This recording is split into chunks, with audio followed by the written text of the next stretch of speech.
complete eruption, and look at the damage that Crimson Tide has dealt. He's done so much work. Oh, what are you doing this time? This time around, they managed to have a pretty decent game to put it. Yeah. But the damage, it's Dragon Tail. The Nightmare Everyone's is out though. Do you want this? They do manage to get off the ulti, and they're controlling the DK, but the vacuum is phenomenal. And Junaid now, he stands and delivers. Remember me, you want to put the Grimstrade ulti out as well. Slinks in the front line, means that they will finish off the Doom. 5 back beat. The RP is on 3, and 3 will die alongside it. They 5 back immediately though, because they have to freedom. They still get the portal, and they manage to break down at least one. And Deppy, he's still alive. No, this is ridiculous. Oh, haven't you fall yet? Jappa gets straight back in, and Remedy.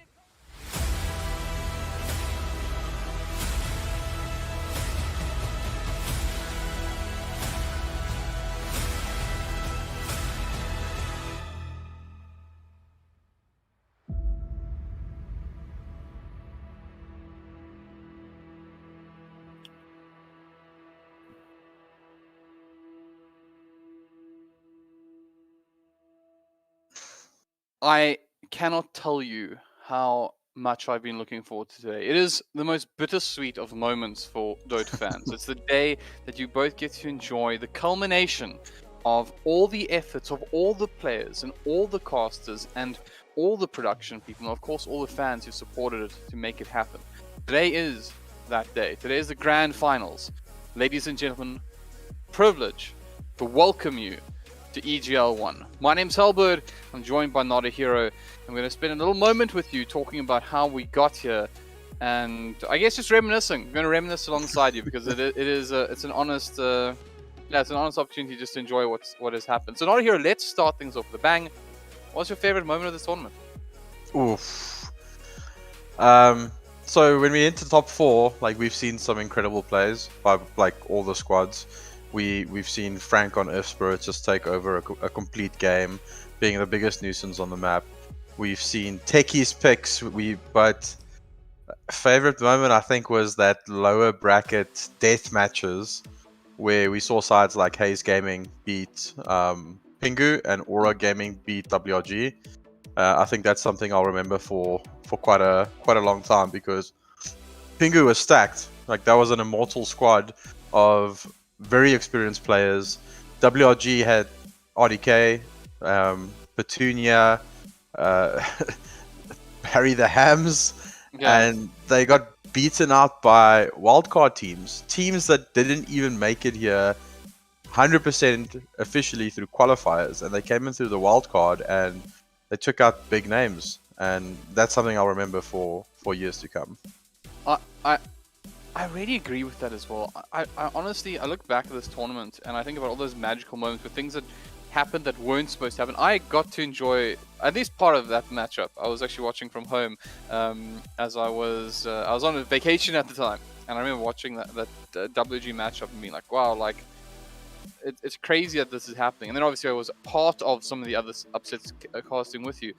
And they were definitely a massive highlight for me. The play from the lower bracket was some crazy stuff, and I love to see the opportunities for new teams to show exactly how good they are, and they did just that. So I definitely would mirror that. I think I can't be boring though, and just totally agree with you. So I actually want to say it's the little things. It's those tiny moments. Mine wasn't boring. No, I can't. No, yours isn't boring. I mean, I can't be boring and just say, yes, I agree. You know, that would be boring, right? So I have to say something different. So I'm going to say that's the little things. In so many matches, we saw those small moments from players where they just did something that was a little bit extra. You know, it was planting the GG branch down so they could block a Timbersaw chain, or, you know, body block, or baiting people, and at least trying to bait people. Now, low bracket final as an example with illusions. It was a really great performance all around, and a very good caliber of Dota that was being played. So I definitely said it was the little things, but I guess the little things and the big moments, as you mentioned, it's all led to these two sides here, and I think it definitely is important that we take a little bit more time to appreciate those two sides in particular. So let's start with the upper bracket runners. Sinister 5. They had a very interesting run, and I think the most notable was probably their match against NG Esports in the previous matchup. Yeah, and there's also a little bit of a grudge now there, because we saw bit of Valve issues, server crashing midway through the third game, the deciding game, where it did look like Energy was in the driver's seat. And when the game was remade, Summon 5 just completely adapted their strategy and it secured them the win. And we had the privilege of having Soup on the panel after they win over XD, and you could kind of hear he was trying to contain himself and be the sportsman-like individual, but he was also throwing down there that that's not happening again. So he laid down the challenge to Sun 5. You know, it was very reminiscent me of one of the first major tournaments we had in South Africa, where there was a moment where Team A lost to Team. In fact, I believe it was what are they called? Start with the Vitriolic, I think it was. Do you remember Vitriolic? Am I getting that right? It was basically it became the predecessor to Bravado in the Dota scene. They were a Hon side that moved across. I think they were called Vitriolic, but anyways, it might be Carbon. No, it was even before Carbon. It was like Random Hero, and Scant eventually joined it. It was that kind of setup. But I remember that was the famous Dendi match, right? So that's when Dendi appeared in South African Dota, and ended up winning I think it was a semi-final or upper bracket final or something. And the team they beat just made this comment about having to defeat. Having to win it back and basically punish the side that had beaten them. So it kind of feels a little bit like that, and maybe in a good way, because I do think we're having this rebirth of Dota in South Africa. So I do think that there's maybe one of those, maybe it's foreboding a little bit. Maybe Energy is going to be the side that wins today, but it's easier said than done. Well, if you ask Soup, he's definitely going to agree with you. So I think so. Yeah. I just loved his demeanor when he came in. He answered our questions and everything, and then he just dropped it, saying that third game was a fluke in his opinion, and it's not happening again. So, but if I know the guys like Castaway, and they like those types of banter, and it kind of fuels them. We've seen Castaway get into a few spats in the past as well, more like on the international scene, and he likes the challenge. I'm looking forward to the tips and the voice lines, and because that's going to come out today. These guys are going to go mental warfare along with insane Dota skill. So yeah, it's just Energy versus Sun 5, and we spoke about the drafting and the meta currently, and both teams kind of running their own meta. And Sun 5's is very interesting because it still looks like a lot revolves around what they can give Frank. Because the heroes that they're picking for him changes the entire way they play. Because when they're playing this techies type of orientated pick that they do for him, they play according to where the techies is mining, etc, etc. But then when he's playing stuff like Esports, he's the one going in. We see no boots, rush ags, Esports just kicking people back into his team, and he looks terrifying. So I think a lot of their playstyle is still revolving around his pick. I must say as well, I totally agree with that. There was like the techies ban, it didn't seem that effective. I mean, and when we saw the techies come out for them, it was like, oh, you guys picked the techies, that's cute. Like, real cute, guys. But then when you played in the Earth Spirit, it was like, oh no, that thing is dangerous, right? And I think that I totally agree is that it's a unit you don't want on this field, to be perfectly honest, if you're playing against it at the very least. But yeah, I think we focused a lot, if I may, on the matchup between Energy and Sinister 5 and the upper bracket. We spoke about Game 3 because it's obviously the one that was a little bit out of the usual, right? It was the strange one, the one we won't see quite as Game 4, effectively. There you go, exactly. But what's interesting about it is that they didn't just win that game. Like, a lot of people might look and go like, oh, it's so lucky, and luck had nothing to do with it because they won the preceding one as well. It's a BO3 for a reason, right? So if you think for a moment that Sinister 5 they're lucky to have gone in the upper bracket, you're wrong. There was no result in that third matchup, let's call it the third one versus the fourth one, but they had 1-1 already. And I think that Energy look pretty terrifying at the moment. I actually kind of see this loss maybe as a little bit of a wake-up call for them. I think what they did to XD was almost... So let's be 100% honest here. In my personal opinion, the reason they lost the last game was due to draft. It wasn't due to Sin 5 outplaying them. even though Frank looked terrifying on that Earth the first game, they first phased the TA on the side of Energy. Then they banned out Kunkka, Viper, and Huskar. TA counters for middle. And Adam just ran over the game with Templar Assassin. He looked extremely good. He was the most farmed hero on the map. And he was the one making plays for his side. The third game, they banned Kunkka and Viper. They left the Huskar, and Sun5 immediately picked it. And he was forced into the jungle 3 minutes into the game. And then Earthspirit just kept hunting him, stealing his camps, applying pressure, and his item timings were 5 to 10 minutes delayed just because he couldn't lane and he couldn't go to the jungle. And I think because of that, that's why they won that game. But that's not taking anything away from Sun5. They realized what they needed to do to win the game. They counterpicked the Templar Assassin with the Husk. And not just that factor, they also applied pressure in the jungle. So that is a strategy. That is a game plan. So all credit to Sun5 for winning that. But if there was no Huskar to counter that Templar Assassin, and they had to go like something like Viper or Sanking, which we saw in the first game, I think Adam would have had a way bigger contribution in that game, and it would have gone to Energy Esports. I might be wrong, but that's how I feel about that drafting scenario. Yeah, I think that's pretty interesting because we know how important drafting is. Casting as well. Okay, fine. I think we know how important drafting is. We always talk about it and such. But what I think is a little bit, I would almost say newer in South African Dota is where it really has a massive impact on the results. And you might be thinking like, oh, that's weird, Devin, that's a weird thing to say. But what I mean by that is that in the past, we would have really strong sides that could win in spite of the draft, right? Yeah. And I think that's not happening anymore. Yeah, you can't beat XD with a bad draft. Like that's the thing. It's not going to happen. You're not beating either these with a bad draft, and maybe not even the likes of DUC, etc. Yeah, I remember Energy 2013 picking against my team, picking a meme draft, all stat producing draft. They went Undying, they went Odie, they went Silencer, they went Timbersaw, and Slark. And just because, okay, well, we're going to take all your stats. And it wasn't a strategy, it was just they wanted to show that they could do it. And we were probably like, what, 7th best team in the country at that stage? And we got ran over because that top 3 or top 4, what do you call it, pool was way above everyone else. And that's not the case anymore. If you mess up in your draft here, these teams are going to beat you. So, and from my perspective, I love it because I love the drafting phase. I love watching it. I love looking at it. I love analyzing it. And knowing someone's going into the game with an upper hand in the draft, that it makes me excited. I must say, I'm with you as well. And as somebody who likes to scream a lot when I... yeah, I don't know if you noticed, I get loud every now and then. Do it in the drafting phase. Oh, they just picked Timbersaw! Don't push me. I have to... I will.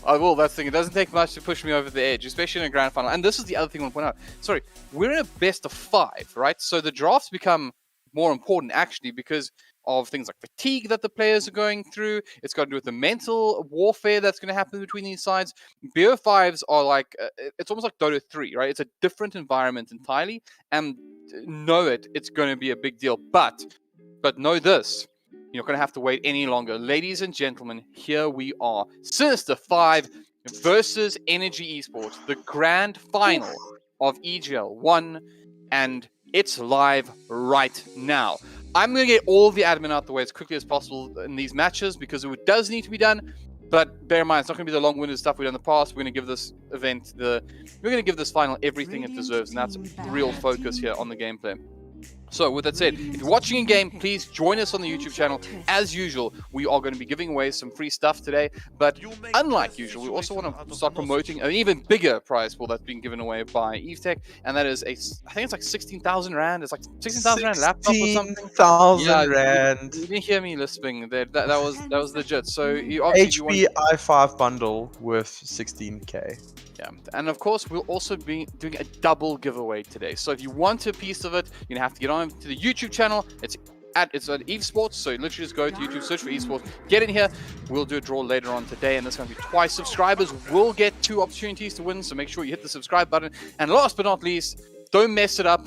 They can't fire me anymore because of grand finals, but still, let's get it right. But I'll tell you all about that later. So we'll tell you what the rules are when the actual thing goes live. But that's enough of that. let's get stuck in to the grand finals because we are way into the draft already. notAhero, we have Ancient Apparition and Nyx Assassin banned by Sinister 5. In response, we have Treant Protector, Axe, and Kunkka banned out so far by NG Esports, and the picks are IO Gyro. That's right. Yeah. It's so Classical and Enchantress Luna. Take it away. So mainly they banned the A in the first place because they planned to go this IO Gyro, so this is a preemptive thing that they've planned. Take out the Ancient Apparition, go IO Gyro, you take out the Winter Wyvern, another good counter against those two heroes. And then Nyx is also really annoying because he can also always just try and get onto the IO. If IO gets the balls out, then you can just carapace it, get stunned, and it just makes it really hard. So this IO Gyro opener is really strong, but on the side of Energy Esports, a hero that we thought was going to be really contested is the Enchantress. They open with Enchantress plus Luna, and we see Su playing the Enchantress, and he's been doing it really effectively. So this is more than likely a POS 4 Enchantress. I can see TKC playing it as well.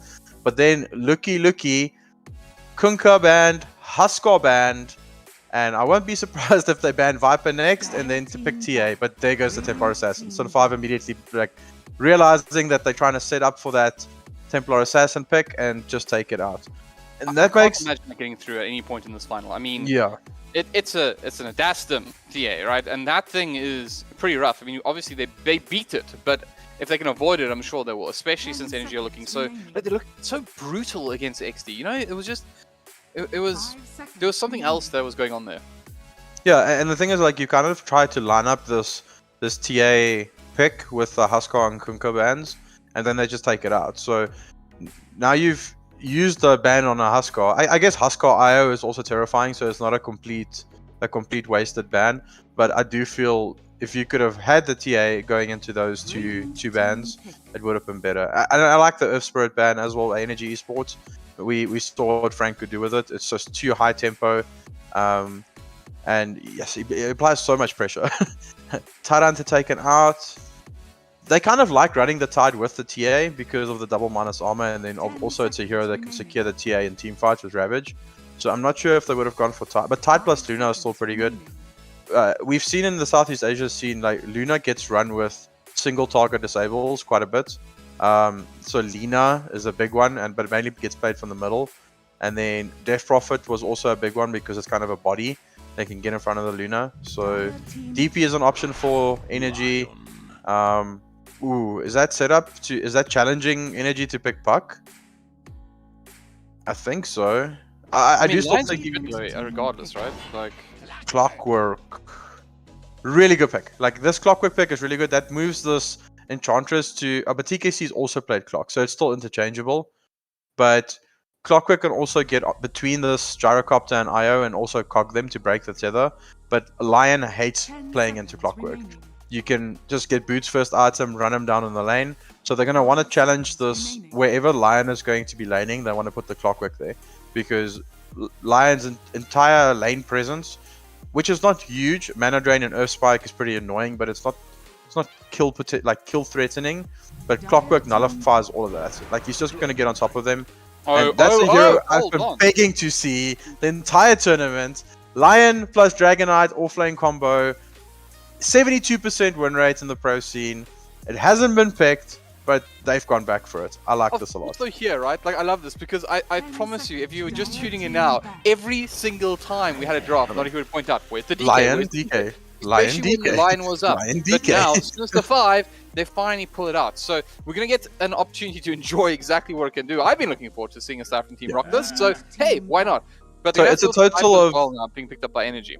Yeah, it's a total of 7 seconds disable between the two of them, with Hex, Dragon Tail, and the Earth Spike. You're looking at 7 to 8 seconds where a person is not moving, and a hero like Gyro will blow you up in that duration. It gives them tower push as well, which will allow the Gyrocopter to not join engagements as really early, so they can pressure towers with the DK. And it is still a flex. It can go into the mid. I don't think it wants to be laning against this Viper. It's not horrible, but it's not ideal. It's probably one of the better heroes against it. And Viper also still a flex because Energy hasn't revealed the offlaner. Yappa can play it in the offlane, or Adam can play it in the mid. But we have seen Adastum playing quite a bit of Viper in the past. He was actually grinding ranked with Viper for quite a long time. So I like this Viker pickup. It's a single target oriented hero like we talked about. He'll probably get a Rod of 8, Boots of Travel into Rod of Atos. Is what we've seen a lot of the pros do. And he likes his Boots of Travel as well. So it kind of fits his playstyle. And then they take out the Puck and Storm Spirit. Shadow Fiend taken out by Sin 5. So are they leaning that this is still an offlane Viper? I mean, maybe they're just limiting what's possible to flex into. Oh, yes! Offlane Viper. Just, you know, it doesn't get much better than this. Pick a Rubik and be done, right? Like, you know, that for me, right? I mean, maybe stacking up ban, you know. But look, here's the thing. That is one of my favorite heroes to cast. It's one of the most entertaining heroes in Dota, and you are going to be entertained by one of the best players on it. I mean, look, understand that this man, who is, I mean, we assume it's going to be a mid-invoker. I think it's pretty safe to assume that. And Adastum has been one of the best players in this tournament, full stop. And he is a master on this hero. I think you're going to see something beautiful today. We're getting just such a treat with this draft, not hero. Yeah, this is going to... And you've got Clockwork lined up for Sunstrikes, but most invokers are going Quas Wex currently, so there is that as well. But it's just a team fight controller, and then your Clockwork can choose targets better. It's a hero that can protect the Luna as well. So it's a really good pickup. But Sin 5 now need to respond to this invoker pick. What is... The irony is like the TA is out, right? Like one of the things you can use against it. So the thing is, like, where do you go? I mean, the Kunkka, as you mentioned, also out of the pool, something that you would really like to lane up against this. Like I've seen some teams do Razor into Invoker. It's just the Razor gets quite a good start, and then he can also apply pressure on the map quite efficiently. I don't think they're going to do it here, but Razor is an option. They can still put this Dragon Knight middle. He doesn't really care about the Invoker that much. He's going to have a pretty good time, and then they can offer something like a Mars, which Castaway has been playing quite a lot. Even the Brewmaster, they've been playing Brew a bit. I've seen him spamming it in ranked as well. That's gonna be a bad Brewmaster. Yeah. Okay.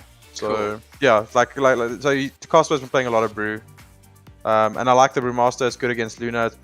Clockwork is a counter to Brew if you do get on top of him, so it's really hard to split when Battery Assault's hitting you in the face.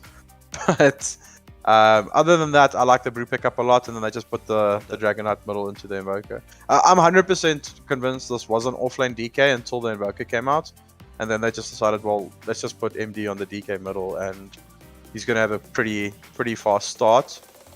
And Brewmaster is an interesting hero because at the moment they're going Midas, Ags, Refresher, and the Midas is not greedy on the hero because with Split Up, you are one of the most effective heroes in the game.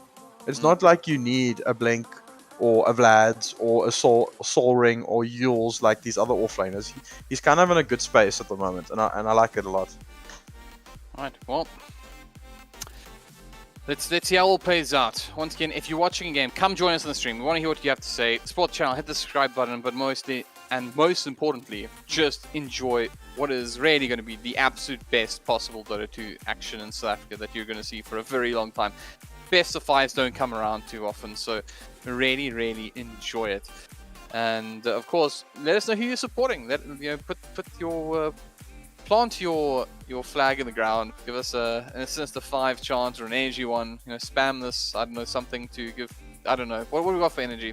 Let me know. Figure something out. Figure one out for energy. Figure one out for Sin 5. Well, I'll let you know which is the best one as we go. But of course, again, I think this you got to do this with a little bit of magic, a little bit of gusto as it starts, because this sound that you're going to hear in a moment is going to signal the start of this matchup. It sounds like a horn. You may have heard it before, but that's when the damage is really going to happen, and somebody gets to put their own little mark in history here in South Africa.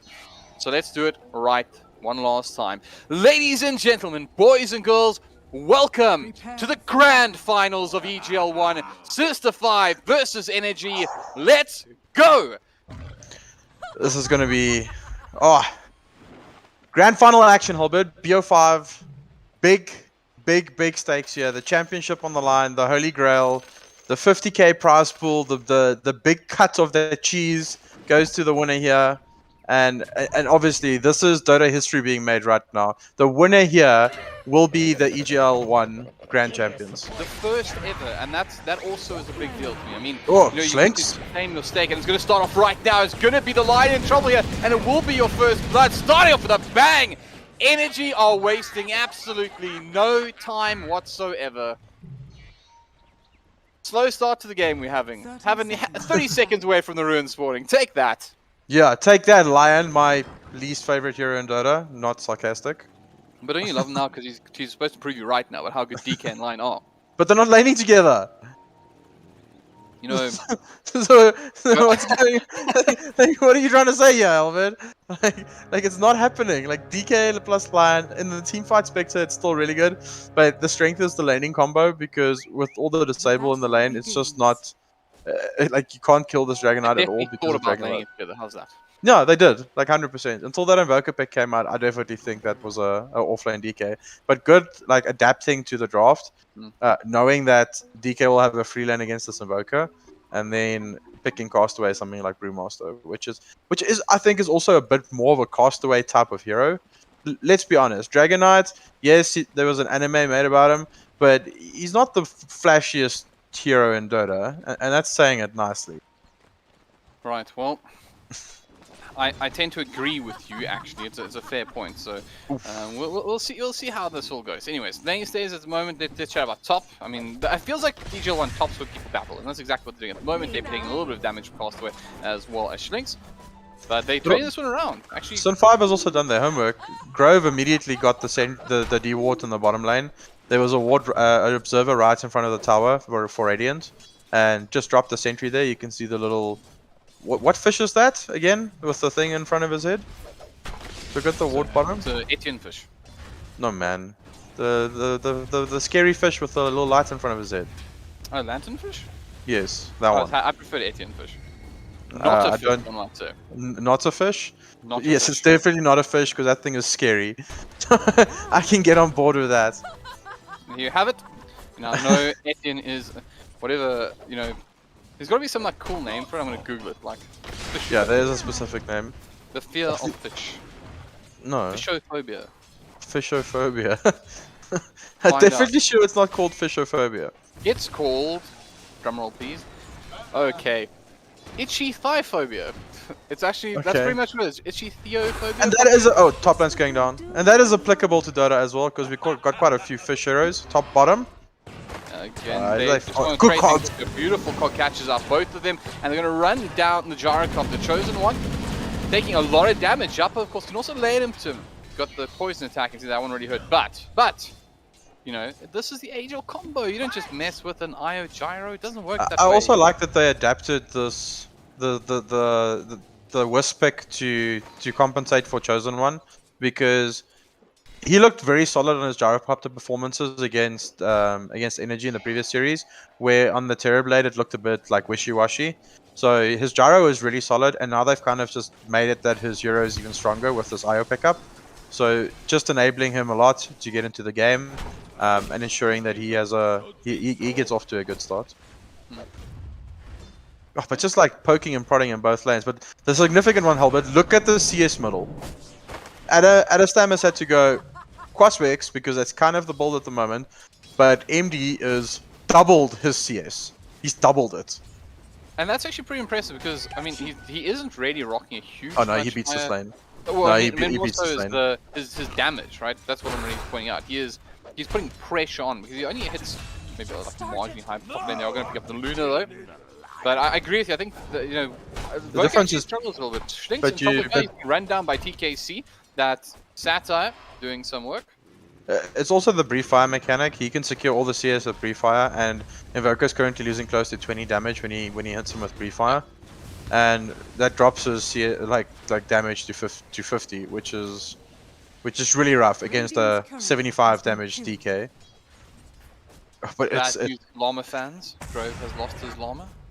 Pretty sure there's Grove has lost his Llama. Yeah, it's Grove has a Llama. Died bottom. Oh, okay. I think he got items off the top. However, they want revenge and they're going to go into Soup. He's got the Battery Assault up. Tether broke. And Chosen One realized that Rocket Barrage isn't as strong as Battery Assault. And Soup, however, realized that his has run out and Chosen One hasn't. So they do have the regen, and it means they're going to be able to force back Soup as well. Realize there's no kill on rotation here. coming in middle? Nah, it's just for the... Yeah, I think it's just control the runes, and this is pretty good. Will Addiston get the deny off? He gets the cold snap off and does the back deny. Beautiful bit of work there from Addiston. No, he didn't get the deny. MD picked it up. No, did he? No, yeah, it says MD water rune. Okay, fine. I don't need to believe you. It says bottom. the channel, they once again managed to go in. This is such aggressive Dota, but this isn't over just yet. Chosen One is being run down still. He does have his, well, a little bit of damage to jump, but does he have enough though? And Grove pops the tether anyways, realizes that that is over, couldn't help out his friend any more than that. Ooh, I think Energy takes that all day long. Losing Soup there for the gyrocopter kill, that's huge because Gyro is your flash farmer and he needs levels, and he's not doing particularly well. He's only got 13 CS. like Grove on the IO is approaching close to where C1 is. He's really struggling against this Viper plus Clockwork lane. And Vindy as well is that Clockwork doesn't need much, right? Like he's a strong hero as long as he gets his level 6, and then that's pretty much chilled. The same cannot be said for Gyrocopter. Yeah. But also, though, the thing is, this Viper pick became way more significant with the Dragon Knight moving to middle, because that obviously means he's got a bigger like farm priority and impact on the game.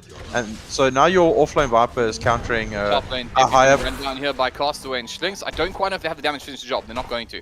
Leave him to survive, and it's how he immediately gets solved up by TKC. Just trading region at the moment.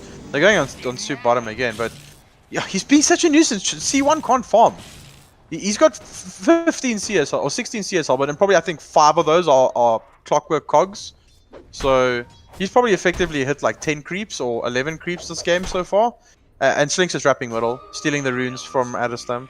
Yeah, it's very strange though, because like Invoker is not usually a rune rotator, but they've ensured that Schlinks gets every single one of these top runes to ensure that if Adam decides he wants to go for them, that he's not going to get it. It's actually funny because there was some sort of comment made by, I don't know if, I'm assuming it was in jest or there's something funny about it, but they made the comment as them always being the 6-minute rune, and that just did not happen now. So, I don't know, interesting. Top lane, however, they re-engage on Schlinks, a lot of damage coming out from Deppy, trying to try to run down. Gets caught up by the Hex though, and it will also be caught up by the Earth Spike. This might be able to be turned around here. They will finally kill the Lion, but this is worthwhile if Castaway can find a kill. Instead, forces a rotation from Soup. They won't be able to get anything more out of the deal. But look how low Deppy is. In fact, what am I saying? Deppy's dead. The urn charge was still on him. I mean, I know they say cool guys don't look at explosions, but Schlinks with such a clutch play. He stood at the edge of that tree because he wasn't in range of the creep wave. Waited for the Luna to show. Got the additional stun off, and that allowed Castaway to get that kill. The only downfall is Castaway backed away from it, so he didn't get additional in charges from it. So can't do that aggressive play again until they have another in charge. Important kill though. But I also want to point out, check out the Ancients on the other side of the river, on the Sinister 5 side of the river. It's being stacked up a little bit, but some of the stack was taken up by the DK. Now they're going to need this for the Gyro mid lane. They're going to open up with a Tornado EMP combination onto MD. He doesn't really care though. Who needs a banner when you have a scoring? Yeah, and he's just going to regen the damage back up again. That's kind of what we spoke about in the draft. This Dragon Knight doesn't really care about Quaswex and Vogue at all. They need to rotate 2 heroes at this point in the game to actually kill him. What is MD going next? He's flying out. A Midas. Oh wow. On Dragon Knight? On Greed Knight. I guess they've isolated that the only way that Energy can play aggressive is with Adestam getting this urn and getting some charges and running around the map. And Luna is a flash farmy type of hero. But this is really greedy by MD. I don't even think this was necessary. Just get an early boots and blink dagger and start applying pressure, pushing towers with your team. Is anyone getting a solar? No. I think it was that, like, I feel like he needed to be the one making 3 heroes bottom. Adestam's hunting. Chosen One is in a lot of trouble, and you can see he's being, as you mentioned, hunted at the moment. Japa down there, level 7, has the Viper Strike waiting for him. Soup would love to go on top of him with the battery assault, and Adestam hiding in the corner. He will come through now, and they get a lot of damage off onto Chosen One, but in comes the IO. Does he keep him alive? No, he won't be able to do so. The rotation does come in from Castaway, though, as he tries to finish it. Will bring down Soup. But they're only going to get the 2. Japa likely also falls here, but it somewhat feels like job done, because they once again slowed down the Gyrocopter, and they keep Adestam alive. They force the rotation from the other offlane anyways, which frees up time for Deppy in top lane. I still kind of feel like that's an energy win, even though they lost 2 heroes versus just the 1. It's also about Adestam getting some urn charges, so that play was great by them, because now effectively he can go straight hunting again with Soup on the clock, because the Tome is coming out soon, and then the Invoker plus the Clockwork alone can kill people. He's also going for a Spirit Vessel straight up, or middle. Again, the re-engage here. But that's going to just make sure that there's no fight on. Tosses out the Tornado EMP in combination. This is a really frustrating thing I think about Invoker's mid when they do go for this build. I think this is the build as you mentioned. It's very active, yeah. You never have mana though. It makes it very hard for you to do stuff. When you think about like, oh, it's not having an effect because the hero is just farming anyways. He's farming because he can't do anything else because he doesn't have mana. You know, it's that kind of behavior that's enticed. TKC and Shinx are fighting over the Ancients. TKC has a vision of it. Not a huge stack, but it is two. He's going to pop up Nature's Attendants. Shinx gives him a couple of love taps, but there's no threat really between the two of them. Just making sure that he remembers that there's a right click there available for a line. Get bigger. Yeah, there's also no Brewmaster split at the moment, still for another minute. So I'm not surprised if Energy is actually going to play with a bit of tempo at this stage, because I know there's no splits. They're already putting pressure on the bottom tower. Deppy has gone into the jungle. He's just going to start making these rotations. Dragonlance already up on Luna. MD is top net worth, but this Midas obviously means that his effectiveness is not as high. He can't like blink and stun someone. He's also not using Dragon Form to push like this mid tower. Very interesting. Most DKs in the mid lane, every time they have Dragon Form, they want to use it to pressure a tower or even rotate towards the safe lane. Okay, as you can see, MD is moving towards the safe lane. He's going to pop Dragon Form. They're going to commit to this tower, but Super's already getting the bottom one. They can get this bot tower and then still defend top. It looks like what they are going to do potentially, because they've taken down Super's the only player down there still, but looks like they will just trade this off in the end. So piece to piece, trading blows at the moment. Let's see what the net worth graphs have to say about it. At the moment, Angie lead by almost 2,000, so a very solid lead for them. The XP, only 500 difference, so a very small number. You don't really see it that small often, but you're not going to believe what I'm about to say, especially because it's me, but that's not a big deal. For once, XP not playing a part of this, but the smoke coming in from Sinister 5. They're going to get behind Adastum, and can they open this up? The Hex is there. This means he's almost certainly dead. Dragon Tail Finger of Death comes out immediately. They haven't quite finished the job yet. The cooldown even dropped to make sure that they finish this off. TKC desperately wanted to help out his core, but unfortunately for him, he's going to be brought down as well alongside it. They get the tier 1 tower potentially here mid as well. They commit to it, but they are starting to bring this forward, and they only have about 16 seconds to do this. Seems like a long time, but without the Dragon Form, they're going to back off and just respect it. Yeah, so these mid towers are really important now because both teams have lost their safe lane tower, and you're going to see bodies being thrown at these mid towers to keep them alive. C1 on this Gyro is really struggling though still. Like, he's got the IO with him, so the farming speed should kind of be accelerated, but his laning phase was just bullied so hard. And he's going for this Crystallis build as well. We saw Remedy do the other day. Oh, Super's invis on MD.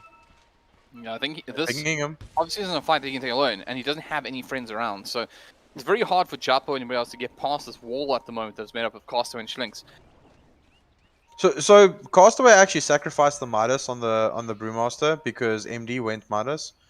But I kind of think it should have been the other way around. I do feel Bruce should have gone Midas, and then Dragonite become your active hero. It's not the end of the world. I guess, like, DK scaling is really scary.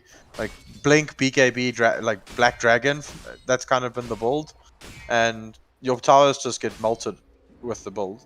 And you've got the Brewmaster that can also actually push towers quite effectively with Dragonite because of the Siege Panda.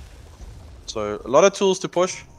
But Yappa has just parked himself in this mid lane and just kept putting nether toxin on the creep wave. Nether toxining, is that the right term, HellbirD? I don't know. Can this help? Nether toxined. I don't know. It is nether toxin there, so we'll just call it nether toxin on the flow. There we go. I love how you just run to Candace. Candace, help! English words, right? she's good at English. Just shout out that Candace. Anyway. Deppy's farm is accelerating now, and C1 is not catching up. This is a really big problem. Yeah, they are taking an ancient stack now. As well. So they want to get into the side of the jungle. They're going to find MD there. This is a very, very challenging target to bring down. He's still a DK and he still has levels. So although he hasn't got if Viper links, he does. True.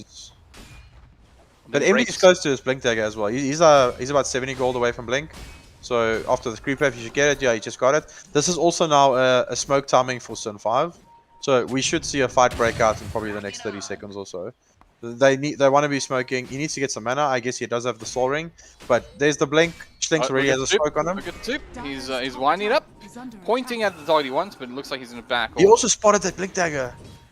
He should have spotted that blink.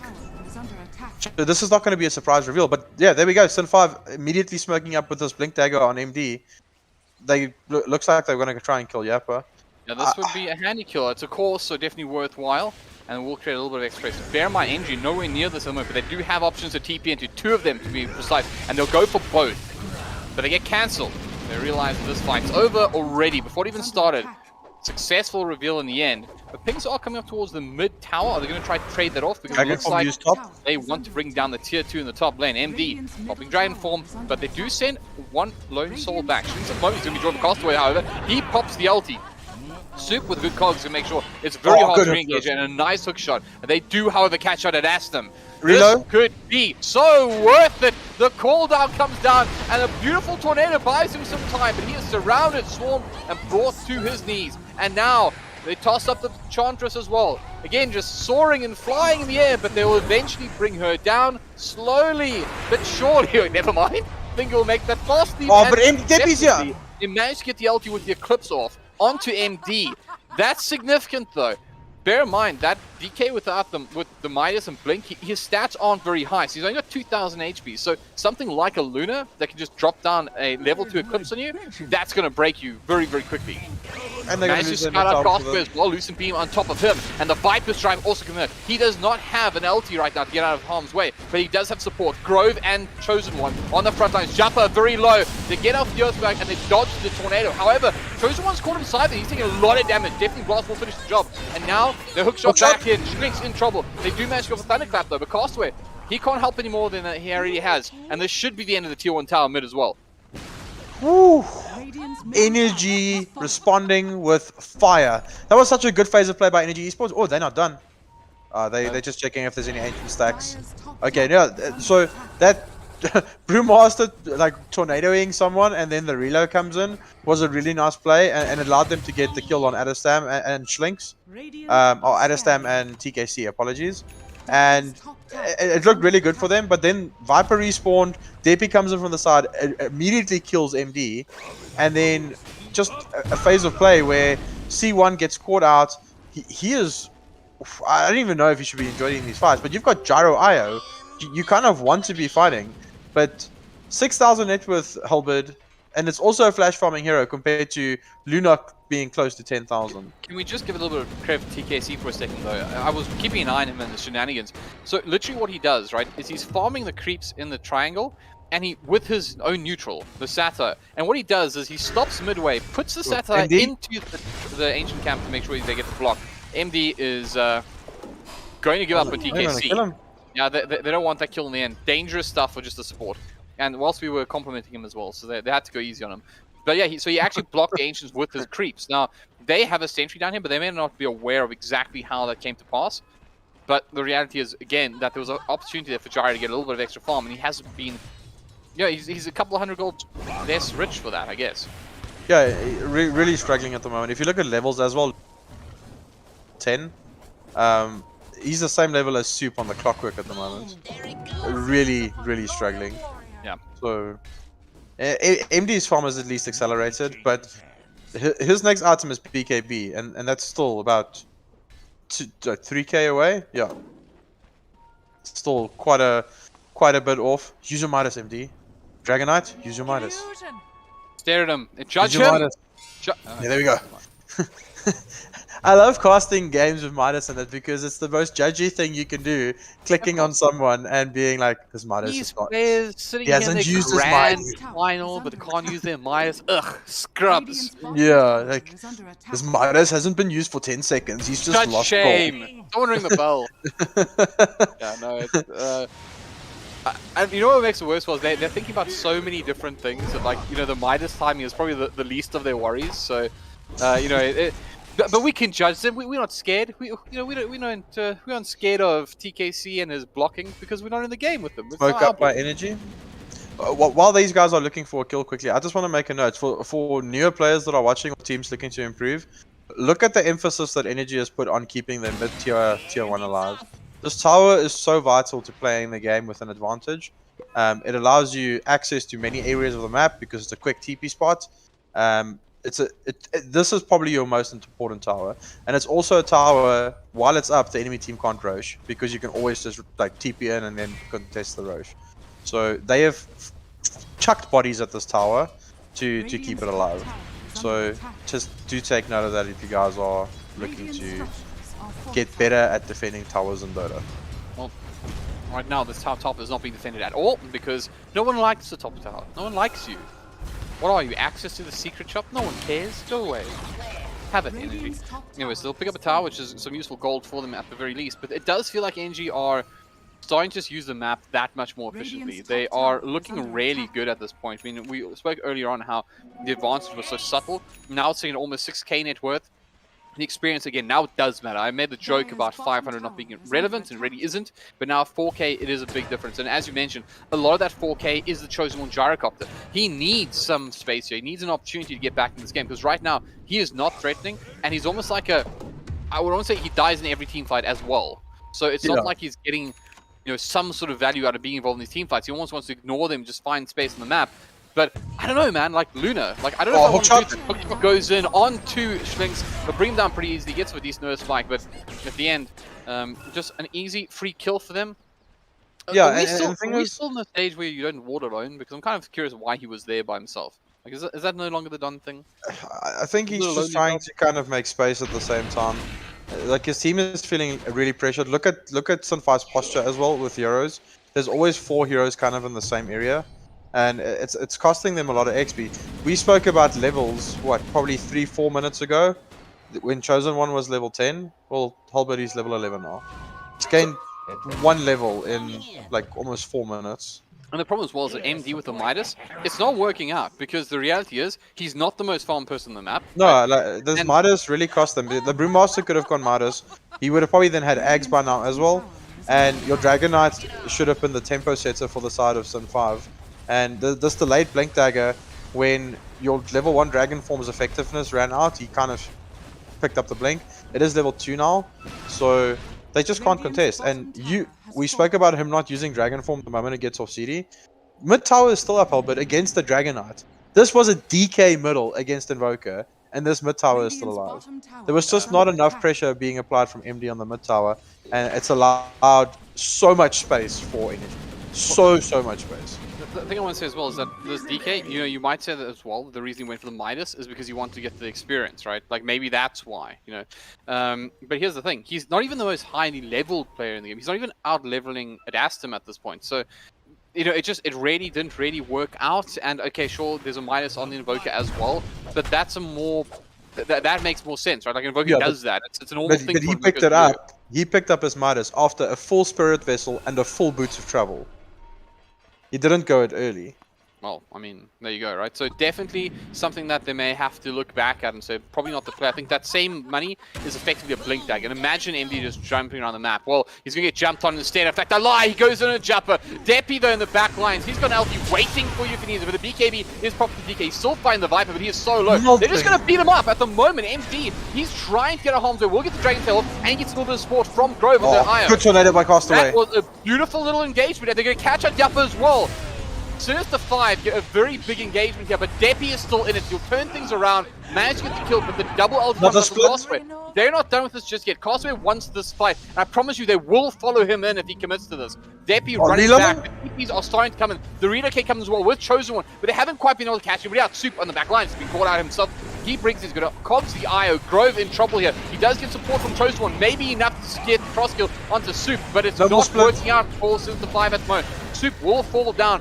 The Ice Wall, however, making sure that Castaway is as slow can be. He's running up the high ground. He's just trying to buy a little bit of time for his friend to get out of there. But it's not going to be the case, as the IO does get brought down as well. So they lose a couple. Where was that? That is Sunstrike! Oh no. He got Schlinks! What is up with Energy's team fight? Because these aren't fights that they're supposed to be winning, right? Like, you see this amazing engagement from Sinister 5, they play so well, and then Energy just win anyways. MD lost way too much HP there before his team could link. Yes, the reload, or like they came in with the panda splits and so on, but he lost 3/4 of his HP before his team even came close, and he's a Dragon Knight. Did he pop his BKB They a little bit too re-engage late? it, but this is into 4, and they had just picked up a fresh Aegis. But Sinister 5 wants a BKB up on MD. He's trying to deal with Devi. Bear in mind, he has a BKB of his own, and he will pop it now.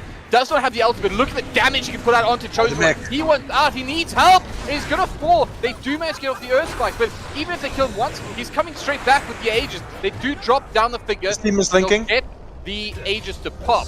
But as notAhero mentions, they're all back in the fray. They catch out Castaway with the tornado. Ice fall down as well. Castaway is likely to fall. No splits an 8. The anti-move spell. Look at this guy. He is trapped. And they will bring him down. He tosses out Thunderclap. He tries to. And it looks like it's not over just yet because Soup wants to pick a further fight here. And with just 2 supports left on the deck, why not? Sinister 5, you wanted this fight, but it's going to be another for energy. And that lead is starting to become quite harsh. Yeah, the thing is, they need to get C1 some items. Like you're looking at a 8k difference between the two POS ones, and it's just because of the pressure Soup and Yappa applied onto C1 in the lane. He just felt like he never had place to farm. You even pointed out that stacks were made, but HellbirD, look at where sentries have been placed for Sin 5 for the side of energy. They have made sure this Gyro is not farming himself back into the game. There's no ancients for him. It's been blocked completely. And the map control, there's vision on the other camps. He's just got no space at the moment. And I do feel it was the laning phase, but it also goes back to this Midas on the DK. notAhero, they just did not... Like, honestly, I actually cannot deal sometimes with the level these guys are playing at. So, they had... You were just talking about the sentries. They denied it. Because this is their land now. Yeah. They wanted it to spawn for the Luna to farm. He farmed it immediately. Oh, they're rapping on them, yeah. Hey, they're in trouble and they don't know it just yet. In they go. In comes the clockwork. MD trying to deal with Yappa. The cooldown is there. The damage isn't quite there yet from Sinister for Energy Esports. Sinister 5, however, they have to deal with this Luna. And Devi comes in. The IO in trouble. Grove gets deleted. A haste run. Guess who takes it? Deppy, who starts raining down Chosen. He's going to have to stand deliver. Gets a little bit of help from MD though. The Earth Spike is there, but there's so is the Deafening Blast. In comes Costa with the sidelines. He's got a good angle on this one. Can they deal? They're losing though. MD trying to finish off Deppy. He's so low. He will fall. Swings in the backline. They're waiting for this BKB from Adestam to finish because they can turn him. They can burn. Crossway finds yet another. Energy just as good as you can give. Sinister 5 says we can give 2. Man, that was a great fight from them. Was it buybacks? They didn't win. They just that was with one. no panda splits. That was with no panda splits. That is very interesting. They'd be kind of overestimating how strong he actually is. It's not over. Soup comes in. Jumper's back in the fray. He's winding up the hook shot. He will find it. Catches out Schlinks. And the Sunstrike's there. Cheers and goodbye. The line will fall. That fight was without panda splits. I'm correct? Because I don't think Castaway had split there. And it went horribly. Deppy's used BKB to run down an IO. And then afterwards just getting destroyed by this Dragonite plus Gyrocopter. Gyrocopter still does a lot of damage if you're not magic immune. Like his toolkit is still magic. I did say that the Panda ulti was used. So a minor correction. But still a great fight for Sinister 5. Playing from the back foot. Let's take a look at the stats. So that's where the tale's going to be told. Because it wasn't too kind of them. They brought back the net worth by about 2,500. And admittedly, a big shift in the experience, sitting at about 5,000. But right now, it's got to be said that Energy are still in a very, very favorable position. But we like to spice things up, and it'll be spiced up in about 4 minutes or so when Roshan makes his way back onto the deck. Let's see what happens. So Adestam has also just picked up his Ags. I wanted to say 100 gold away, but just picked up Cataclysm on Invoker. Soup is 200 gold away from his Aghanim Scepter. So Soup on this clock is going to have an Ags as well. And he's your 4th position. And he's got a Ceremonial Robe. Double hookshot, double cogs with a Ceremonial Robe on top of it. Yeah, he's winning the game for Energy. He's going to be huge. I mean, it's going to be such a problem. That is significant. And it's BKB piercing as well. So this Dragonite, if he pops a BKB and Soup like just chain stuns him, it's going to feel really bad. C1 also approaching close to his BKB. He bought out for his BKB. He didn't keep buyback. This is C1 on a Gyrocopter. Yeah, this is an interesting one because this is almost something like obviously Chosen One's a very old school player, and old school players tend to do this. And I kind of I know it. Like this is something like I do it. Like it's the one item in the game I you can do buy think for he needs BKB. it though. Yeah, Yeah, if you're going to buy out, it better be a BKB. Yeah, pretty much. I mean, read it. This once again, not here to say it again for the people at the back. If you're going to buy out your items and not keep buyback, it better be for a BKB and not a Dagon 5, please. No, not even a Skadi, right? It's a BKB. Not even a magic BKB wand. is your extra life. And if he does get Satanic, which is what he's going for next, it's an extra life, right? And that's what he's going for right now. And we've seen in the past how that combination of items can turn fights, because all of a sudden, with nothing like an AO on the deck or anything like that, Chosen One doesn't die when they commit to these fights, which means they don't commit to Chosen One, which means he can actually stand and deliver. Because he has not had a Dota game yet. He is really playing behind. A pretty reasonable performance from MD and Castaway, but they're going to catch out. And this should be, I say it's an easy kill, but yeah, TKC moved in to try help out his buddy, but there was a Schlinks in this round to make sure that the Hex got The off mid first. tier 1 just went down. 30 minutes in grand final against Sinister 5. Only in Esports, right? Yeah, 30 minutes. That's how much emphasis they put on this tower. 30 minutes to use the map. And you see, as that mid tower goes down, they immediately run to see if it's up. Because that is your access point if you are the Dire. So yeah, just checking it, not up yet. Roche respawning in a minute and a half. And this next Roche fight is interesting because it gives a shard, and that shard will, if energy get it, it will go to Luna. The Lucent beam that shoots glaives, which is, I don't know why Dota even did that, but that is for the memes, not a hero, for the memes. Definitely something. And on the side of Energy Esports, they can, so yeah, Luna will take it, but for the side of Sin 5, Brewmaster, I guess he gets the extra panda, a lion maybe, so he can survive an eclipse. I don't know. Gyros is not really good. DKs is no. If Sun 5 get it, I guess they give it to the panda. I've seen Castaway play with the panda split. The fact that there's like a void panda now, literally is just like, you know, evidence that like literally Brew has some sort of lore relationship with the spirits. Got to be. Yeah. Hold on. Good Dragontail. Where are you? Soup, What do you got? Soup. Yeah. Small kill being just a support, but it might set up a fight here and potentially a buyback. Look at the courier as well. So, oh, it had a shadow amulet on it. That's a significant swing. It's 1,000 gold, right? That's just. So you said 9k lead. It's actually 8k at the moment because there's 1,000 gold missing from that. At this time of this, Boots of Travel immediately goes bottom. They're not going to defend this top. But it also shows how vital Soup is to their team fights. He can't be the one being caught first, because this double clockwork hook shot is vital to them with these team fights, because he has been climbing onto the correct targets every single fight. And losing Soup there, immediately just back away. Okay, we don't want to contest this. And there's also double panda splits. Like, you don't want to be fighting. Deal. I mean, he's literally, I mean, I want to point this out, right? Like, he is doing to his clockwork what you're too scared to do on your PC. He's going to have that overclock, and he's going to be able to just quick shot twice, and, you know, multiple cogs, multiple battery assaults. Obviously, Rocket Flare is like, whatever. Maybe if somebody picks up a Shadow Blade, he gets a true sight thing, but... yeah, it's a vision spell, and that's not going to matter in team fight. He's going to use it like, oh, guys, I'll give you twice the vision by popping my overclock.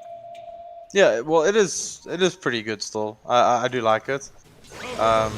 But you either have plus 100 rocket flare damage, which is significant because you can push out waves, and I guess an extra 200 damage in a team fight if you overclock. It's not like this lion only has 1,600 HP. HellbirD, like it's still 200 damage on that. But is he going to take the true sight? There's no glimmer capes or anything on the side of. I mean, I think the rocket flare damage. It's nice to de-ward though with, like you can run around the map kind of like just checking ward spots. Oh, that's very Roche nice. is spawning in 10 seconds. It's just a fair point. I mean, as you said that, like I look at the shot that goes out to Scout the Roshan. But did that just happen? Oh no. It's up. It's up. Yeah. Roshan, there you go. So he checked it, but he doesn't realize that it's up. I guess that's almost fair play because neither side knows it's up. But I do like the fact that Sinister 5 are playing the other side of the map now. They're being a lot more aggressive with their movements. You saw for a while whilst the T1 tower was up, it wasn't happening. But speak about aggression, the smoke comes out from Energy Esports. They are making their way. And that's MD!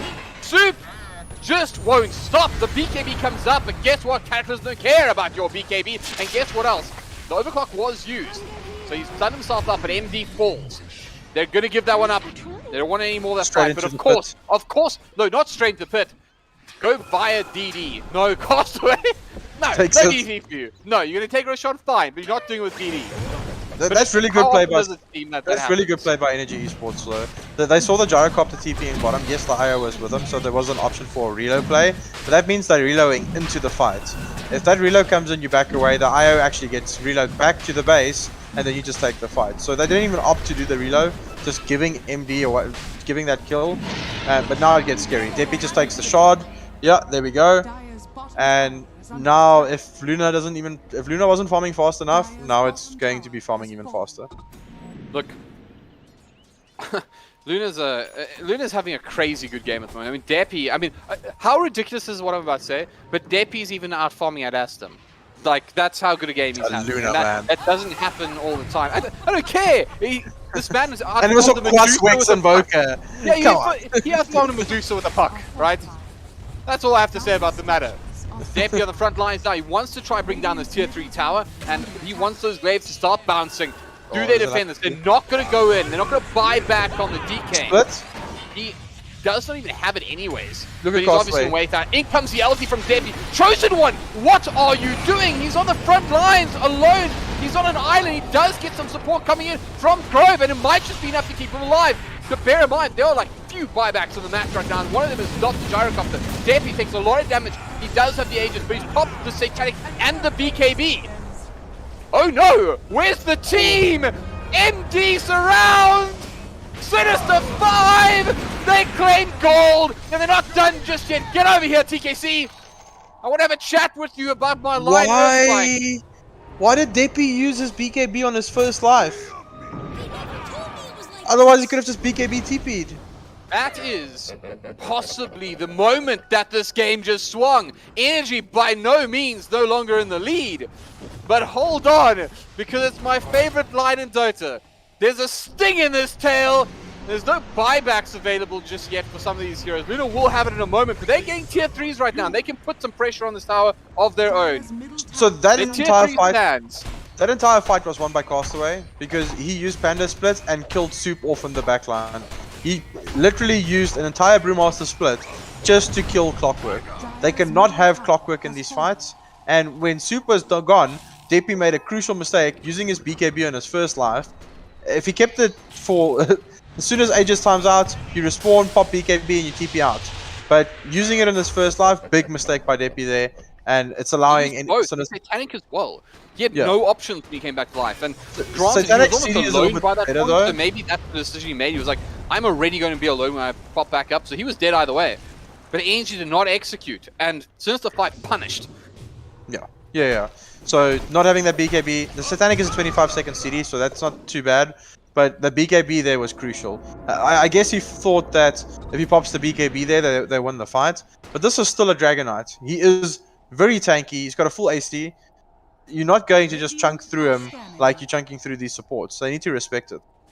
notAhero, you beautiful man. I have something to tell you though. Forget the DK. Look at the net worth. Gyrocopter back in it. Finally, Chosen One is at the highest net worth on his team right now.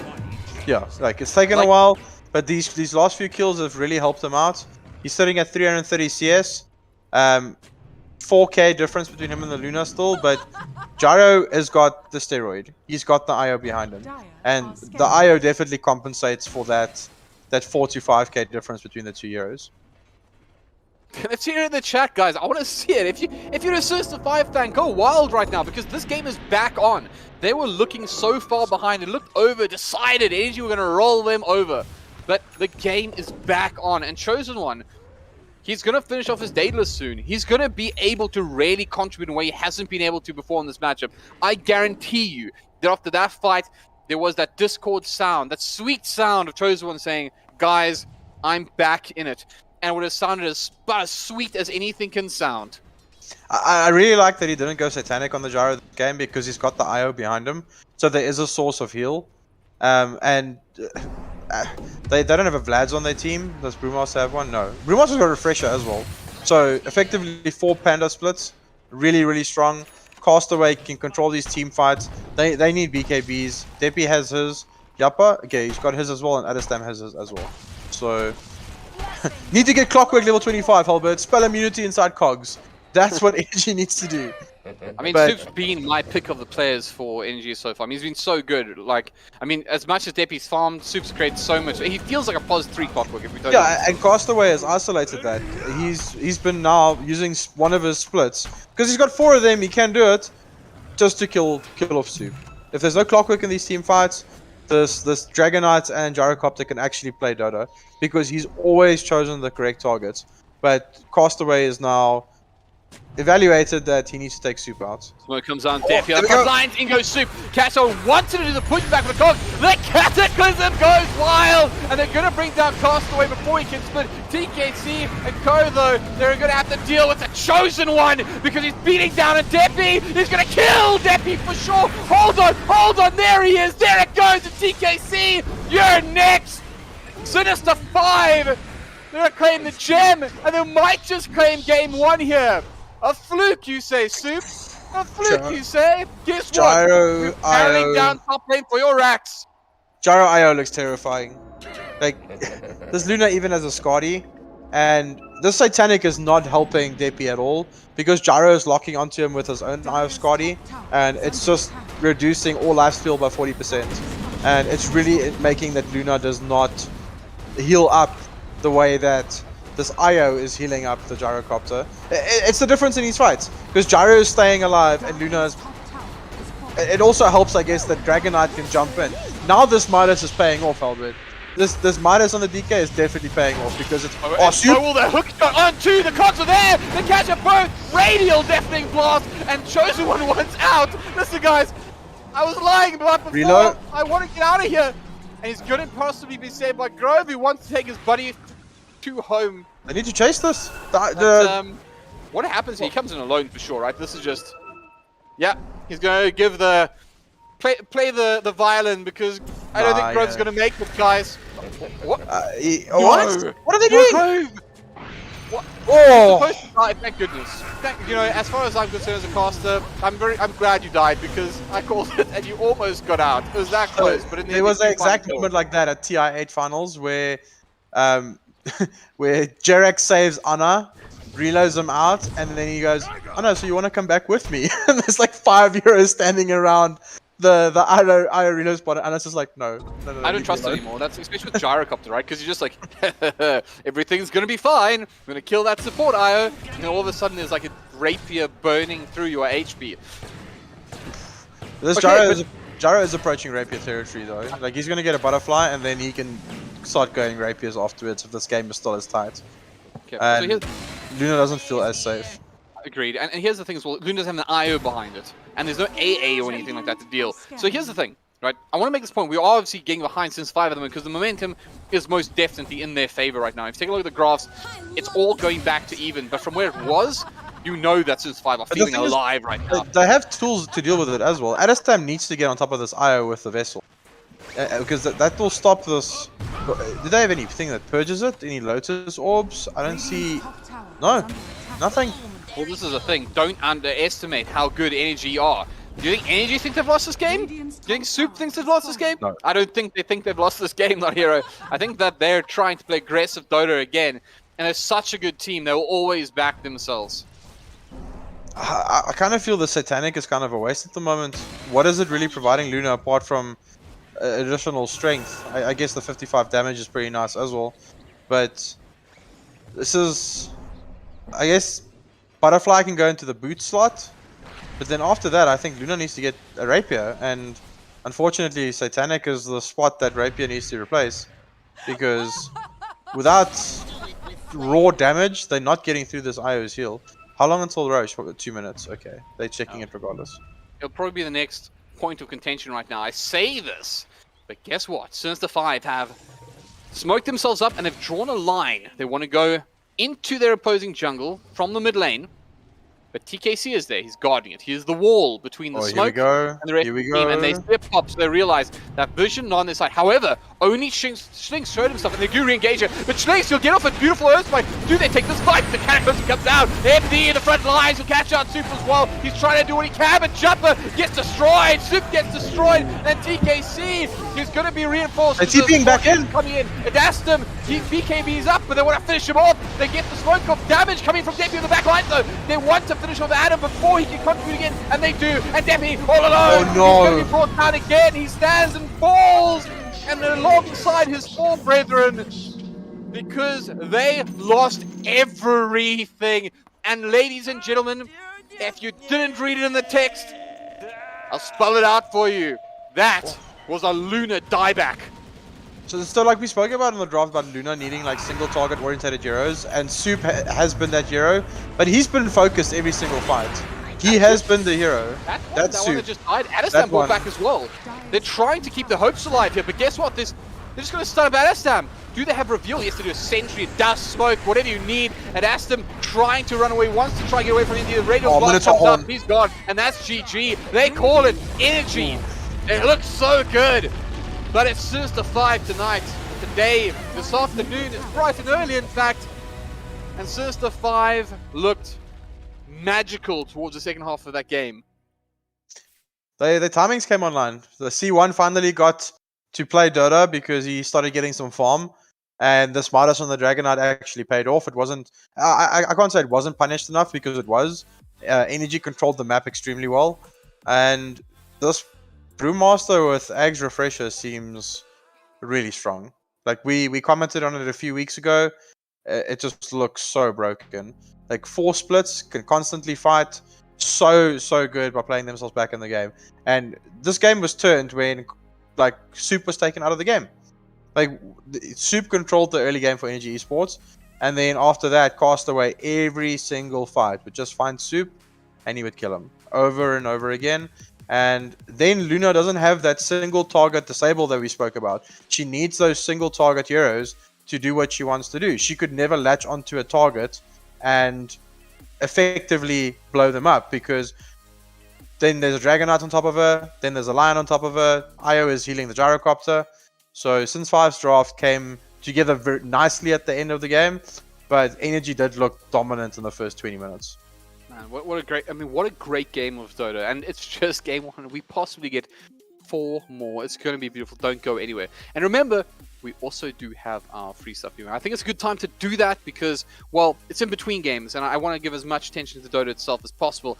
But, I mean, hey, who doesn't like free stuff, right? So, if those of you who want to join, this is going to be one of 2 today. And, of course, we're going to be opening things up with, and you guessed it, it's a Dota 2ZA. Type the text in chat just once, not twice. And, of course, it's open to Dota 2 residents, South African residents only. So make sure you know it'll be a Steam voucher as our first giveaway, and I'm guessing we'll have a surprise for you later with the next one. I mean, probably not a surprise, probably know what it is, but it's also great too. So make sure you type into chat Dota 2ZA. It's Dota numeric value 2ZA, one word. Do not type it twice. Please do not type it twice, just once. Hit the subscribe button, then you'll get your second chance to win it. And of course, we'll be back in just a minute. Game 2 in our grand finals going live in just a moment. But we'll let you simmer for a moment. And we're all gonna wait. You know what's the thing? Good things come to those who wait. We'll wait a little while longer. We'll see you in a bit.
Alright, game 2 is moments away from going live. We're going to take a time as a grand final, and by that I mean we're going straight into the draft.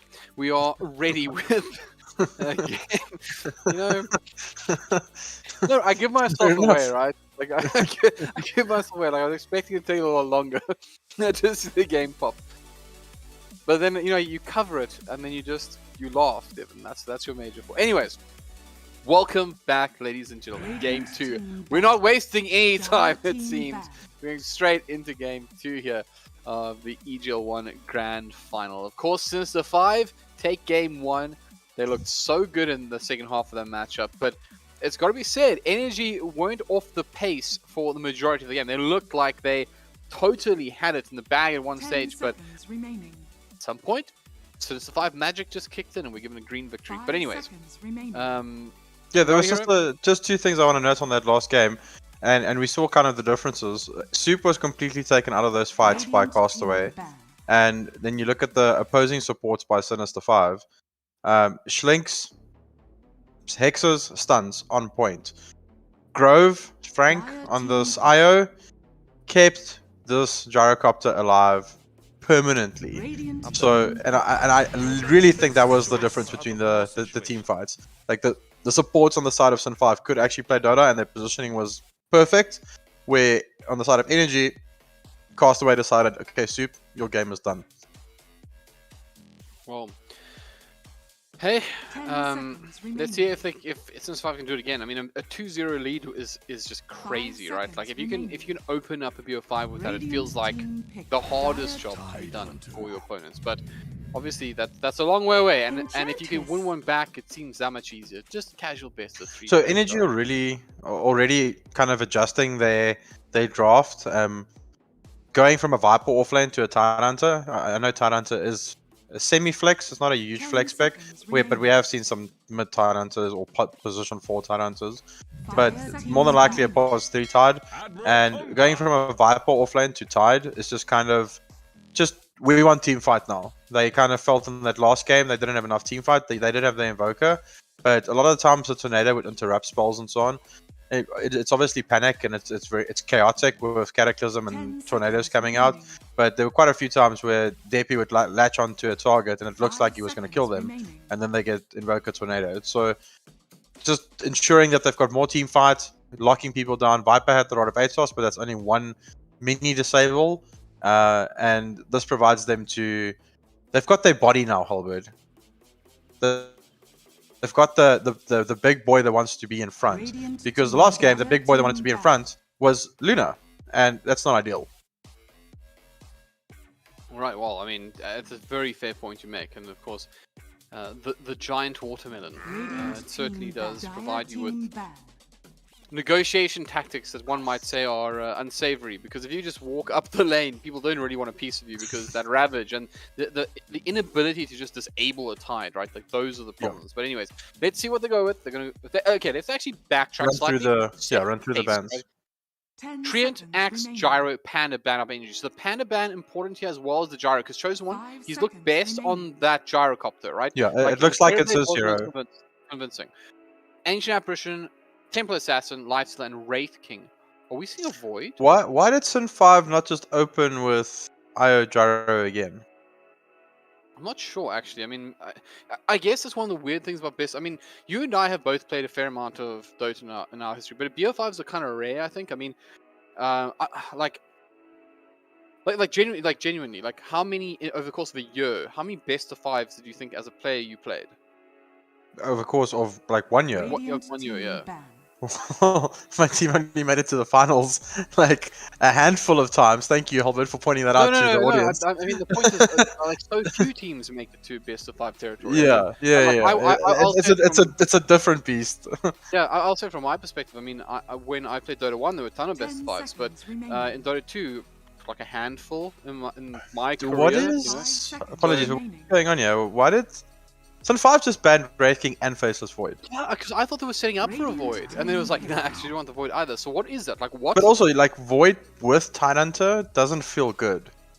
Like, it makes your draft really slow, and your ultis kind of overlap, which is really weird. So I don't know what the Do you think it's Void something pick to do? is.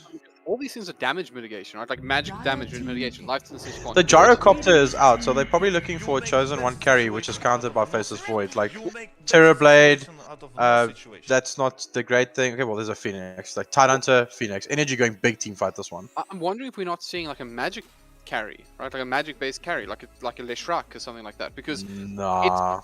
Well, the point is like that's weird, right? Like Lifestealer, Wraith King, and Faceless Void, they're all really good at dealing with magic damage dealing. So I don't like playing Terrorblade into Faceless Void, and I think they're setting up for a TB pick for C1. So it'll probably be Terrorblade. And they can also PL and NG though, so yeah, and Wraith King is also a good carry against the TB because you can just opt for like this. We've seen Wraith Kings go the Radiance build against the Terrorblade, but then we've also seen Wraith Kings that just outpace him. They go like Armlet Deso plus a Swift Blink, and Terrorblade just can never fight this Wraith King. Because even if you kill him, he's right on top of you because of Blink Dagger, and then you get slowed, and then you've already used Sunder, and then your life is finished. So it does look like they're setting up for... yeah. So I think that, yeah, 100%, but I do feel like, I don't know, Dark's something... here banned though. Something's curious about this. Is Energy going to snatch this Terrorblade? I think they can. Yeah, I mean, they've beaten the Terrorblade from They need some control though. They need some cheap stuns and stuff like that. And PL wasn't taken out. Like if either of these teams pick Terrorblade, PL's they're gonna leave it for last pick and then probably ban PL in the last phase. Okay. So PL for Sin 5, pretty good. Doesn't really. I guess it's into a Tidehunter. There's a DK. Nice little. Ooh, wait, what's going on here? Immediate. Legion Commander. Okay. What's on your mind? What's my mind is saying that Sin 5 wants to pick Terrorblade, but they don't want to ban PL, and that's why they picked Legion. And they think Legion plus Kunkka is enough damage to deal with PL. Like it's a Tidebringer plus the overwhelming odds, so that'll deal with PL. Wasn't. That was literally what they picked last time against the PL. They had a Legion. That was XD. Oh, sorry, you're right. Okay, so XD wasn't enough. Yeah, but they had a mid Zeus, which was not a great pick into that draft. Gotcha. So I really feel if they didn't go for that mid Zeus, now it what? was better. TB banned out. So they're up to some nonsense. I don't believe it. I don't think it's going to be a generic pick. Maybe I'm wrong, right? But every now and then I'm right, and I can't even PL doesn't really like landing against Tidehunter, but he's good against the egg and the general scope for the game. He's not Dragon Knights is okay. He's got a bit of splash damage, but PL can burn through his mana so quickly. Sven. Another Ursa's out as well. Yeah, like what is even left? Like Jug's left. Troll, Sven. Sven. We can see like a Spectre, but that landing into the Tide for Sin 5 is horrible. I mean, PA is pretty much out of the question from both teams because there's no mag. Ooh, so... I like Drow Ranger for Energy Esports. For both of them actually, because it deals with the egg as well. But I like it on the side of Energy more because when DK is obviously Dragon formed, like he gets additional buffs. So. And that gives them a lot of push. It gives them team fight. Gush is kind of a mini protect the egg type of thing. Hoodwink hates being gusted by wind, by Drow Ranger, and then just being blown up. There's definitely tanky heroes to play behind, right? I mean, DK and Tide just will it'll protect you, and you have a Phoenix to kind of. If this axe wasn't banned, it would have been a great axe carry game for Energy as well. When will we see some axe carry?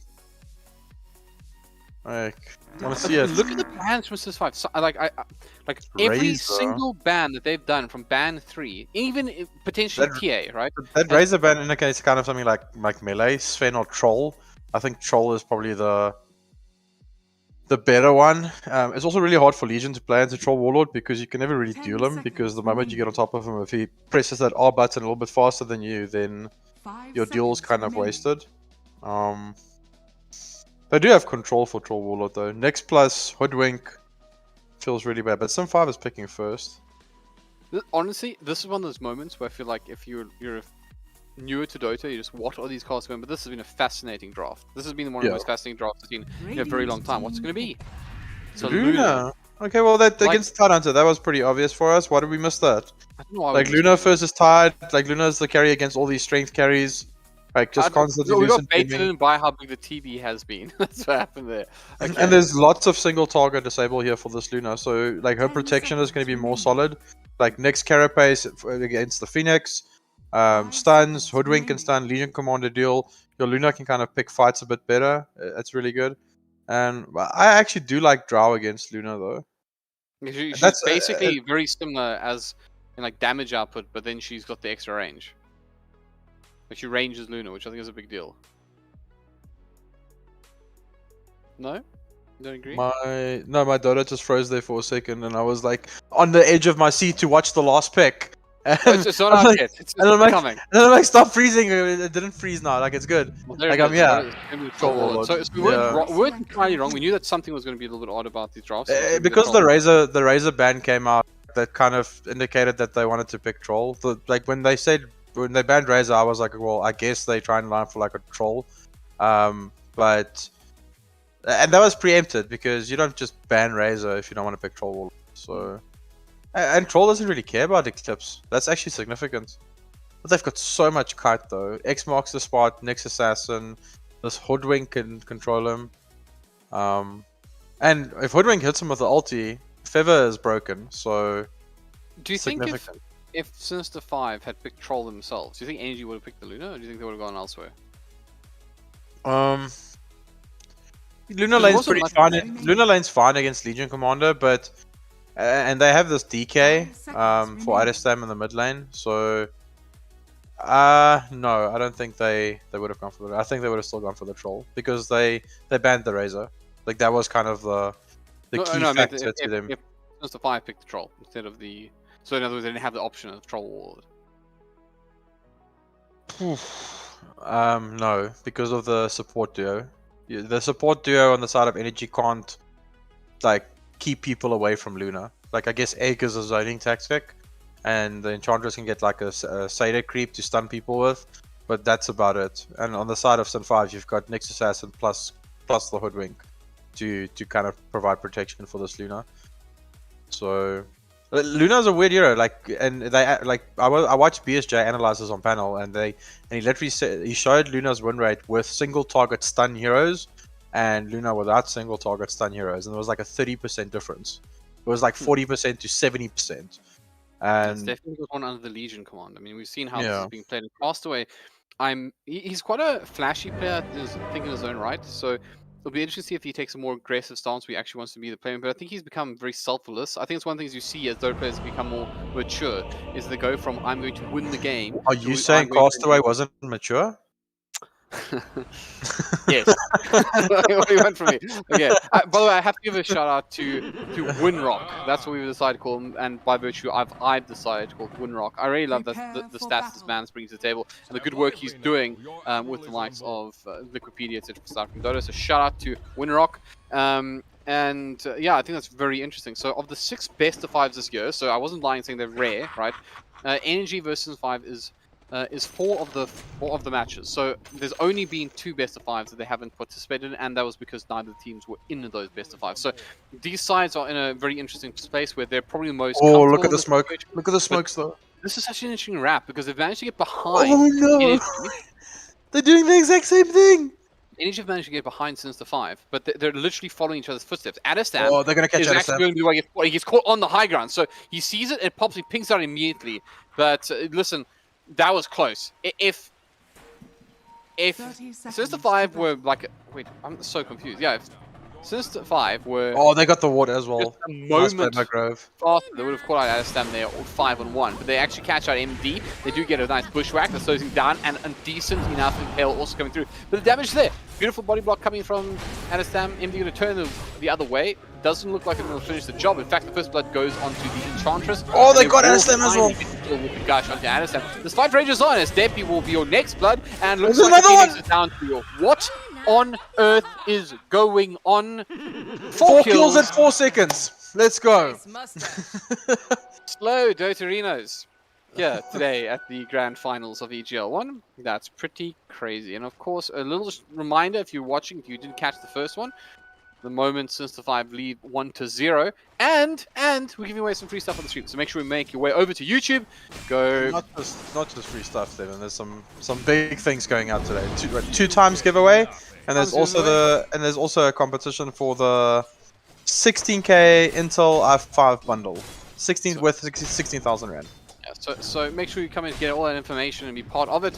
And of course, you can only do that on the YouTube channel, so make sure you make your way over to YouTube, search for Evesports, and get stuck in. Right now, we're giving away a 250 Rand Steam voucher, and to do so, and if you've already done this, don't do it again. If you've done it, you already entered, don't do it again. Can you hit the subscribe button? No, so only actually done once, but type in Dota2ZA into the chat. Only once, forever only once, not twice. Please hit the subscribe button only once as well, because if you hit it twice... Or 3 times. You can hit the subscribe button 3 times. Basically, 3, 5, 7. Keep going. Those are numbers that are acceptable, but make sure that it remains in the appropriate position of being subscribed. And of course, that if you are, a CS:GO fan, for example, there's some CS:GO that happens on the channel, so make sure you become a part of it. Anyways, out of the way, done and dusted. Let's do some Dota. Yeah, laning phase is kind of strange. Dragon Knight versus Kunkka middle is gonna just be a stalemate. I guess Breathe Fire for Kunkka is going to be annoying. But Tidebringer is also a harassing tool, but DK kind of just won't be phased here. But I do expect MD will probably get enough here as well. Oh, top lane? Yappa's just playing aggressive. I just saw his icon behind the tower, and I was like, what's going on here? And he's just comfortable. That's what he is. When you walk down there, he's actually just denying creeps. I'm interested to see what build he's going to go, because the previous game he played Tyrant, he went Phase Boot Solar Crest. And it kind of felt that his hero was a little bit squishy, saying that and he's a Tidehunter, so if he's going to go Phase Boots Vlads or the Hood Bulls... Super cool out here as well on top. He's a lot of damage, but he is going to be brought down. It's a 1-4 at the moment since 5. These are early kills, they aren't as significant, but the XP is important. I just want to point out as well, Japa versus XD. In fact, I think, if I'm not mistaken, Japa used to be the offlaner for XD, so probably... No, WRG. No, like further back than that. Think back into the... WRG. No, where's Riddit? WRG. Riddit in the chat. Confirm that Japa used to be your offlaner. I'm convinced of it. So the team for XD before this one was the team with Cypress and Jarek in them, and where Cloud was playing for them. And before that, it was Fury in them. So yeah, he was on the Fury team. He was like in that sort of 2017 side. I'm telling you. No. Japa, yeah, we need Riddits in here. Someone fetch me a Riddit. Demand him. Okay, anyways. But the point is, he was the hero against XD. I mean, that was, like, the Ravages were just amazing. If you want to know why XD aren't here today, it's because of Japa. That's very unfair, unlike everyone else. Well, also because they grouped 5 heroes right next to each other for a Ravage. You know, he took his opportunity, let's put it that way. He did, exactly. Bottom lane TKC being run down at the moment, but Deppy going to help bail him out. Also manages to get the ensnare up with the Dark Soul Trumner? The Dark Soul Trumner. It's like some Trump variant or something, I don't know. Anyways, Castaway is going to trade off Deppy. He actually gets slowed down by the enchant as well as Grove tries to help out, gets the bushwhack off onto... Oh, Deppy! Oh, the wand! But not quite enough damage to finish the job. Right now, just trading off a lot here. What is this lane like? I mean, I'm not actually sure who's supposed to win in this bottom lane, because... Any melee offlaner against Troll Warlord is horrible. Because the moment you think you can kill him, Willing Access just comes out, and your pressure is kind of over. So I think Deppy should be perfectly fine here. I am surprised that Castaway is farming on equal terms, though. That's really surprising. What? Japa goes down. Another kill going the way of Since 5. This is a crazy good start for them. I mean, this is. He doesn't have a level of. He doesn't have a level of Kraken though. That's kind of why he died. Like not a single level of Kraken. 1 level of Gush, 2 levels of Anchor Smash. Pretty sure he's regretting that greedy skill build there. I know that like in old school I used to this against Lunas, just go very high into Ank Smash because for a Luna you pretty much you're like the worst range hero in the game for range. If you have an additional top, and this actually could be enough. They're trying to get on top of the body blocks are good from Super, but not good enough to ensure the Ank Smash connects. And it is a beautiful impale from Schlinks, which means they do get the first kill on Japa and a little bit of trouble now. Grove also makes his way into the top lane. Going to be able to do a little bit of damage to Japa, and as you mentioned, he now does have 1 level of Kraken, so managing to. I mean, he's healthy. I mean, this is... You can keep hitting him, he doesn't really care. Like, I like the 1-0-2 build on Tyranta, but when your offlaner, your partner is something... We saw XD does the Lina with a Blightstone with it. Something that can benefit from the slow and the minus armor. Phoenix is definitely not one of those heroes. So... yeah, very... For top lane, they're going to catch out Super again. What is going on at the moment? This is some pretty crazy stuff. I mean, 5 kills in like the last minute and a half or something. There's been a lot of death right now. It's pretty crazy. And Castaway is not really being pressured now that he's alone. Deppy is free farming, but Castaway is actually above him on net worth. Like, what's the CS difference? 26 to 32. So it's probably just those first blood kills, etc. I apologize to everybody. What did they went on? They didn't have to do that. 3 kills at the start. Something. Yeah, it was 3-1. So pretty sure. Yeah, he got this Legion is getting way too much out of this lane. But I guess the Bambi can't really like bully him. Like you've got a solo. Oh wait, what's happening in the jungle here? TKC just running at Grove a little bit. It's got a troll summoner again, not a troll trumpeter as you just called it.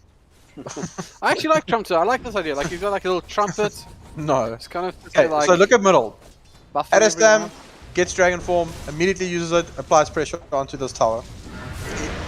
He's just trying to get as much damage onto this tower as possible. Actually, he really needs a good start as well. I mean, it feels like when Adestam doesn't have the start that he wants. He's also going Midas. Is this Midas Dota again? Is that where we've? I do feel like we're. I kind of feel that they like maybe these mid DKs just they don't farm fast enough.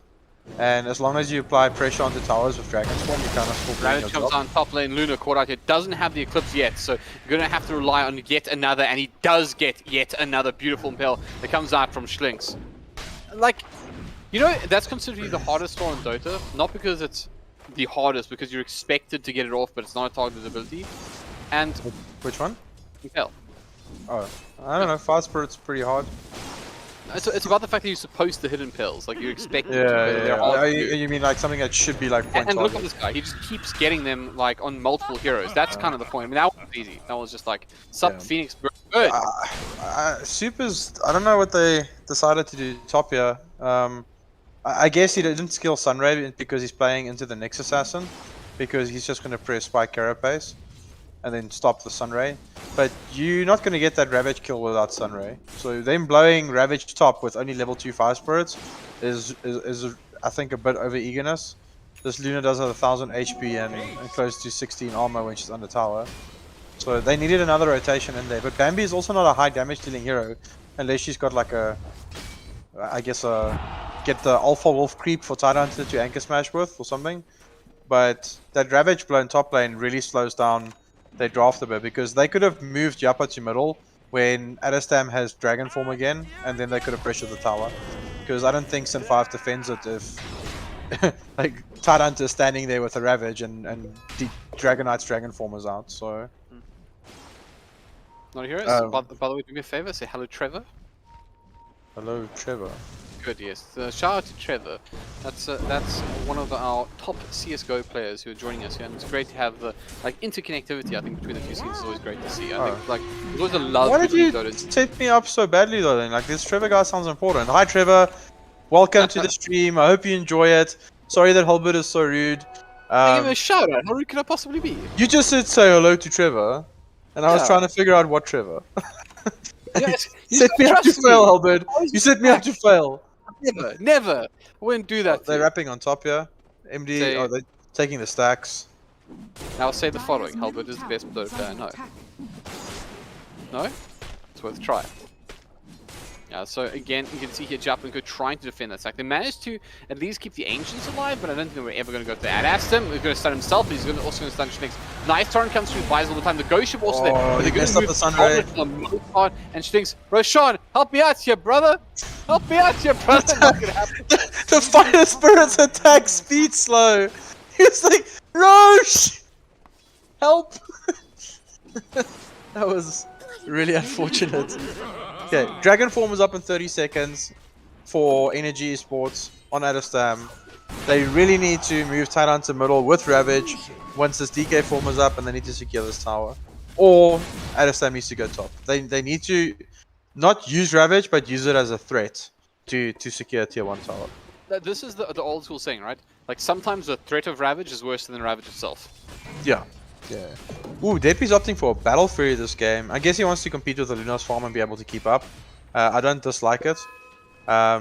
Maelstrom is kind of the predominant build on Troll at the moment because this is cheaper, but when you're playing against like hard farming heroes like Luna, I do still think Battle Fury is the way to go. Battle Fury, SNY, BKB for him, and he should be good to go. He can also get a shot on Troll this game.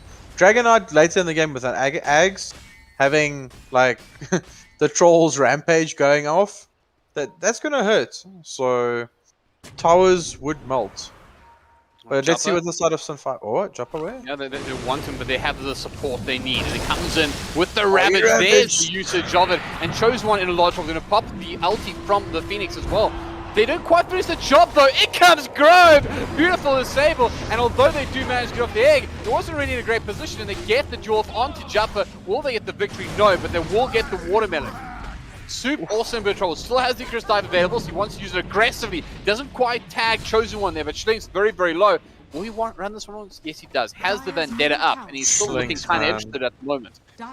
Good fight in the end for Sinister 5, but where did Kunku die in all this? Did he get soloed by Adastum? I don't know, but Yappa's a little bit too trigger happy. Maybe a little final nerves. But he should have held that Ravage a little bit longer. Or once they missed that initial like gank attempt onto him, they were just too far away. Like Deppy even used his ulti to try and root the Luna, and they just got triple stunned by Schlinks. So Schlinks once again keeping a Chosen One alive. And look at these stacks in the jungle where the Luna is farming at the moment. Like that's a quad, and Schlinks just helping him, getting a little bit of disable off there. You know what that is? That's like when you go to your favorite fast food restaurant, right? You're waiting in the drive-thru, and you get yourself some like nuggets or some mozzarella sticks or something like that, right? You arrive, then you just see that there's an extra mozzarella stick. Like that's what this feels like when your supports have done this job. Like an extra mozzarella stick in your packet. I really don't value mozzarella sticks as highly as you do, I think. So it was a suggestion for you. It's like there's an extra whey protein shake or something in your whey protein bag at Kauai. An extra scoop of peanut butter in my shake. There you go. This is such a hard game to play Phoenix into though. Like you've got egg hitters. Oh what? Jappa goes down. That is a big kill again. And like I mentioned before, he played such a good game against XD. So the fact that he's having a pretty torrid time, if we're honest about it here in game 1, is very significant. I mean, he's currently seeing a 1-3-2. I mean, he's managed to keep his farm, I'd say, respectable, but it is low. Like you would probably be wanting to be closer to say the 5, maybe the 6k mark for the Tidehunter, especially since it can just make its way into jungle. But anyways, bottom lane at the moment, you can see that since the 5 look like they want to punish us, they're going to try and take this tower, but a good response from Energy. They've moved up at Astum to the top lane, they're going to try and bring down the T1 tower. Who's winning this race? It looks like it's going to go the way of Sinister 5, and at a lower commitment as well. Look at the positioning on the map at the moment.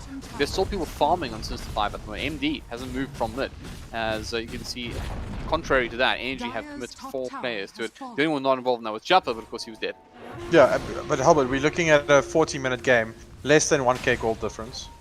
I think his teams are head-to-head at the moment. It's so tight. Oh, Juppa? Okay, he's got the hood this time. He's fine. caught out by the X, but I think you would be unwise to pick that fight, especially with a hasted up Dragon Knight flying around. Castaway does have his Blink Dagger up, and they can be playing aggressive when they have the Sharpshooter by Hoodwink up as well. Oh, Schlinks. Sneaky, sneaky. What are we doing there? This is not... Did they just smoke? What did I just see? They didn't smoke, did they? They did smoke! They just smoked! Schlinks! I'm not sure if there might have been like a double smoke. Like, I'm genuinely like... I saw something, I'm not sure, I might be going crazy, right? Maybe I was just predicting it in my brain or something, but they immediately got caught out there. And that is that's a big deal, and this is why Nick Assassin can be so brutal to work against. I mean, you want to take the offensive stance, and you're just like, okay, now what? Like, now they wanted to take a team fight, and now everyone's literally going, okay, back to playing. Yeah, and it's weird because almost like this awkward moment where you're like, okay, farm. You know what I mean? Like, there's those hesitations that happen where you're trying to figure out what's going on. It's very similar. Schlinks just scouted the stack as well, and he stole the bounty rune. Oh, he's blocking the bounty. Did he block it? I think that's just outside. He missed the block there. That's kind of looked just outside. Yeah, that's just outside. Yeah, he missed the block. Troll has Battle Fury, so this stack is huge for him. Oh, bottom lane, Nick's going down. They caught. Oh, but Castaway getting the counter kill. So that's his first duel victory of the game. He was at 10, but as you he's opting for this blade mail build as well, but I think it's mainly due to the troll war. So if he does get the troll, yeah. I don't dislike the blade mail build because I still think it makes you tankier, right? Because you still have the chainmail there, and it's not like awful, but it's when people. I don't think like the Deso build. Remember like the Deso build on LC? Like I think that's the thing you must avoid at this point in Dota. The thing is that there's not a lot of like heavy burst on the side of Sun 5 apart from Eclipse and then Sharpshooter. I guess Kunko Boat is also a significant amount of damage. But he wants to be able to catch Troll Warlord when he hasn't halted and then be able to kill him. And that's what this Blade Mail is for. So, but Yappa's had Ravage for a while and they haven't really used this. We saw them smoke up, Schlinks just broke it, and then everyone kind of broke away to go farm again. So, knowing that the smoke was broken, it kind of middle blink. They managed to catch our TKC. In comes the Coke Run. This will slow things down. They also have Super Sunray in the back line, so looks like this should be a win for Energy Esports. They've lost the Enchantress. What a disable from Grove, and he gets bailed out as well. They still go for though. At Aston, who caught up by the loose, but also in the top shot, they have a lot of damage from the overwhelming odds, and the Sharpshooter goes through as well. Chosen one trying to his Eclipse. This is as much damage as they can possibly get out. Right now, it's a course for support, and guess what? Charles is back in the fray at the moment. This overwhelming odds is doing work though. A couple of them tossed up by Castaway already, and it's hurting Energy Esports, but that's definitely a win for them. They use pretty much every LT on the deck, but in the end, they'll be satisfied with getting a kill onto the Kunkka. Yeah, but Grove's just hitting bushwhack after bushwhack after bushwhack, and it's multiple hero bushwhack. It's not one or two heroes. But once again, I think Yappa pulled the trigger on this Ravage again too early. Like, him and Soup are not comboing these two spells efficiently. Like, he's kind of throwing the Ravage, and then Soup is like, oh, well, he Ravaged, I need to now Egg. And we've seen Ravage and Egg used about, I think, 3 times now together. And the Egg hasn't stunned anyone. So, Soup needs to go in with the dive. They need to hit the Egg first and then into the Ravage, but he's forcing it a little bit, and it's costing them because it's their big teamfight spell. I'm not flaming him, like he's in the grand final of EGL One. Come on, but just a little bit more cool, calm, and collected. He's not going a Blink Dagger this game, so these Ravages are not going to get easier. But mainly it's due to catch. He's being caught as well. They go in with Castaway. The Sharpshooter there, the damage is just enough. Just on the last tick of that ultimate. That is an important kill because, as you mentioned, look. Oh, Schlinks! Look at that! You won't see that again for a long time! Energy! They're being deleted here! Dastam! He wants out! He might just get out. He gets a little bit of support coming from Titan in the back line. Dastam lives, but the fight isn't over just with MD pulls back Defi with the X, and they will bring him down. The Troll falls as well. 3, 4, nothing. Sister 5 take tier 1 tower mid as well. And they need it to work out right now. Like, tips come out like crazy onto Defi. No, tilt for us, they say. Schlinks with... He carapace the Breathe Fire, stun the Dragon Knight, and then he hits a triple hero Impale immediately after. Come on, man. He's Ravage. I mean, this Ravage is already off cooldown. And the difference is those stuns are connecting in range of his teammates, so they can actually kill them when that happens. Yeah, that was a huge play. I mean, I think once again, looks like the supports are headlining today because Schlinks. I mean, I think Soup was kind of the standout player of the last match, even though NG lost. But this time around, it's Schlinks. I mean, he's been so good on this Nyx Assassin throughout this match. I've been breaking smokes, getting massive impales, and once again, it's so easy, right, guys? I mean, look at that. Look at you missed one there. It's so easy to get these impales. It isn't, right? On top of that, I want to make the point. What you were saying about the Ravage into Egg becomes even more important now because the reality is, as you say, you're not trying to insult the player. It's just that they need that damage now. You need to have a massive Ravage into a big Egg. And that is damage on the table that's available for NG Esports. So, again, they are not out of this. Let's take a look at the graphs for just a second. It's sitting about 4,000 net worth lead. The experience, worse. Sitting closer to 6,000. That's the big deal. And it's kind of become a little bit... Yet another important target. And Aston, you're going to get hit by the Coco run as well. He does have TKC trying to heal up in the backline. Soup also desperately trying to keep his core alive, but he's not going to be able to. They're going to find yet another kill on the Eclipse onto the Enchantress, and they want to bring down HellbirD. Soup, you're in a bit of trouble here. You will go wide of the torrent for the very least, but 20 seconds away from the extra dive. It's going to be 20 seconds too long. They managed to catch him out, and now they're bringing the cores. Soup brought down again, 3 for nothing. Sinister 5 are just... They're just doing everything right in the second matchup. So look at what we spoke about in the draft. Like, look at Luna's impact when you have these single target disables. It's just running and hitting. Like, that's all. Like, C1 is massive. Like, he's the most farmed hero in the game. He's 8-4-1 at the moment, HellbirD. 8-4-1 in a 20-minute game. Like, that is huge. So, but it's really awkward from Energy because Troll picked up Battle Fury, and then they go and take 2 fights with the Troll Warlord. He hasn't picked up a single item after Battle Fury. Okay, he's got the Yasha. That is an item. But, like, what timing was this Battle Fury picked up? Like 14 minutes? 15 minutes? You should have a full BKB or a full Manta by now, but they've just been brawling. Like, Depi has been joining these engagements, and it's been a little bit awkward. I mean, if we're fair though, like, this seems a little bit more convincing than the Energy lead we had in the previous matchup, but Energy, they saw what it was like to have a DK beat up on you later on, and I mean, they have their own this time, and it's in the hands of Adastum. He's almost got a BK beat out as well. Going for the ACR. The problem is, and Ravage is a massive team fight turning spell, but Energy needs to, like, recompose at the moment because their spell usage is really bad at the moment. Well, not really bad, that's an overstatement, but they're not comboing their abilities efficiently. Let's put it that way. They've gone into the Roche Pit. Now, interestingly enough, I want to take a look at the vision for a second here. So, if you take a look at that F3 button, Mr. Observer, I think they didn't quite catch that smoke, but they may have seen the animation. I know that was very close, but the smoke did come out. There's no Ravage though, for 30 seconds. Well, why would you smoke when Ravage is 30 seconds away? They look a bit confused. I mean, Depi wants no part of it at the moment. And you can see the response, however... It's because no one's defending top. Like, so the top lane's been pushed in, and no one from Sun 5 is pushing it out. So Energy are a little bit hesitant, and they also like stuck to their high ground because no one is showing on the map. So they all kind of just hug the triangle area to see if there's anyone going to come, like, try and gank them, and then they take the fight. So it's all because that top lane was shoved in, and that no one was showing. Well. Oh, Yappa is getting close to Heaven's HellbirD, so that's his next item. Ooh, Luna has decided not to even complete a Manta, HellbirD. Not a Manta, not a SNY, straight dataless. I think this it also speaks to what you mentioned. I mean, this is a single hero deleting item, right? So you can see what they want to do. They want to get the jewel off onto a big target. You know, we spoke in the drafting stage about how much we like Tidehunter because it's the threat. He's there. You can't dispel him. But you know what he can't dispel? Duel. So if you do manage to catch out the Tidehunter, you have enough damage to back it up. No Ravage on the map. Well, I lie, because Schlinks is still here as well. I mean, tell the Nyx Assassin that he doesn't have a Ravage at this point. I'll call you a liar. And Castaway is also going BKB, so Ravage won't even save people from duel at that stage because his damage is scaling. He's got plus 30 at the moment. And Roche is up, and I do think both teams have good Roche fights, but I don't think you take a fight into Egg Ravage at the Roche Pit.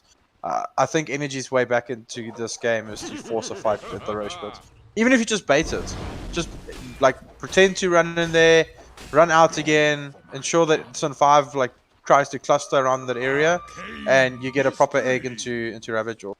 Oh, Oh, look at Schlinks though. He's being brave, right? Oh, Oh, he he's went being to real the down. brave. In fact, they managed to get the Dragon Tail off, but guess what? He's got Sport, the Bushwhack here next from Grove, as well as the Sharpshooter. This at a stamp DK is just bouncing Broken. around. Didn't have an opportunity to move. MD beat though. Why Yeah, was that a misclick maybe? Well, he wants to go into TKC. He pulls him back. He's going to commit the Coco Rum as well. And they do just destroy him. So they do Doesn't get something matter. out of it, but it was a full 9-second BKB. But Schlinks just stood on top of them for like 30 seconds and like, guys, they're right here, let's kill them. And just waited, and then his team arrives. Like Nick's Assassin, when players play it like the way Schlinks is doing, looks scary good. And he's going Ags as well, then the hero get better. But Schlinks, multiple hero stuns, multiple hero like impales, he's getting the carapaces off at the right times. Like look at him, he's solo protecting this Roche, and they don't want to fight it. Oh, there we go. They do have decap in 4 seconds, Oh, but look at that Roshan damage. will fall first. Aegis goes down. What's chosen one? He'll eventually pick that up. Tosses off the Demon Edge, but Yep, they in also trouble. managed to pull back the Titan. It does he toss the Carapace. Ravage out. You'd hit everything, but he's already lost one. He's trying to TP out. Does he get out? No, Lucid Beam, of course, going to slow that down. Gets to the Anchor Slash, but in the end, Japa will fall as well. Energy aren't into the Stoda game at the moment. No. I think the itemizations and like we said spell usage is really costing them. Those early fights where they whiff 2 Ravages plus 2 eggs at the same time, using 2 Ravages and not getting a single kill with Phoenix Egg on top of it, that is, it's game losing, because those are your tempo spells. Because immediately after that, you can't really pressure the map, and then you just kind of have to take what Sin 5 is giving you, and they didn't make it count, and they're still not using these 2 spells together efficiently. We're not even seeing Soup going Holy Locket. I'm not sure why. Holy Locket on Phoenix is absolutely broken. Like Sunray heals is no joke, especially with these strength heroes like Dragonite. Troubling times, and I want to point out as well, if Energy lose this matchup, hold on, Schlinks Back goes against straight the wall. back into TKC. Look at the damage he's able to do. They bring in the support as well. Off the way. The damage is there. They'll finish with one, and it asked him. He wanted to get into this fight. They're going to buy back on the Enchantress, but it looks like they're happy to go back in onto it. Aston. He's caught by the Lucid Beam, just being controlled. BKB is forced out. He's lost off his HP, Here we though. go. And there's the clips coming from Chosen One onto the high crowd. Guess what, Anakin? Sinister 5 were waiting up there. They didn't quite have the opportunity to go back in, but they did use the BKB. Maybe got a little bit lucky that they didn't lose more than that, because that Eclipse was wound out. You can see Chosen One's eyes light up for that one. I'm gonna openly say this though, the lucky thing is with all the space that Sin 5 has on the map, we like MD and C1 is just they only 3k ahead of the enemy cores. So the Troll has tried to keep up, so has Adastam. Oh wait, here we go. Did they spot Schlinks? Look at these sentries though. And oh wow, TKC. Oh, he's got the shard. Yeah, he's got to obliterate. The Ravage is pretty good though. Gets off 1 to 3, but can they make it count? There's a Ravage of our very own. Make that 2, because not to be another Bushwhack's just good. Deppy doing work though. He's fighting through. There's no way though. He's alone, and he'll be brought down. The Sunray won't help that. Yeah, okay. So he's not going Holy Locket because Schlinks is just playing the game of his life. Because every single Sunray that comes out is just being carapaced. But HellbirD again. Like, you're not getting Sunrays out in these team fights. Why was that egg popped so late? Why are they not using the Ravage and the egg at the same time and ensuring that you stun lock like the entire team? They're just not overlapping effectively, and he's trying to Sunray his team to keep them alive, but like Schlinks is just all over Soup at the moment. Honestly, this is a devastatingly strong performance from Sinister 5, and you know I'm gonna say that this is a very scary position for Energy to be in at the moment. If you look at the history books now, as we assume that Sinister 5 take this next matchup here, Sinister 5 have won the last 4 games back to back against Energy Esports. Yep. They've been winning most of these tournaments. They've had the better of it for the last month at least against Sinister 5, but right now, probably the most important tournament of the year, Sinister 5 are putting themselves in such a powerful position. I mean, a reverse sweep in a grand finals is the stuff of legends, and it looks like Energy may have to do just that. They're 2 racks down already. And it's not over yet, because Chosen One with the Aegis is standing on the high ground here. They're going to pop the BKB. Adestam goes in very deep. He tries to go in, but he hasn't been able to do the job. In the back line, though, they've managed to catch out a fairly tanky target. He did manage to get the ulti off, though. He's running around, running rampant at the moment. Hasn't been able to be brought down. Pops the BKB, tries to limp out. Does survive for the time being. Breathe fire comes up from Adestam front by side, but they have lost their Tidehunter. He doesn't have Ravage anyways for another 20 seconds.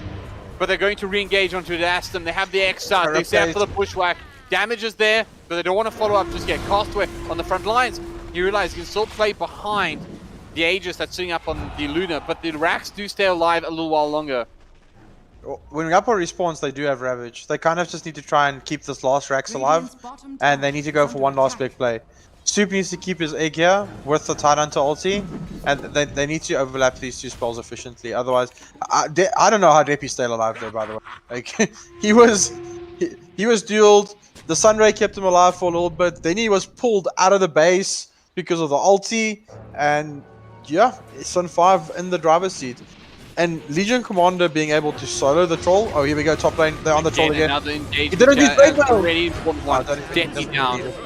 We might just be calling GG in a second. Got to do a little bit of admin. But I don't know if we're going to get the time for it as they bring down yet another hero, this time being the Phoenix. Congratulations to the God. That's like your... Oh my gosh, it's the God. Yeah, but God, like, you know, you guard them all or something like that. You just didn't want to say OMG. No, it's a guard, like a, you know, somebody who looks after something, not you know, a... Oh, look at the damage onto TKC. Oh, slings. Anyways, we'll keep it in Dota, but you do need to announce yourself on the YouTube account to say hello to all of us, to let everyone know that you won. Otherwise, we're going next, and we are going next. Through the GG has Ravage account. He's done. He realized that this game's over. Sinister 5, they bullied them. Let's be honest. They didn't win this Dota game. They annihilated the opponent. I agree with you, but it was also due to Energy's mistakes. We said it like about 3 or 4 times this game. Their spell usage was very poor that game, and they're a better team than what we just saw. The Egg plus Ravage combo never worked. They blew 2 kills top lane where Yappa ravaged the Luna solo, and the only other damage source that they had was a level 2 Fire Spirit. And yeah, it just didn't look smooth. A little bit of jitters maybe, back against the wall now, but Energy just needs to compose themselves and get back into this game. But Sun 5, crisp. Castaway getting way too much out of his lane than he should have. C1 on this Luna looked really good, but Schlinks, man. even Grove. How many multi-hero bushwhacks did we see when they were chasing them? I really feel the difference is on the supports at the moment. Grove and Schlinks are completely outplaying TKC and Soup at the moment. I tend to agree with you, and that's the thing. If I was Grove right now, I'd be like, well, you know, I probably wouldn't be upset for the casters giving my support duo teammate the MVP. But at the same time, in so many games, he would have been the MVP. He was also that good. But all right, we're going to take a quick break. Obviously, the next matchup is the deciding one, potentially. This is do or die territory for NG Esports. Now, bear in mind, if any team in the country can beat Sinister 5 3 in a row, it's Energy Esports, but that is an enormous ask. However, this is a magical place here at EGL One, so don't be too surprised if we're shouting for our game 5 in not too long. But that is a massively difficult ask, and right now, Energy would have to pick themselves up, compose themselves, and remember that they got here because they are that good. And they have a lot of work to do. Anyways, we'll see you in just a minute. We'll be right back.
Alright, welcome back everyone. This could be the very last match of EGL One. Obviously, we don't want that. We actually want to go all the way to the Grand Finals, BO5, 5th matchup. And here's the thing. As casters, we always get the benefit of hoping for that 5th matchup, but it's going to be a very hard road for Energy to do just that. 3 on the trot against one of the best teams in the country, perhaps the best team in the country at this point, is a decidedly hard thing to do. And of course, it's going to be a big ask here. My name is HellbirD, I'm joined by notAhero, and if you're just tuning in, this is The EGL One Season 1 Grand Finals. Energy Esports versus Sinister 5. And Sinister 5 are just one away from getting to hoist that trophy, sit at a throne, enjoy the lion's share of a 50,000 rand prize pool, and of course, putting their stamp in history. Alright, we're wasting no time though. We don't have time to waste here at EGL One because we're going straight into the draft. Let's get stuck in. Right. TA banned out as well, Tree and Protector and Kunkka, one ban to follow, notAhero. We haven't even seen the Earth Spirit yet, and it feels like there's so much still to be offered in this matchup. But as you hear from my co-caster, sorry, I'm excited. What do you have? I'm so excited. I am so excited because I really hope this is going to be a carry axe. We haven't seen it at all this tournament because when it started becoming really popular and people realized that it was strong, teams were kind of scared to pick it up in the middle of the tournament with like knockouts, etc. going on. But Sinister 5 has been banning this axe consistently, and it's give it 20 minutes. This hero is crazy strong. It also scales incredibly well into the late game. We've seen this carry axe out carry Lunas. We've seen it out carry Terrorblades. It just looks so good, and it's still a flex. You can put it as an offlaner. But Sinister 5 immediately respond with Shadow Demon. Okay, well, we need to mitigate this axe's damage output. Shadow Demon is going to disrupt the axe or the target that it's going on. Just try and not be blown up. And it's a counter, like, because Shadow Demon's illusions spin as well. So, definitely good pickup by Sin 5 in response to this axe. But they now need something else that can jump this Shadow Demon and just control it. 10 seconds remaining. What are they going to do? Are they going to go back for like the Clockwork pickup? I don't really know if I like Clockwork ST. It's a bit of a weird one. They can do Sanking for Yappa, and they've played it middle for Adestam. So I won't be surprised if you see like Sanking or anything along those lines. But they need a support that can go toe to toe with Shadow Demon and Lion. What do you think, HellbirD? What is gonna? I mean, what we did see from Super 4 was very good. I think they need to go. Yeah, I think they need to go away from this Enchantress pick that they've been picking up for all time. Yeah, there we go. For the Hoodwink will look great on Sinister 5's hand. I mean, you mentioned how good the Bushwhack was, but you know, once again, in very capable hands. We obviously are putting a lot of emphasis on the support battle in this tournament so far. But you know, bear in mind that these are not weak players. I mean, TKC and Super are pretty horrifying, if we're totally honest. Is Energy going to not take out the Dragon Knight because you're looking at land plus DK comp again, which is extremely strong and it makes your lanes very flexible. There's the Huskar taken out, Storm Spirit taken out. Interesting because they already have the Lion. Radiant team back. Puck taken out. I guess they just don't want to give Adam a staple hero to take over the map with. They have a counter to majority of those heroes. Like, I guess Storm and Puck can go both ways. If you're the one that jumps in the Lion, he's an easy kill. But if Lion catches you in any team fight, then it's not going to be a fun time. And Schlinks has been so good this series. I don't expect him not to hit multiple hero. First spikes are a lot easier than Impale, right? And the range is bigger as well, if I'm not mistaken. Like if you click on the ground, like the target range is pretty big. Wraith King taken out again. I guess it is a Depi hero. Like he's played a lot of Wraith King for them. What is Castaway going to play here? Like he's been playing a lot of Mars. The Master's been taken out. They can still do the DK and then it's a flex. But I don't know if Castaway is really playing much DK. I do still think Lion plus DK is a strong lane. And it can actually lane against this Axe hero. Timbersaw is still in the pool. Well, DK comes out. I mean, that definitely worked out since Survival. I feel like a big part of the game 1 victory was just playing behind the DK. Once he came online, he was doing a lot of work. So let's see if it works out for him again. A Gyro picked up by Energy though. So the Luna's out and the Gyro's in, but that of course means that Chosen One, the question mark beckons. Like, does he go back for the Terrorblade here? I was really not convinced by the Terrorblade performance he had. I mean, it could have just been a bad game, right? But I would. 10 The problem is that he seconds also remaining. played up against a PL, which is Yeah, different to these Gyro. PL completely counters that Terrorblade pick, so that was kind of an outdraft. But the thing is, these Terrorblade and Luna heroes want that single target disable tanky frontline that we spoke about. Like we saw how much work Schlinks did that last game. Chosen one was 8 for 1, 20 minutes into the game, and like his farm was good, but Schlinks was setting up those kills.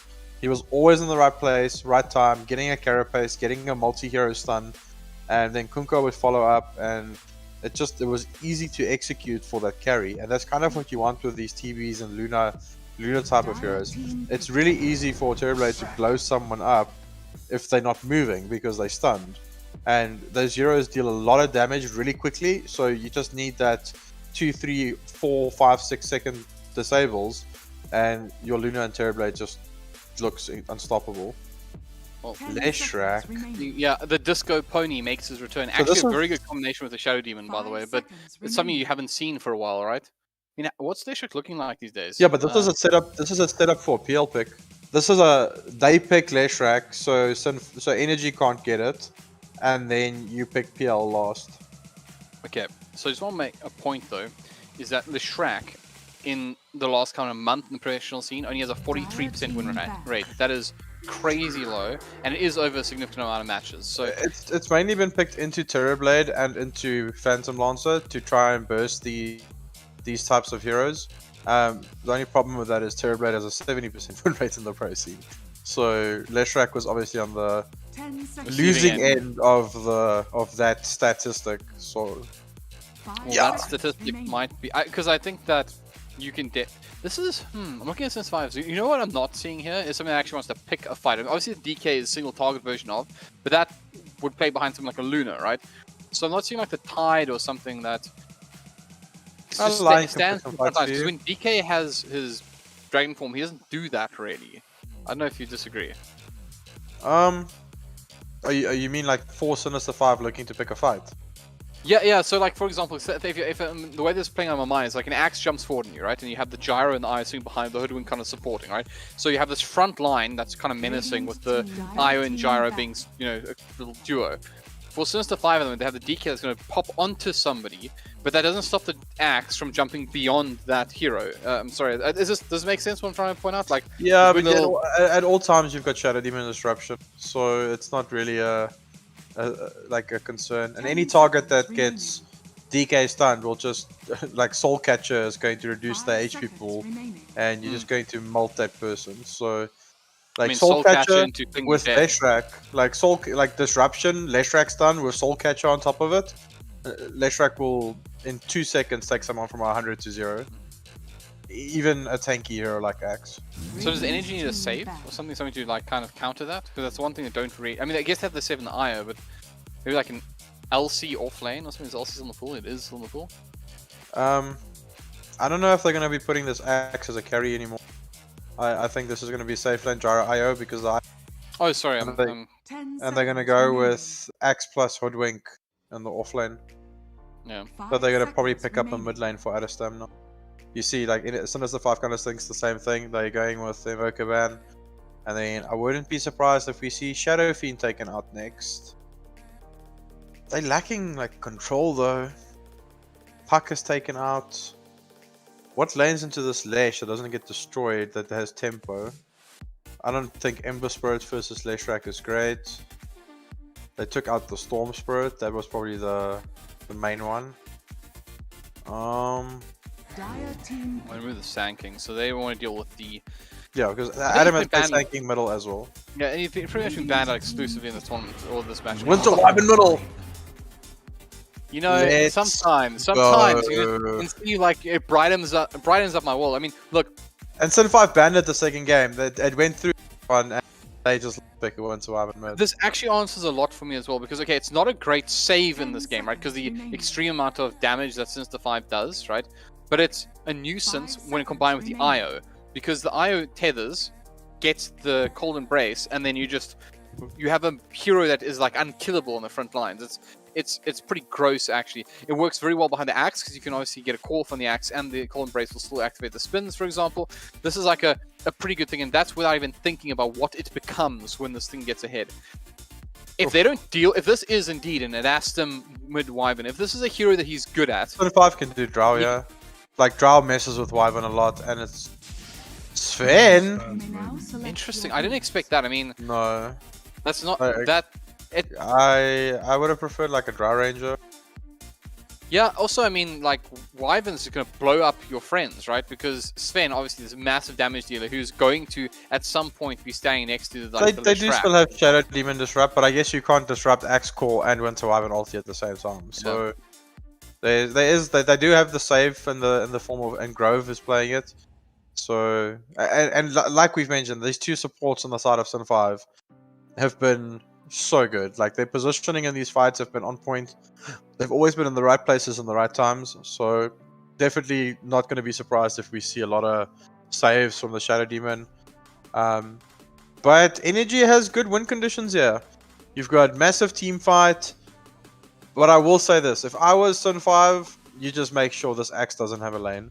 Put the Shadow Demon against it, because a lot of Energy's tempo is going to be reliant on this Axe. Obviously, Adastam can play with tempo once he has ultimate. But when his ulti is on CD, it's not a big CD, but if his ulti is on CD, then he's going to be playing much slower, and then Yappa is going to kind of have to be that body. And TKC IO and Depi Gyrocopter, I don't know. Sin 5 is draft though. HellbirD, every single one of their heroes has a catch every single one. Like Shadow Demon can disrupt you, Lion can stun you, Leshrac can stun you, DK can stun you, and Sven can stun you. You know, it's funny. We were actually talking about this the other day. What was it? The whole thing. We will stun you dead. The 5. What? Do you know? Very old school drafting strategy, by the way, was If the we don't- we every- will every- stun you dead. It was that as that Yeah. 5 heroes and each one had to have a stun. This was the prepare for battle. concept, right? And this kind of feels a little bit like that. I mean, as you mentioned, you have obviously not quite a stun on the Shadow Demon, but it's Well, Carl on the pro scene keeps singing on every single panel when they ask him to analyze the game, and we just say, this team's going to win because they have more stuns. That's literally Carl's analytics style on the pro scene. So, a lot of stuns in total. I mean, if you consider the Winter Wyvern ulti is obviously a disable, you have the Hoodwink who's got the Bushwhack, you have the call from the Axe, you have the it's Gyro different Rocket. stuns though. Like you're talking about like delayed stuns compared to instant, where like Lion is an instant stun, Sven is an instant stun, DK is an instant stun. Bushwhack can be dodged. So- Winter Wyvern ulti is a biggie, and then Gyro Rocket you can kind of see coming. So The line you're referring, you're talking about this line that's smoked up and 30 considering going into the seconds to battle. opponent's triangle because they want to get a first blood. That line. Yes, Okay, they didn't do that it. line. Oh, come on, Stinks, don't do me like that. don't you judge Slings. If Slings runs away, it's for the better of the game. He's been so good this series. Like he's been so But he's good. playing a lion, not a hero. It's your favorite hero. Mr. Observer Man, zoom in Hey, on that lion. Look into his beady little eye. Hold on. It's MD middle on the DK again. Never. Battle begins. Like I don't. I give up. I give up. Castaway is playing the Leshrac. Like I don't even know anymore. Like, what is going on? Why not just put this line with the DK and the offlane and put the Lesh middle? I guess MD didn't feel that he felt these better on the DK than on the Lesh. So these blocks from Adastum, these creeps are never making it mid. I was just watching this Wyvern just... This is why I can't have lanes against you. Yeah, honestly, you don't know how horrible it is trying to lane against Adastum. The thing is in this world I don't enjoy doing. One of them is laning against this man. Okay, they decided to put the Shadow Demon top with the Leshrac, so they can do disruption into Lesh stuns. I do think that's really hard though, because like, oh wait, double stun? Never mind, it's not hard. Apparently, Castaway doesn't even need disruption. He just stunned 2 heroes with a level 1 split earth, like it was nothing. So maybe that's a little bit of a warning for TKC and Depi. They shouldn't be so clustered up. Especially not with those heroes, right? Like, Yeah. you got 2 ranged, one of you has like the best turn circle in the game, and well, they're actually on top of each other again. Once again, Rocket is going to come out, should be denied out to a Ford, connects, and does. Nice little bit of teamwork there by Castaway and Grove. That's what you expect. This bottom lane is weird. I really thought that they would pick a hero they could lane into this Axe, and then they went with Sven for C1. And like this Vanguard rush by Axe, Sven's gonna be bullied. Like he might be CSing well now, but Axe is gonna soon take over this lane. He's still level 1, so he doesn't have counter helix. Yeah. So the moment he gets counter helix, he's gonna get. Whoop, there we A go. lot of damage to Jappa. He immediately has to use his Ironwood branch, and what? And regen HP. When So, did yeah? this happen? When did they? I just hovered over it by coincidence, and I was like, Iron Branch? Since when has it been an Iron Branch? Am I just that old? Like, No, it should be Ironwood branch. Why is it Iron branch? I think we're just that old. Like, I don't know. Like, because it's always been. Why would they change that mechanic? Like, Ironwood what branch. did? I'm pretty sure Ironwood wasn't copyrighted anyway. Oh, well, you know, honestly, like, it's one of those things you just don't think of because it's been in Dota for so long. bottom? But I read it. Weird. Oh, soup missed. They do manage to get the A control, but once again, she needs to double and fail off. With Spike this time around, excuse me. Excuse me. Squeeze me. Why I don't like this. I don't like this Iron Branch nonsense. Like, when did this happen? No one told me about this. So I apologize to all the viewers. 30 minutes into this game, HellbirD will still be going on about this issue. You know me so well. You complete me, notAhero. Because you know why he's not wrong is at some point I'm definitely going to make that reference again. I'm sorry, you're stuck with me. Evesports made the choice and you're discussing this, and you know now it is what it is. Iron Branch. And look how many are on the field as well. There's just so many Iron Branches. Stop it now. We're gonna talk about Ring of Health. You know what? There's one less on the field. There's a MD Courier that's no longer on the field. Nice little pick off by Adastum. I think that did deliver though, but it doesn't. He just popped Arctic Bird and killed the Courier. Like, I don't like this. Look at the damage. They're actually putting a lot of pressure on the DK as far as HP goes, but it just doesn't seem to matter. I mean, look at MD's score, 27-3, no problem, right? I mean, he's actually getting in the face of Adastum. So even though he doesn't have that many denies, it's not about that. It's about the difficulty dealing with the DK and having to try I do think Wyvern is a hero that can match the tempo of this DK or even outpace it, because it looks like MD is going back for this Midas build again. And if Adastum just decides to go like Witchblade into Boots of Travel, like we saw 9 do in the TI qualifier final, like he's going to be a menace on the map. Like you farm extremely fast. You can kill basically anything on the map with a +1. Sorry, top lane going to catch out the Gyrocopter with the disruption. And of course, they're not going to miss that, and that is a lot of damage onto Deppy, but he does get. Oh, he's going to turn. But it's not the kill that's going to be the first blood. That's going to be the other side. The map, Deppy might just be able to run this one off. It's actually the Lion, Schlinks who falls down. Jappa in the bottom lane, helped out by Soup, managing to finish the job. Not exactly sure how it happened. Top lane both alive. Yeah, we picked the wrong one. Mr. Observer, maybe you picked the right one. Is Poison still level 1? Yes, it is. Okay, he's only level 2. Overlooking at what Grove's levels are. Because he had 4 stacks there and it only did 160 damage. So, still only level 1 Poison on the Shadow Demon. And this combo isn't... Castaway even went Diabolic Edict here. Like, for this combo's purpose. Yeah. But look at those stacks, HellbirD! Please go into Radiant Triangle, Mr.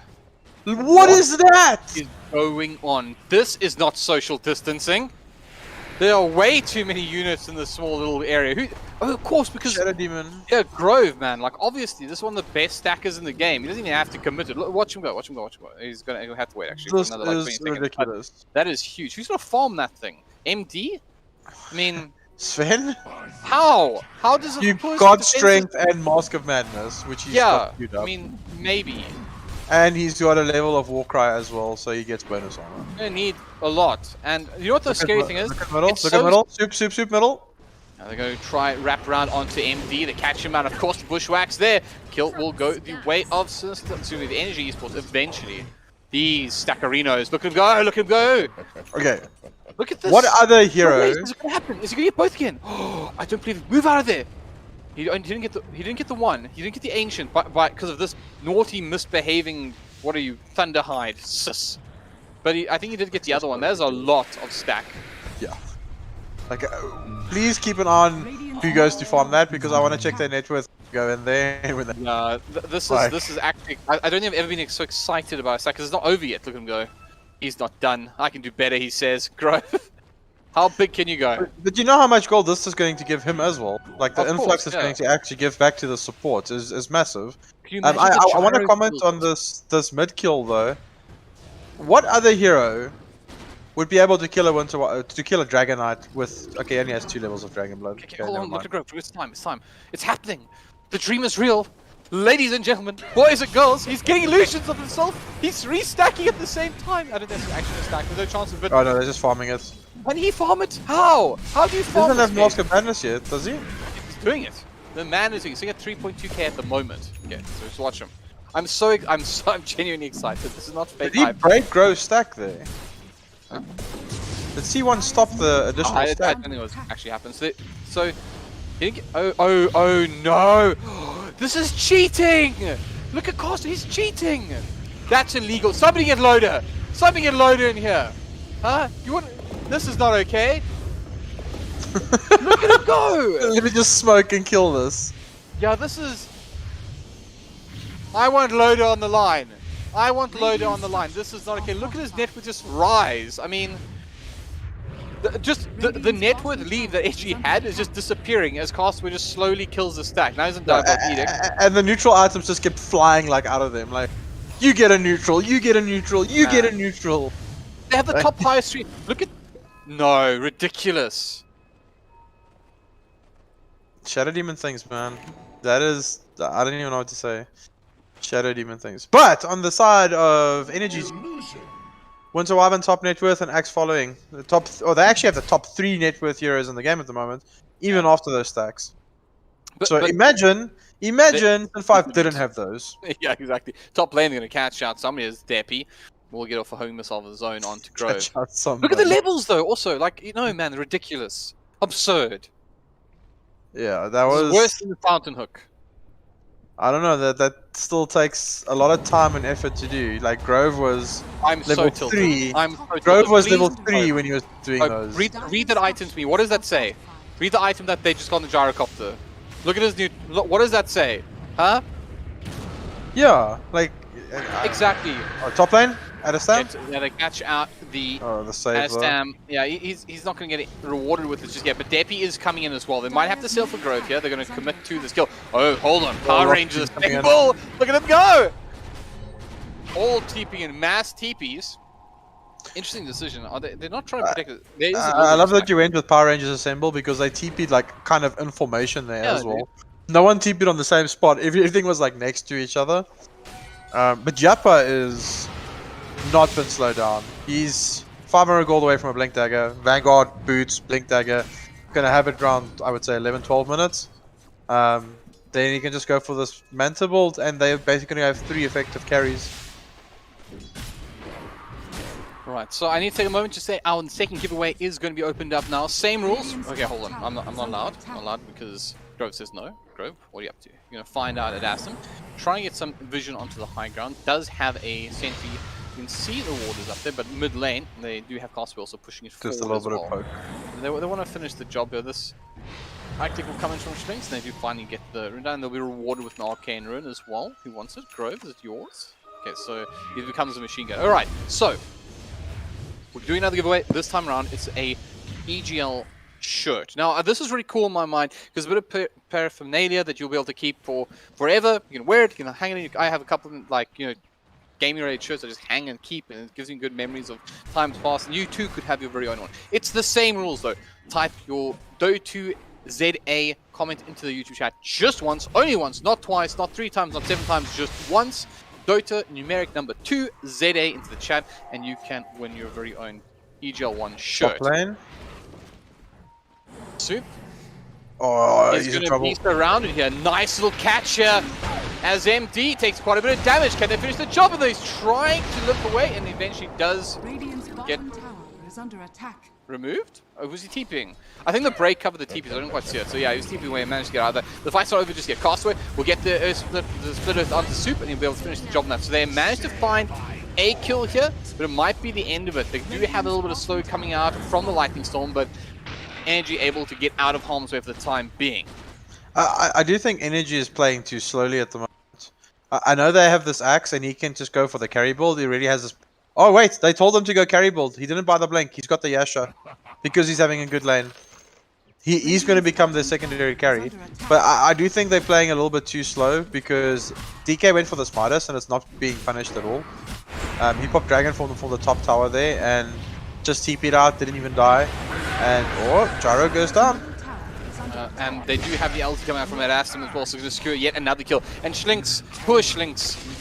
Well, I mean, that Earth Spike about sums it up. You know, as well as he's been playing, he's not been rewarded. Look at the net worth graph as well. I mean, guys, the top 3 net worth in the game, it all belongs to Energy. They are coming back from their loss with a vengeance here today.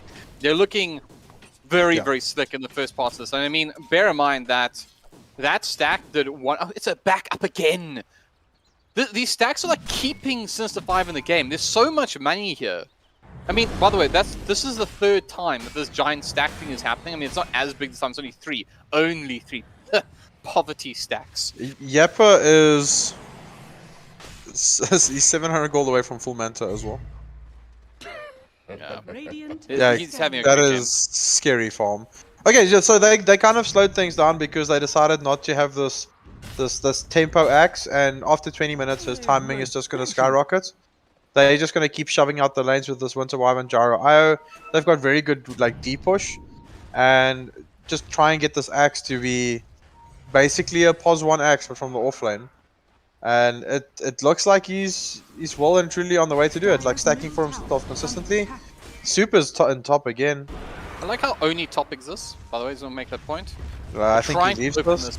Oh, they've found him! Smash out Super as well. Schlinks finds his buddy, and they're going to make sure they get rewarded not only the tier 1 tower top, but also with a tasty, what do you think, was mushroom soup maybe that time around? Schlinks red soup, they like a book. Sorry, HellbirD, but he was in that exact same spot for the previous push, and Schlinks was just like, well, he's not going to do this again, and he just finds him. What about mushrooms? Why are you asking me? Because it killed Soup. No, like soup has been taken out of the game, so it shouldn't be something delicious. It should be. The items. So like, what should they have eaten? Like broccoli soup? Like. Well, that was a hoodwink soup, so. Which sounds horrible. Never mind. I'm just taking my words back. Trash panda soup. There we go. That's what you brought into this cursed land. What? Trash panda. Look at him. The New Zealand soup.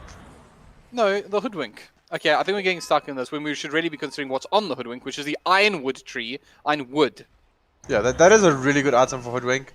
Adestam's got a DD bottled, and he only like 200 gold away from his Witchblade. He's got Boots of Travel Witchblade. He's going to be extremely scary. Is Schlinks is just hanging in this top area. I'm not sure why. Is he waiting for a TP play onto the axe? Oh, okay, well, he just wants to clear out the illusions. Look at that, HellbirD. Schlinks saw the axe at Manta. So what do you do in this scenario as an axe? On the creep wave, then pop your Mantas to push the lane into the tower. He hung around in this area just so he could use Mana Drain and Hex on the 2 illusions and try and slow the axe down a little bit. Oh. No, and that's those little things, right? And I mean, how did they kill MD so quick? That's really weird. They smoked up right on top of the axe illusions that were created by the Shadow Demon that are pushing out mid lane. They know exactly what's going on. They're in fact pinging it out. Do they know? Kind of. I mean. Do they? I mean, I say, yeah, they know what's going on. Is that a full Grove is a dagger on blink? Grove? No, it's those stacks. It's those stacks. Of course, it's those stacks, dude. Like that's what he does, not for his cause. Kill this so I can have money. That's what's going on. It's like, ha, my cores are happy now, but it's actually for me. I'll show them who the core is. Okay, Yappa, he's still looking ambitious. Yeah, he's gonna try and go, and they actually thought about it, and they do turn around onto the axe. Now this is a hard kill, but they do have a lot of magic damage, and there isn't a hood available. He's got the Vanguard. They're gonna catch out Castaway. They also get the sharpshooter. It's a nice big catch there. MD, they get caught up by the cooldown. They're slowing them down. Energy want to finish them. They have lost the axe. The Hex comes out to MD, still life timing. In comes Chosen One, but they get the ulti of immediately. Disruption is there to slow things down, but it is going to just slow things down. The fight continues again. Chosen One, he is going to try. Oh, he's in trouble. Devin, but he's being slowed down by Adastam. Again, Earthspike hits 3, and it was a beautiful bit of work there because it makes this fight in Oh, their Blink by favor. And Grove. they turn this one around. Adastum caught out here, should be brought down. Does have the Call Embrace and will pop it, but he is just alone here. The disruption not timed well. This time around, it's going to line up though for the Earth Spike, and they'll find the kills well. 4-4. Did they even kill anyone there in the end? So That was a there huge was a fight. there was a one way or small another. little misplay there, and I think it kind of happens when you don't play Wyvern a lot. Like when Adastam hit the Sven with the Cold Embrace. Oh wait, just more kills going down. Yeah, Grove that with the is- blink again. Well, they do manage to catch a Castaway, but a beautiful spirit comes through, and the damage there onto Yappa. All that farm, it's just not working out against all this magic damage. He survives a little while longer, but he is on the run. Depi also trying to move back. MD gets off the Dragon Tail, and they'll finish off Yappa again. That is so many kills. Beautiful Yappa needs pushback, to- but man, they're getting destroyed at the moment. Yeah, Sinister 5 Yappa just should gave not be everything. joining these. Yeah, Yappa should not be joining these engagements. He went for this greedy build, so he's not the tempo axe, and he should be farming. And Adastam hitting the Cold Embrace there, then Sven gets disrupted, but he can still do damage to the other heroes that are surrounding the Sven. He should have just changed targets onto Schlinks, and he would have actually killed him. But So, just a little bit of panic there by Energy. And yeah, Yappa needs to realize that he's kind of the pos one this game. Like, if you want to go Manta first before Blink Dagger on Axe, you locking in that, okay, well, I'm kind of the carry. And you need to wait until that 20-minute mark so you can have Blink and Shard. This feels so rough though. Take the XP and net worth swing is just astronomical. They went from being behind on net worth to being ahead by, so it's a 4K, a full 4K gold swing. Cool, that feels nice, that's good. Look at the experience, it was dead even before, and they had a 6,500 XP swing. That is enormous. They're going to cash out at Aston, however, and it's just getting worse now. Oh, the reload! Oh, excuse me. I apologize, TKC. I did not realize that you wanted to have one of those moments. Beautiful save there, and they're getting a little bit of support. Deppy's actually waiting for him to come back. Says, "Don't worry, Fran. I got you. Come back Wyvern's here." got And a I'll get growth out. bow as well. So that is Big pretty up. big for them. Guess it's my Can shot. take these fights from a much further distance away. Blink Aether Lens on Grove. That's exact. 18 minutes, HellbirD. Like, look at his net worth compared to the other supports. Yeah, that is. And on is- top of that, Schlinks also has a Blink Dagger. Like, you know how mobile their draft is at the moment? Dragon Knight, Blink Dagger. Grove, Shadow Demon, Blink Dagger. Lion, Blink Dagger. So, yeah, the Castaway and MD can pick their targets. It makes C1's game extremely easy because he can kind of choose what targets he wants to go on. This is just scary because Super is rushing Ags again on this Hoodwink, and I don't know if that's the play. It's really strong and it's really good, but your team kind of needs you to like have a Glimmer Cape or 4-staff or anything along those lines, because TKC has got a mech, pretty standard for IOs. He wants to keep people alive, but they need to be able to disengage from these fights. There's a lot of single target stuns. A 4-staff, anything along those lines can change the course of this game. Right, well, I also want to point as well, a big deal is that it's just the Aether Lens as well. Like, the fact that he can make sure that he can get into these fights, and, well, Yep. he can start them Here too we go. now. He can disrupt things. Look at this. Oh, it's just destroyed. Addis Reload! blown up. No, he's What? not! Reload!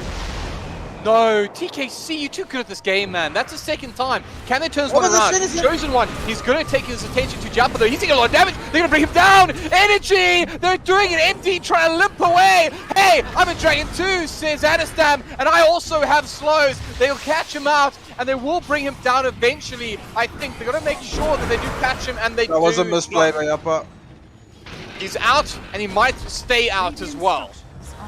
He's trying to TP out the Jumper, he's there, but of course, Schlinks bails him out. Look at the damage though. They're going to keep this axe control. Tier 1 mid is in danger here as they bring in even more support. He has got so many stacks of that Shadow Poison, but TKC, that's all on you. If they hadn't have got that save, I thought he would just die. He was taking so much damage, but Well, wow, you look- pulled it. You're like, he's blown up. Like, no.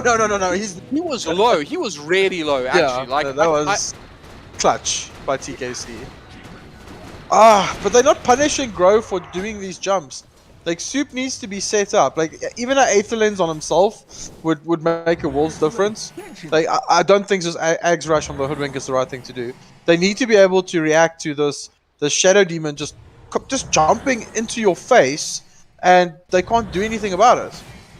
Like they almost lost Adestam there twice, but just because TKC quick on the fingers, saving his mid laner, just changed.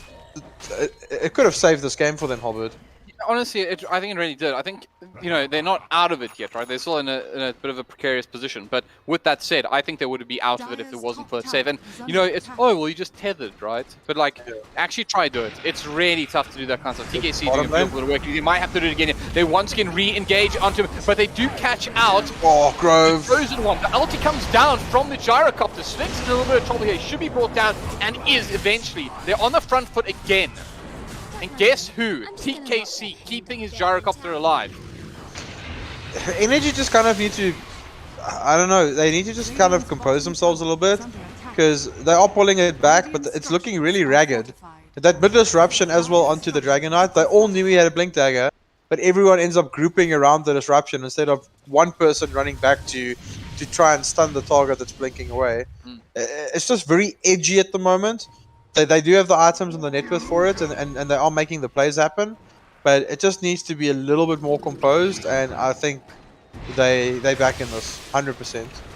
They need a big fight as well. Like, it's great that you can save these things, but like the biggest issue they have at the moment is that they're behind on not experience. Sorry, not net worth. That's not the issue. It's the experience. They're far behind in that. So you're close on 7,500.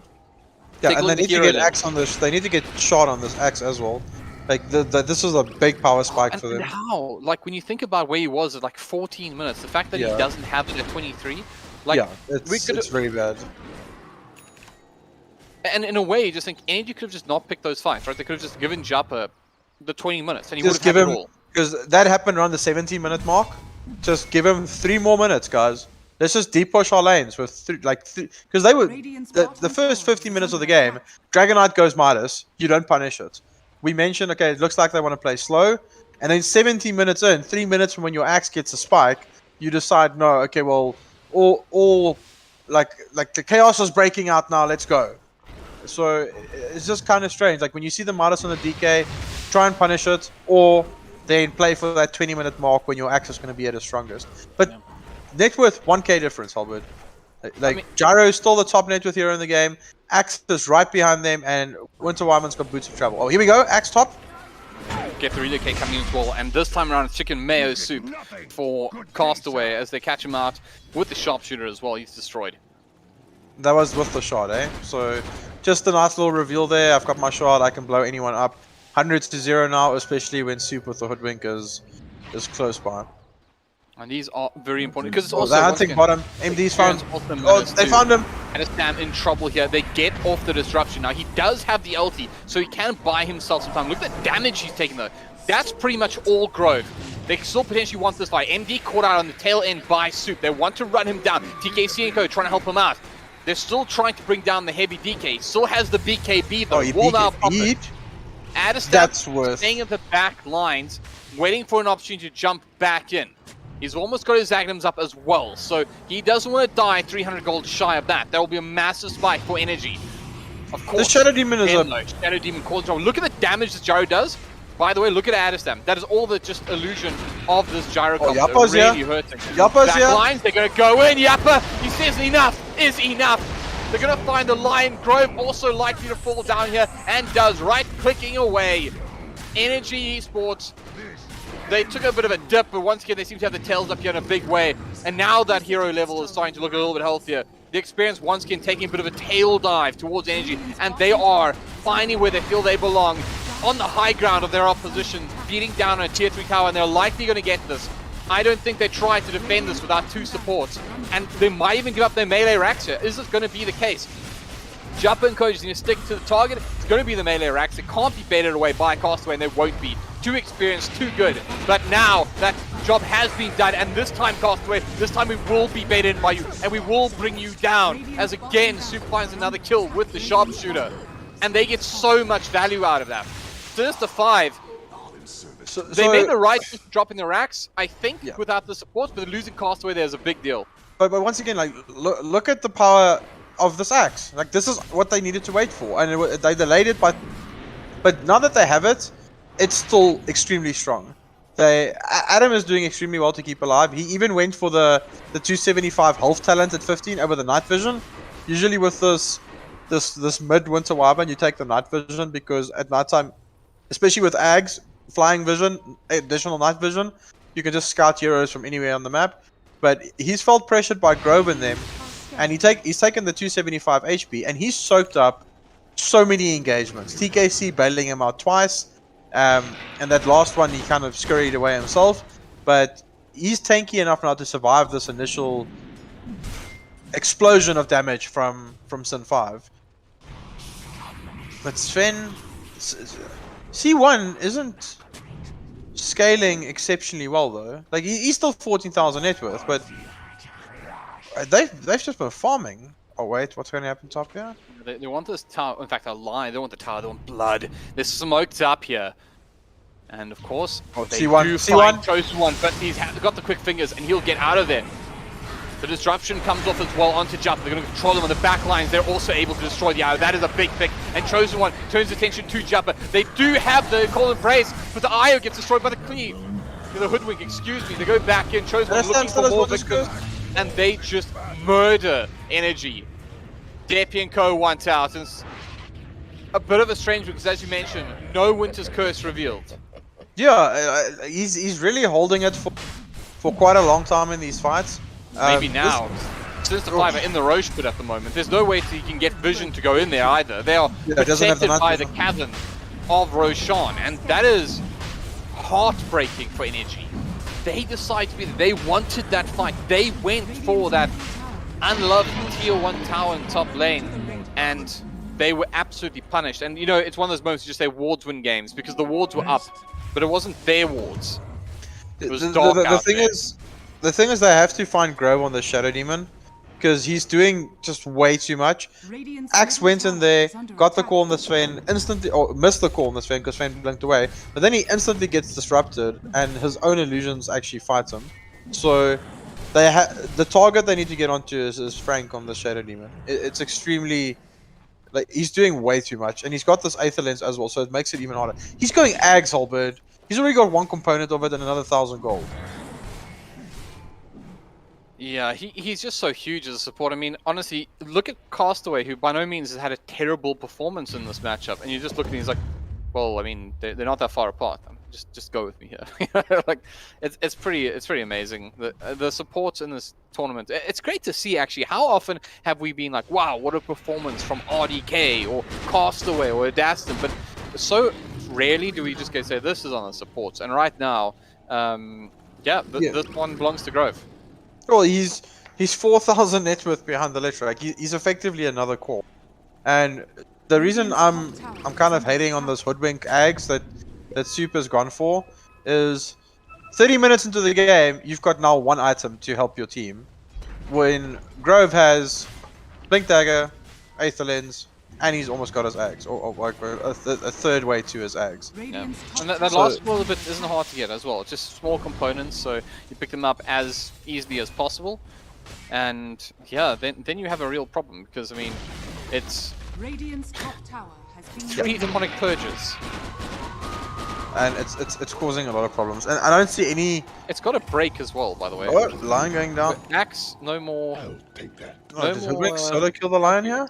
Or did Adastem assist? I'm not entirely sure. I was staring at Axe with dismay because I just realized how good Shadow Demon is. I don't like what Adastem's done here. Like, he's gone Dragon Lance with this build. So we kind of see Nan do this build, and he went Kaya Yasha afterwards. Because with the Kaya Yasha, you can kind of be permanently in the Arctic Burn form and fly around the map. They've caught out Crow, but he's not Big Dagger. So yeah, there's this. You need Kaya Yasha or Kaya Sanj, because then you can stay in perma Arctic Burn form. He went for this Dragon Lance. He already has the Grove Bow. Grove Bow gives you 100 attack range. Dragon Lance gives you 140. I guess so now it's plus 240.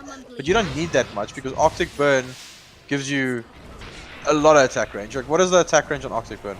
Like, it's like 500? It's 575. 575. So it's like a leaner attack range extra. Yeah, you don't need to have this Dragon Lance, and now he's going BKB afterwards. Sinister 5 smoked up. They're gonna find it, Aston. That's the target that's right there. It's going to pop, and they know he's there, and they know it's worth it. But can they turn? Can they burn? Adaston's getting destroyed. He won't have an opportunity to fight back. They do have Devin. He's trying to stand his ground. He's got their Setang. He's trying to fight through it, but there's just too much. In comes Yappa. He catches that growth. Doesn't quite hit with the ulti, but they are still managing to fight back. They do get the buybacks out against him as well, and they get the Hex off onto Yappa. He'll fall down as well. 4 for 1. The buyback comes back from Grove, so they're going to... Oh, they got him! Big. Depi caught on the tail end of that split earth as well. They're going to slow him down, they're going to stun him up, and Sphinx, he'll make sure he never moves again. 5 down for energy. And right now it looks like Sinister 5 are closing in. They can taste the blood in the water right now. Just so much little mobility stand between them, and their first EGL One Grand Final 1 position spot that they so badly want. There's just way too much mobility on the side of Sin 5. Energy can't react fast enough. There's a Blink Dagger on Castaway, on Schlinks, on Grove, there's one on C1, and there's one on M. The entire team has a Blink Dagger holder. Like, and of course, they're going to have this ulti out again very soon on Grove, and to me that's a big deal, because then your axe feels like a, I don't know, like a sport axe or something. the problem is the Leshrac is clearing through these illusions too quickly. He needs to buff up his illusions with raw HP, and the Assault Cuirass is not going to do that. They need the AC for the attack speed because there's a lot of the damage, but Leshrac just... pops the BKB and there'll be enough for him to walk out of it. Yeah, the Leshrac just puts Edict on, puts his ulti on, and the illusions, they get cleared out. The plus side... Oh wait, they're going to catch her? Not quite. No. They were trying to back off. Bear in mind, there's significant pressure coming in this bottom lane at the moment because of the racks that fell earlier. I think Adastam not taking this night vision. I know it's daytime now, so I'm not being a pleb. Grove will be caught out here. And I think he bought back. Was he the... No, was it the Lion? I'm trying to remember. It wasn't him. It was him. Grove did buy back in the last fight. But he's down for quite a while, so it's a decent window to operate in. Not going to be enough for like a Roshan or anything like that because they expired, but maybe just a little bit of pressure, a little bit of opportunity to farm.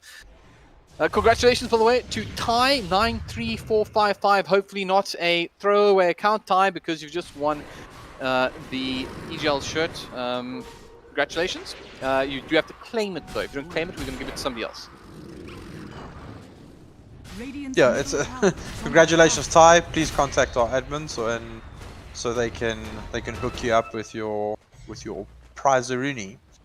The thing is, energy, they still have this bottom lane of racks, and that's a big factor in this game, especially when you have heroes with boots of travel, etc. So Adastam has it. You've got Axe that can push out multiple lanes at the same time with the illusions, and if things go pear-shaped, they can kind of play the map game because you have this bottom lane of racks. And I'm not saying full on split push, I'm just saying make sure that is the lane that someone always has to go back and defend.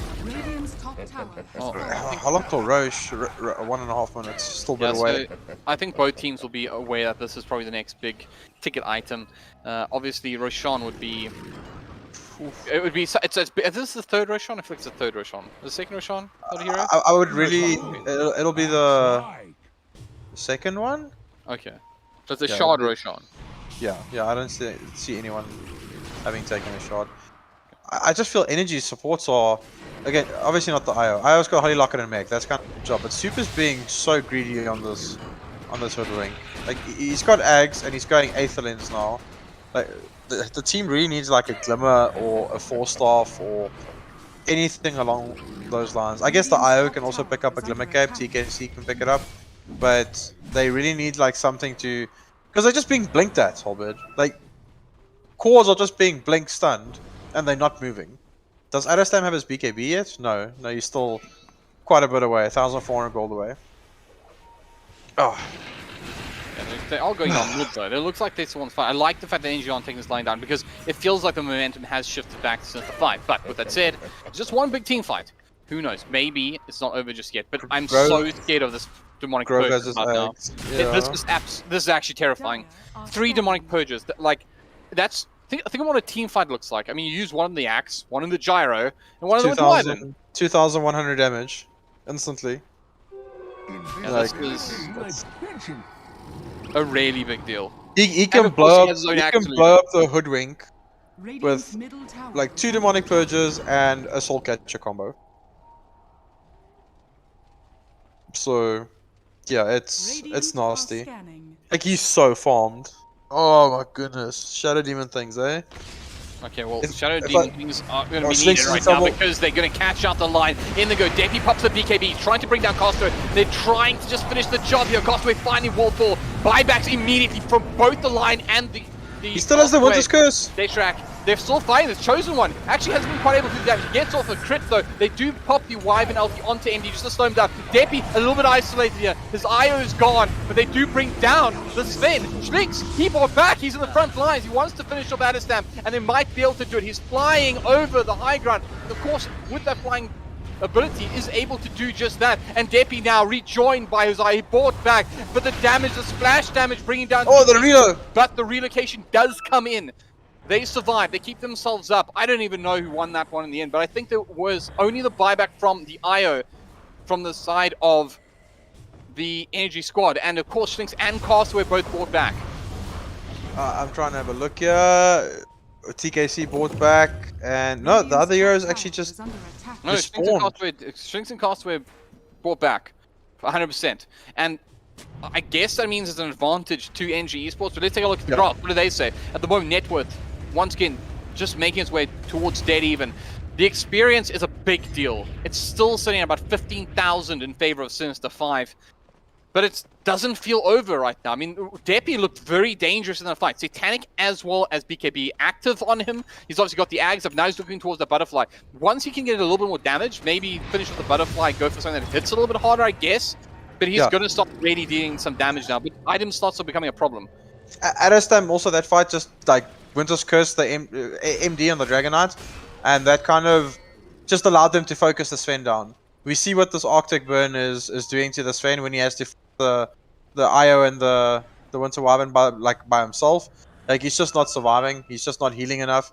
He still has the Mask of Madness. He's gonna split it for Satanic soon, but I don't know if it's gonna assist him with this Arctic Burn. Like it's Half Burn. It's 9%. It just does the same amount of damage. It's not like it's gonna do less because you've got a higher HP pool. Look, this game is on a knife edge at the moment, but it means the tournament is on a knife edge. Roche is up. Maybe pulling their way back into this one, but it just feels like one bad fight, one bad engagement could be everything. At the moment, there are 4 buybacks that remain in the game. One of them is sitting on the Chosen One Sven. The next 3, they're ignoring the middle. And Soup. In they go. The rope is coming in. Look at the line that was drawn. They actually said go in deep. don't know the and then Roche. the Roshan. I don't think this is going to happen in time. They don't know. They don't know the Roche. Scout out what's going on. He's going to pop the smoke. Schlinks scots him out. They need to finish this road fast though, and this is going to break havoc into the map. They go back in. They catch up Grove. The Aeon just will pop. Depi has. Where's that Aegis? Who's got it? Fenzen! Oh my soul! Chosen One blowing people up. They've all been destroyed in there. They're going to come back to life one more time as Jaffa tries to deal with Chosen One. He's forced off. Depi now. He doesn't have his eye. He's trying to TP away. Oh, Schlinks! Be able to do so, but Soup on the back line has been caught out. They start to wind up the thingy one side. The self-fuels is there from the Stormcraft, but it's not going to save them. In the end, Energy lose 3. They pick up the Roshan. They lose it just as quickly. A massive fight for Sinister 5 again. And once more, the experience that suffers. That's going to be the big one again. But they're going to force buybacks here too, as they start making their way down towards the racks of their own. They've been dealing from the back foot of their own one this entire time. But now, they have Castaway back. He's going to defend it for the time being. But I think he might just, even if he buys travel, it's actually in cooldown. But they're going to try force these ones out. Can Depi stop? They can kill MD. Kappa goes, he's got the sport from Schlinks. The buybacks come though from the Hoodwink. MD in a little bit of trouble. He's got the little bit of support he needs from Schlinks. So in the back line, look at the damage to the Soup. And now they manage to control Chosen One. He's got the spider leg, so manages to allow him to get down to the low ground. But he is still being charged down by the homing rock. Do they still want it? Jumper will be caught by the tail end of Schlinks' Earth Spike. Means that they can't quite catch the Sven. That would have been huge. A huge opportunity that they don't quite claim. Man, once again, Schlinks coming in clutch. Like I saw MD overextending there. I thought they could kill him. Then C1 jumps in. It looks like he was gonna go down. Insta hex by Schlinks. Insta impale. He even stuck around extra when the axe was making his way around towards the Sven. and hits another Hex and Earthspike. He's playing so on point, and he's got a Spell Prism. 18% cooldown on Blink Dagger, Glimmer Cape, and all his spells. That's gonna... In the hands of this man, that's terrifying, HellbirD. Okay, well, alright. Game, once again, in a very curious situation. There are 2 buybacks in. Only one, so 3 buybacks. One of them belongs to Jappa. Depi, just a little bit shy. He'll probably finish that up with a creep or 2. But it's that point in the game where buybacks become so significant. Every time I click on Soup's items, I'm a little bit sad. No, he's going Aeon now, and I understand why. The Sphinx is popping him in like 3 hits, but he needs, like, I still think he needs a Glimmer or a 4-star or anything. If you can cut the Sven in the fights, then your teammates will be pretty happy. I guess the moment. Sinister 5, they're smoked up. And they see PKT, they go in, they're going to backline, they want to delete the IO, and they should be able to. No, the save comes in, and Depi's going to stand and live, he's going to keep that IO alive, but the little ball has fallen. Cast away though, low. Look at Etienne! Well. They get the Earth Spike on, they manage to control it. MD and Co, they turn their attention to Depi low, he's just not moving, he's always caught out, but here comes a Wyvern Curse, it's buying them time, such precious kills. The Earth Spike again, but it's not enough, MD will fall. Lie dead for Sinister 5! Grove! And they are going to get the last one. Grove gets caught by the call and he falls as well. The dunk, not exceptional, but the gameplay is the buybacks come out from Sinister 5. The ultimate from Adestam saving his team, potentially saving their hopes here. And with the buybacks out, they know this is as hard as it's going to be. And there's no dragon form. The 2 that stand between them, and look, is it time to spot? No, they're not going to do it. They're going to commit to the racks right now. They're going to look for the megas.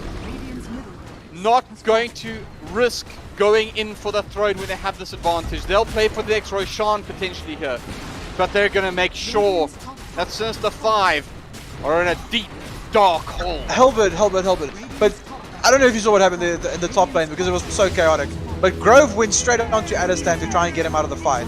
He got demonic purged, and then Adestam flew onto the ward spot on the high ground and kept like machine gunning out of there, and then came back and saved that entire fight with oh, here we go. Indy goes in, but they both get caught by the Jappa call, and the Jappa call will seal the deal because, ladies and gents, MD can limp away for as long as he wants. Depi doesn't care, Energy don't care. Energy are going to game the next game of the grand finals.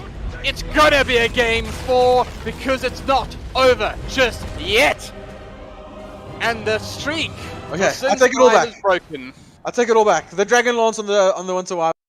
It was amazing. He was literally on the ward spot, pumping out damage. I don't even know what was that game. I can't even speak, HellbirD. Grand Final Dota is what I wanted to say. Yeah, and this was beautiful. I mean, Energy clawed their way into this matchup. They were behind at points, but they just refused to give up. They refused to go out 3-0. And we're not going to see 3-0. That's impossible now. We're going to the penultimate matchup here, potentially. This is taking it down to the wire. Energy Esports, they can tie things up in the next matchup, but again, their backs are against the wall. Sinister 5, they have less pressure. They know they have 2 matches in the bag. They can take this game confidently and make sure if they get ahead, they can stay ahead and they can win this entire tournament.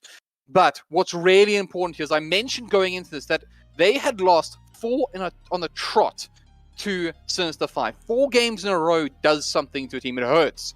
But it didn't hurt enough. And maybe it wasn't quite enough. Let's see if NG Esports can bring it back. We're going to a quick break, but don't you go anywhere, because this story is not over just yet.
the throne of EGL One is just out of reach for both these two sides. For Sinister 5, perhaps they laid a hand to it for just a moment, but it still sits vacant. One team will reign supreme. One team will become the new kings of South African Dota, and that still remains to be decided. Sinister 5 versus Energy Esports, Game 4. notAhero, we're into the draft already. We are not messing around. We are not wasting your time. It's cold. It's getting later. We're still early for Dota time, so we're okay with that. But one thing that's happening is Dota's heating up. So let's get stuck straight back into it. Templar Assassin, Winter Wyvern banned out by Sinister 5. Treant Protect and Axe banned out by Energy. Just a lot of respect on the table right about now. Yeah, and the thing is, this is what I love about BO5s. This entire series now has kind of formed its own mini meta. Like, we've seen 3 games, but there's things that's been working and there's things that haven't. And Energy doesn't want to give the axe away because they feel it's too strong. They Winter Wyvern being taken out. Oh, they're not gonna let that be banned out again. And I can promise you that was Frank Grove saying, "Give me Earth Spirit," because the other day we were in for it was a treat watching him play it, and I think we're going to be in for a treat now. Well, if you want the blade of the king, if you will, there it is, Earth Spirit right now. That is IO terrifying. Gyro. Energy, yeah, they're going to go back to what worked, the IO Gyro, because let's call it as well. TKC, he had his moments in that previous match. But there we go. Oh no. You can't go IO Gyro and leave AA in the Sin 5 have played it in this tournament. Schlinks has played it 3 times in this tournament, if I'm not mistaken. And very capable AA player. The one plus thing, HellbirD, that I see for Energy with this AA pick is you're not giving Schlinks a hero where he can triple stun your cores. So that is at least something. Giving Schlinks a hero he can take away the entire tournament. That is terrifying. Ancient Apparition into an IO? 5 seconds remaining. Yeah, it's a bit of a rough one. But we saw TKC's reloads though were extremely on point, and we can actually say those probably saved the game for Energy, because those would have been 2 instances where Adastam would have been dead, and it allowed him to stay on the map and kept scaling. And when the Wyvern scaled, he really did some damage in the late game. So not just the heal, it's also the reload, because as we saw, TKC uses it very effective. Storm taken out, Puck taken out, Tidehunter taken out, and then we see Kunkka and Brewmaster taken out. Once again, the mini meta, these are all heroes that we've seen, except for the Storm and the Puck. They've been probably banned every game. But we saw the Brewmaster, we saw the Kunkka. There's a Huskar taken out, that's from the previous series. And a Darkseer. I don't know if I like that, HellbirD. I mean, it's one of those age-old Gyro Darkseer kind of combinations. I mean, it works. The vacuum with the Gyro ulti hurts. It's a Gyro ulti. Call on into what? You need to keep people inside it. Oh, you get a stun. You get a Jakiro on the field. I don't know. You do that unless you tell me. No, I don't think it's bad, like but it. Darkseer's done well in this tournament. There's no Brewmaster this game, so they could go back to the clockwork for Soup. And then you've got a Clock Darkseer lane. And Nixo is still lying around. Clock lane's pretty... Oh, Nix hasn't been touched. Yeah, the Nix is lying around in the field. Like, he's just chilling there. Like, sup, guys? I don't know if you heard of me. Oh, My name's then Darkseer is better, because you can do some vacuums into impales and types of shenanigans. And there's a Liu? Oh my... Elder Titan. Oh, there's Traxian flashbacks that I'm getting right now. Sin 5 Elder Titan. Where's Traxian? Yeah. Wait, no, what? This is where you just see, like, guys, we need to restart quickly, because since 5, the way they've changed their roster, just all of a sudden Trax returns. There's Nyx. There we go. This actually looks formidable now. But this is an offlane ET, because you already have the Earth Spirit and the AA. Unless this is a core Earth Spirit. We saw Thompson do it the other day. He rushes Echo Saber and he takes the plus 60 damage talent at level 10. Yes, it's got a 60 damage talent at level 10, HellbirD.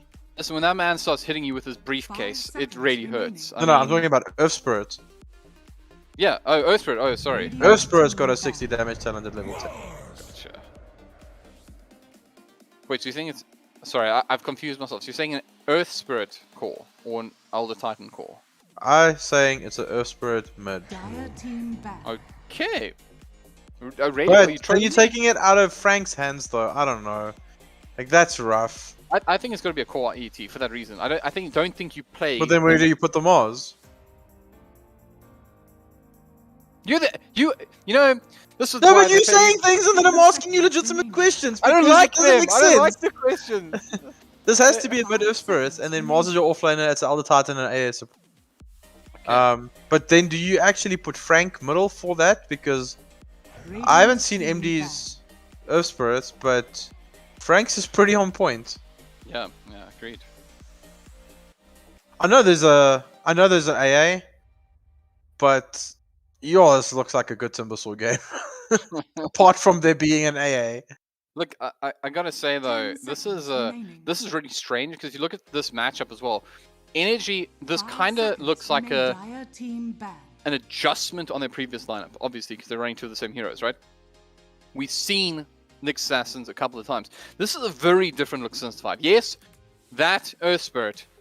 If you haven't seen what is to come, you are about to see something truly special, right? But it's not necessarily that good this game though. Like Nyx Assassin is seen as a really good counter to Earth Spirit because you can always just run into the Astral and Carapace. Like you can cancel his stomp animation at all times. It's really bad for the hero. So and they should have known that the Nyx was coming out because of 10 seconds the remaining. Darkseer pick. Lifestealer taken out, Juggernaut taken out, Sand King taken out, and then Shadow Fiend taken out. I guess vacuums of Shadow Fiend Requiem was not fun. But I do think they need a hero. It's a really good Timber game for energy. I know there's an AA, but you just get Hood, get a BKB later on. You should be okay. So Lifestealer, Juggernaut, last two bans accompanying the Sand King and the Shadow Fiend. Let's see what it'll be. Sinister 5. Oh man, can you feel it? You can almost feel it, right? Like the fact that we're here, 2 games left potentially of this tournament, 1 game potentially deciding right here, right now, your winners. And it comes down to these moments. You know, you can imagine that Discord channel at the moment, just these teams chatting to each other. What is it that gets us 1 more game and for this tournament? Elder Titan Spirit reduces your magic resistance, and then AA's Ice Vortex does the same. So they're doubling up on that. So I guess I guess your Earth Spirit is enough to benefit from that. Anyone with a Elder Titan Astral on them and the Ice Vortex underneath is just gonna melt to this Earth Spirit. Dire team pick. Okay, what's going to be Faceless Void? The Faceless Void. Oh man. This is even, I don't know what's going on. They only damage into Chrono is Ancient Apparition. I guess you can chuck a Mars Spear in there as well. And ET ulti, Splitter is pretty good if he catches more than 1 hero. But this also works against him because Darkseer, what does he like to do? Get in here with my 5 friends. You know, he seconds pulls remaining. people into Chronospheres. So this is a very Void dropping the hyperbolic time chamber, as a friend of ours would like to say. Yeah, we'll get into that. It's gonna be a good hyperbolic time chamber to drop the Void into. But here's the thing, I would totally say that NG won this draft if it wasn't for the fact that there's an IO on the field, because that to me is the biggest issue here, is that like IO just doesn't feel like it's a hero right now, and right now TKC is gonna have to make it into one by some. I do still think it's a hero with Gyrocopter. I don't think you can do like IO Bristle or IO Sven like you could in the past. But are you saying that mainly because there's an Ancient Apparition on? Yeah, pretty much. I just feel like I know he's a steroid, so granted, but it just feels like what got them through the last game. It was the fact that he was able to pull people out of harm's way, but he's doing that whilst healing them. You know, it's not like he's keeping them alive long enough to do that. So I don't know. We'll see. We'll see, notAhero. I would love to see a game 5. Watch Sun 5 betas, and this is a mid Ancient Apparition. Because I can't see anyone but Grove play this Earth Spirit for Sun 5. I mean, not that the other players aren't capable. It's just he looks ferocious on it. So Choose your Void hero. Spirits. That is. Um, I don't know. Is Addison going to crush on it, or is he going to be crushed? Because I'm not a fan of. Mid Void Spirit. Mars, offlane ET.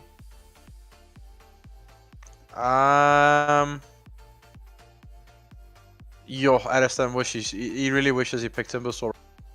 Okay. Okay. Okay.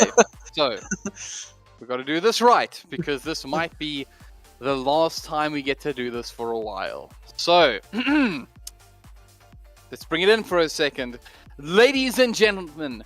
No, that wasn't good enough. Gonna do it again. Ladies and gentlemen, this is potentially the final match of EGL 1 Season 1. Sinister 5 versus Energy Esports Game 4. Let's go! Alright. I am feeling it, my man. One way or another, this is going to be such an interesting matchup. These teams are looking like, you know, they're at that point in the best 5, we mentioned it, where things go a little bit crazy. I mean, both sides have weird things going on right now. I mean, this is a very different look lineup right now from Sinister 5 is like game 1 and game 2, both drafts had like key aspects that were the same. And then you go to game 4 and they just, okay, well, we just lost, throw everything out the window, we doing something completely else now. And like, I don't know if I like this. Like, this is such a it's such a wonky draft. I don't know. You know, like I gotta say as well, like, not much damage coming to the chrono, but also, how do you even fight around the chrono? Because once again, you likely just get sucked in, right? Like, if Jupper plays well in this hero, he can just suck everyone into the chrono, and you can all sit there and have a timeout. Whilst Void has a grand old time. Doxia was like a Jupper like template back in the day. Even when the hero was nerfed into the ground, he was still consistently picking it and playing it. So, like, he can play some Doxia. But this Void Spirit pick for Energy has kind of thrown me off. I don't like it. I think the hero is absolute garbage at the moment. It's also weak against Void, right? Like, it's one of the things that do... Like, I mean... just, I don't know. Like, the Witchblade came out, the hero was good. Then people, like, dropped the Witchblade, went back to Orchid. Then people went back to Witchblade. Then when they went to, like, Earn and a Yules. No one knows what you should be building on this. And then players like Junaid goes Ags Rush, but then you only come online 17 minutes into the game. I don't know. I don't think the hero... Like, the nerfs hurt it a lot. And I guess they wanted a hero to be able to get out of Mars ulti and not be caught by it. Because that's your setup with AA Blast apart from Chrono. Or Hyperbolic Time Chamber, as a friend of ours would like to say. But... I don't know if this Void Spirit is going to be able to do enough on the map. Adostam is he's a big cornerstone or a pillar for this energy squad, and I don't know if this Void Spirit pick will be able to do enough. Yeah, okay, well, let's go. Man, did somebody win our prize, by the way? I don't know what happened there. I want to congratulate the person. Looks 2 hours later. Yeah. Who won the prize, guys? I forgive you, HellbirD. After that third game, it's okay that... You know what, they can let us know for once. Tweet me at HellbirD today. You know, go tell me about your prize that you won. Apparently we do have a winner though. So good. I'm glad that someone won. Let us know. You know, I want people to send us like pictures in the EGL One show. Congratulations, someone. Congratulations, someone. Hope Whoever you are. Your EGL shirt. Oh, this is gonna be interesting. So, what are these laning matchup? Io, Gyro, pretty stable, but then you've got the Earth Spirit plus the Titan. ET, strong laner, but then you've got Darkseid and Nyx on the other side, which is a strong laner as well. Once this Darkseid hits level 3, Chosen One is gonna have a really hard time. Like, he's gonna have a really hard time laning here. Because AA is not going to be able to push this Darkseid off the creep wave. This is a pretty free lane for Darkseid. Just look at the ward battles bottom. So Soup de-wards, and Stinks just walks up to him with his core and says, Chosen One, just help me out here, man. I'm just going to quickly deny this thing. And there's a reason for it as well. But they actually have this observer just outside of the lane. So they're making sure this isn't happening. But I guarantee you that this This war isn't over yet. Yo, The Adeslam Sentinel taking Nightfall. so much damage middle. MD is consistently harassing him. Or actually, the harass is about even on both sides, but the Mars obviously has a much higher HP pool. So you're looking at 800 to 600, or 840 to 680, yeah, to 680. Oh my soul. Yeah, look at the damage. I'm watching him mid now, and you can just see like struggling to get into range to get the last Top hit on the range creep. This might be. Oh no! It was the Doxia. Oh, it was the Doxia. How did that happen? Was it like time lock, like forcing time lock into cold feet or something? Like, there's a reason we weren't watching there. I mean, Yeah, like that should not be happening. Especially with Soup close by, like that shouldn't be happening. I don't must know. have been, the only thing I can imagine is there was a time lock into cold feet and then another time lock, and you just go like, okay, thanks, Gaben. Yeah, but the moment he is level 3, this lane changes quite a bit. Iron Shoal scales really well. The early one is really bad, 30 damage per second compared to 50. So that's quite a significant increase in Damuju. But Adestam middle, MD is already a level above. I mean like a full level, like not not just like hey he's like 100 FC behind. He's a full level behind him. He's got 2 shooter creeps there, so like he's got to catch up. But as long as he gets them, there you go. It's gonna be alright. No, it's not. Oh, it's taking so much harass. Yeah, this is a tough You tell game. him it's gonna be alright, and then he gets skewered, HellbirD. If you ever tell me I'm gonna be alright, I'm running the other way. And they got the Nyx as well. What is going on bottom? Oh, Grove rotated in. There's 3 heroes then. Yeah, so that makes sense. That's the kind of kill you do expect. But this is what I think Sin 5 should have done from the beginning. Darkseer is horrible against tri-lanes. Like, I have played Darkseer against tri-lanes and you stay level 1 for 5 minutes because you can't get close to any creeps. So this bottom lane is a problem now that there's 3 heroes here. Like Grove and Schlinks is just gonna now. Okay, where's Darkseer? There he is. Okay, let's go bully him. Look at Grove already setting up. And again, he has the 2 Iron Shells up, which is like standard practice, right? But the problem is that It's when still they're level 1. level 1, they just don't hurt, and that's a long time to be level 1. They can see they're just going in, and of course, they got him. Grove, get back, cases, catch that jump. It doesn't commit to the boulder smash though, so this is a real problem. Jappa, he was like the wound condition in a way. Yeah, like he's a really Darkseer is really good against AA Void. He doesn't even think he can win it anymore. He's gone 1-1-1 opposed to the 2 levels. Oh, that's horrible. No, that's lane losing. I think he should have rather died there and then TP'd back into lane with double Iron Shoal. Because the Earth Spirit's gonna want to move around the map, and now you don't have Iron Shoal, and this AA is just So that what's early good death. for energy right now? What's top lane like? We haven't spoken about it all. I mean, Gyro is pretty much free farming. Like he's doubling castaway CS, but it's also because Grove has left this lane.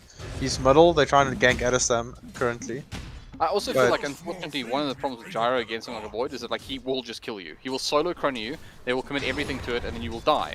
And there's no. I guess you can Aeon disc it, but it kind of sucks on a Gyro because you want to You be able just to stand reload and him deliver. out of chrono. I guess that's also if you want to be all good about it. Like I was like direct counter to Faceless Void in this regard. Like just reload him out of chrono. Obviously, you can't then be like linked to him when the fight starts, which is kind of sucky as well because you kind of always want to be linked to the Gyro. So, but I do think he needs to, and not reload to Fountain, just reload like back to a tower or something, and so the Gyro can then re-engage because then you effectively like waste the chrono. Yeah. So I think that's the way TKC needs to play this matchup. Oh, bottom, some action. Soup gonna meet Schlinks. How Those is this aren't high AA fives, Void sorry. matchup beating this? Oh, this AA Void beating Nyx Darkseer. This shouldn't be happening, HellbirD. I'm confused.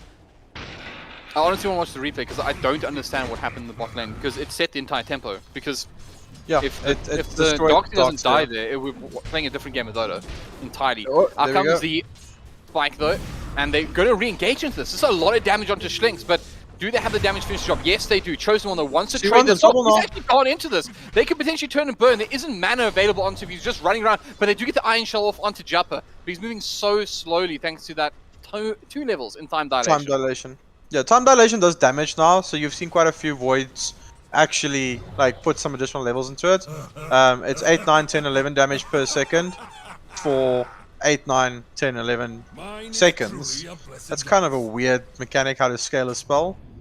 8 damage for 8 seconds, 9 damage for 9 seconds, 10 damage for 10 seconds. He's Chronos, a lot of time. Obviously, it must be like that, right? I guess so. So time like matters in this equation.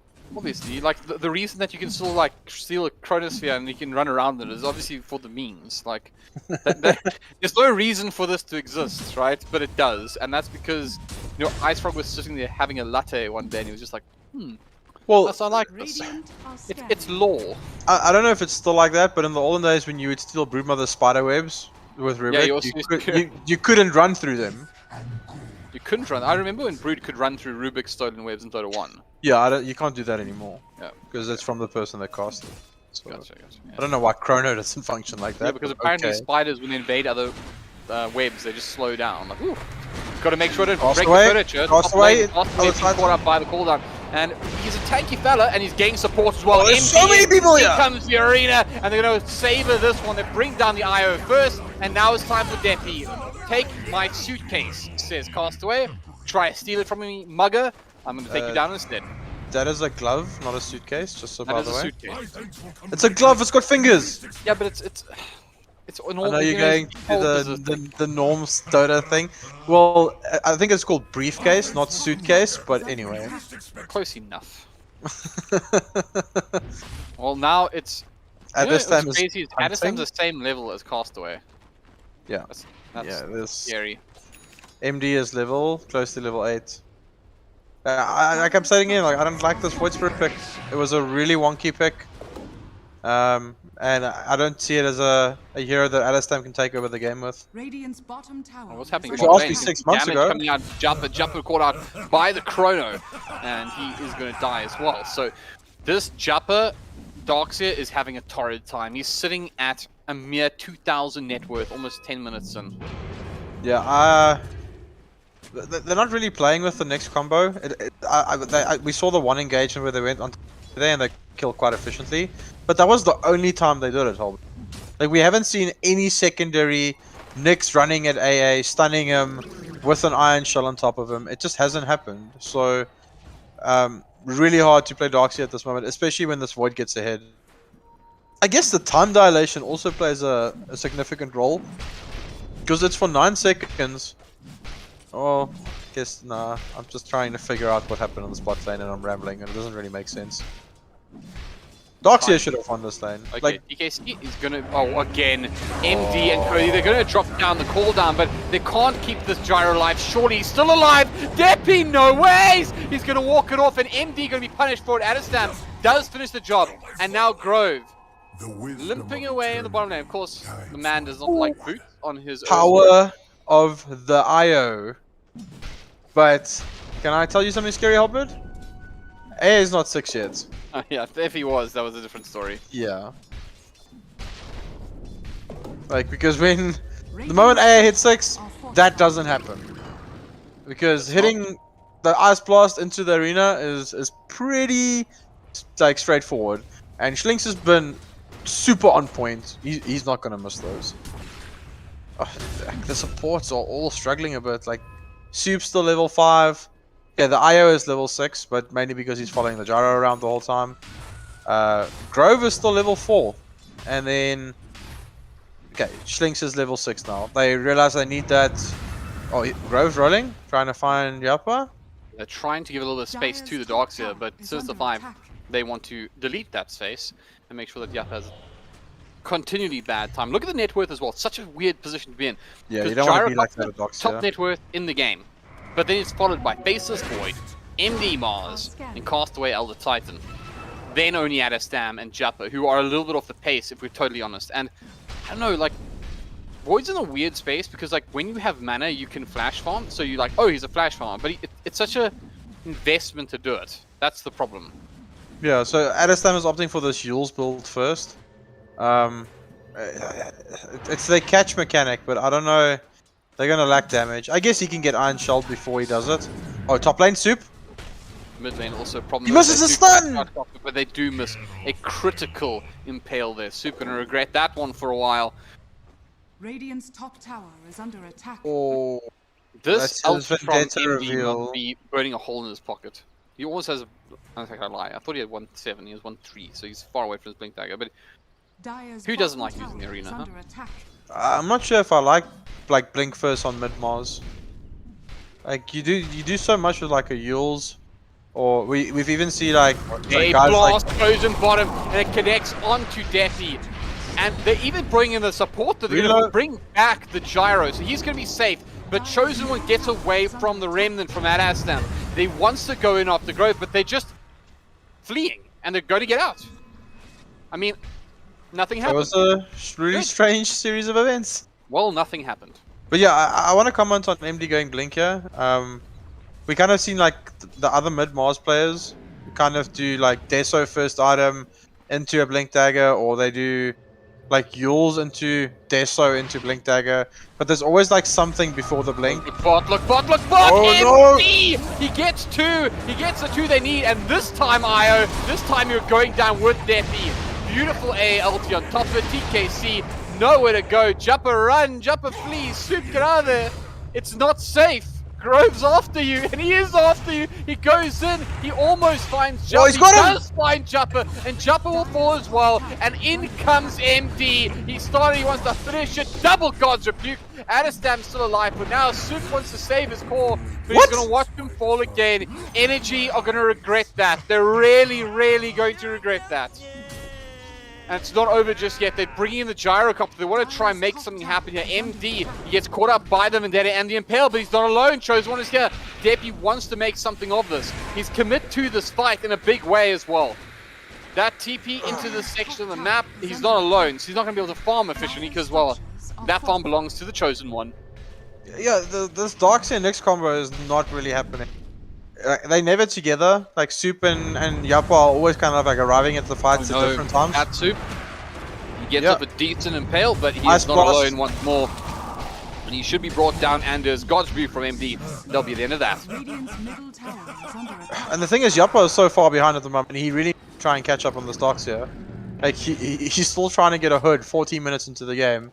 If you look at the corresponding offladers, Castaway. Is under attack. What is he going? He's got something flying out to him. He's got a Midas. Full treads Midas. Okay. Wants to become that secondary core in the mid to late game.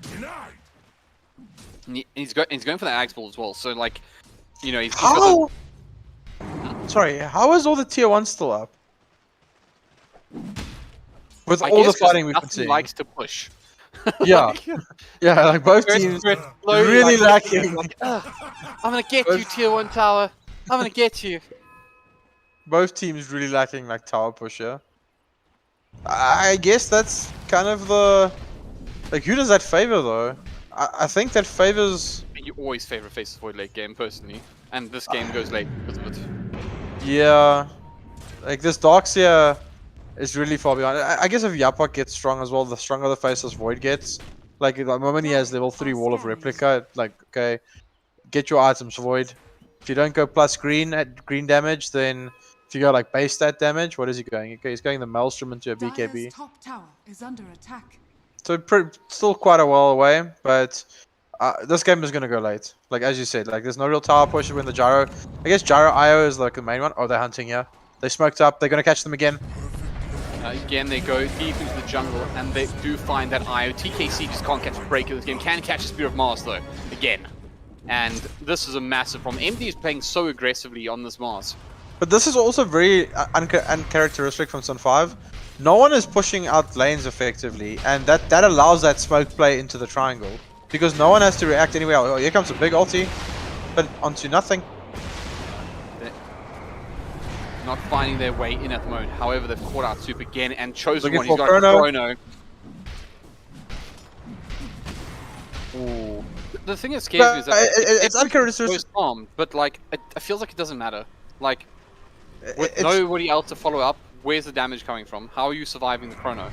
it's just uncharacteristic from Sun 5 though, because like these ganks and things are opening up for Sinister 5 because Energy is not pushing out lanes effectively. There's no pressure on towers.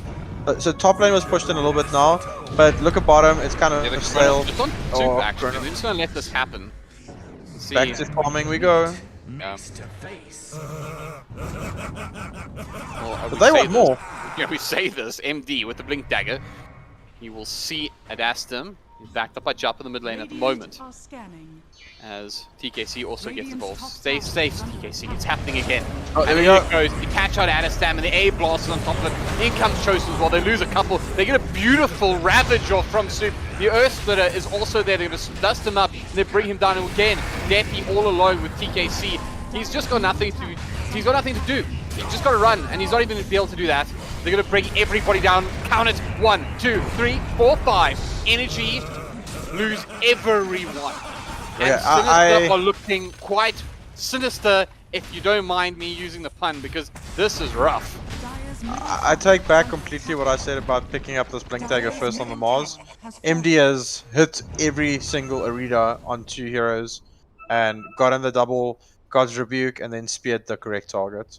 Like, he's made this blink dagger worked so effectively, and I think Sin 5 is, they kind of find their playstyle now. Get Frank, an active hero, get MD, a hero that gets blink early, and these 2 guys are going to run around your map causing chaos. And the rest of the team can join when they want to. So Energy's trying to respond now. They're trying to get onto the Faceless Void bottom, but They're going he's, for middle tower is Good under luck attack. actually finishing the job. Where's your damage coming from right now? That Faceless Void has got an Ogre Axe, and that feels like... oh, MD is already set up though. Is under attack. Arena is up. He's got Radiant's Blink Arena middle again. tower is under attack. AA Blast also. Oh, Slinks, yeah, he this just is fired a it. trap, actually, He and just fired it. Aston's going to show himself in the bottom lane, and MD, does he take it? He sees There's Depp, that- he there it goes is. on Depp, he misses the spear this time, but he does get the God's Rebuke off, and they manage to control MD. They get off a pretty decent wall, but the damage is coming in from Chosen One. Is it enough? It is enough, and in comes the Elder Titan as well. Chosen One and Co, they're still fighting. The Void Spirit doing what he can, he's still healthy, but he's going to lose his darks here, and now they do get off a beautiful stun from Soup, and Aston wants out, but he's got caught up by... he should have a healed Spirit himself. Vessel. He's likely going to fall, and does. TKC, he joins the fray. They pick it up for Spike Carapace as well, but Grove going to sit on top of Soup. The sleep comes out from Castaway, and he's just beating down on Nyx Assassin again. Oh, good play by Eastern Tail TKC. comes out, and Soup can get out for the time being. Hello, Grove. Nice to see you by our tower. We'd like you to leave us alone, please. Back off. Does 3 a for 3 is little. probably the best fight they've had. They got the Mars as well as the Faceless Void, but only the support survived. But I actually think the only reason that fight turned out the way that it was because MD missed the spear. Oh wait, oh it missed. Ice Blast middle. It just missed.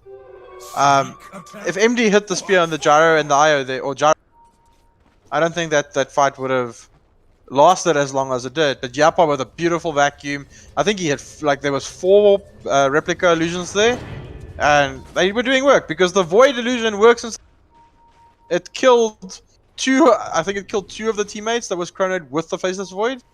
So Okay, so Soup gets off the Carapace? initiation onto Schlinks, but in comes MD.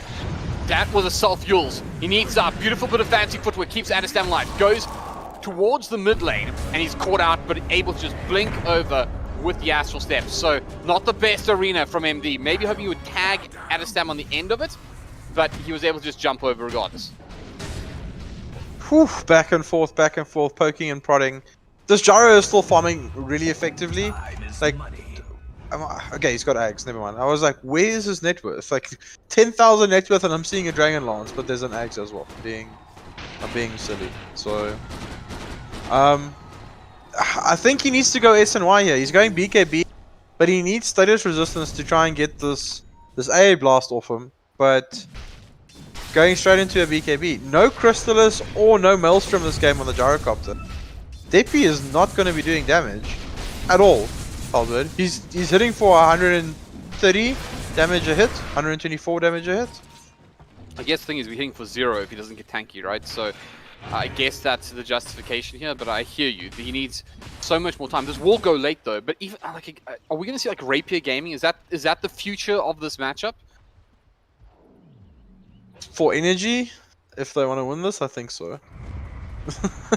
That sounds harsh. Of course, but- you know, just casually, like, you know, no pressure, just grand finals, no lives left, no lower bracket to fall into. By the way, make sure you get that Rapier, because without it, we're getting knocked out. They're just lacking damage, and once BKBs come out on these heroes, okay, Elder Titan doesn't need a BKB because his Ags is flying out on a courier right now. Castaway has it. So that's his BKB mechanic. MD queued up the BKB Oh, he next. missed his engagement at Aston, who doesn't miss the response. And they missed the A blast. This has got to be it, surely. Do He they still has follow? arena. No. Soup's hunting. A Soup aggressively going in. There is, of course, a Castaway to catch out here, and they will get some damage off. In they go, though. This time again, they miss the step, but the vacuum is beautiful. On the back lines, however, Chosen One gets off a beautiful chrono. It's even allowing the illusions to do work on the back lines, and they lose too. They're going to buy back on the Earth Spirit.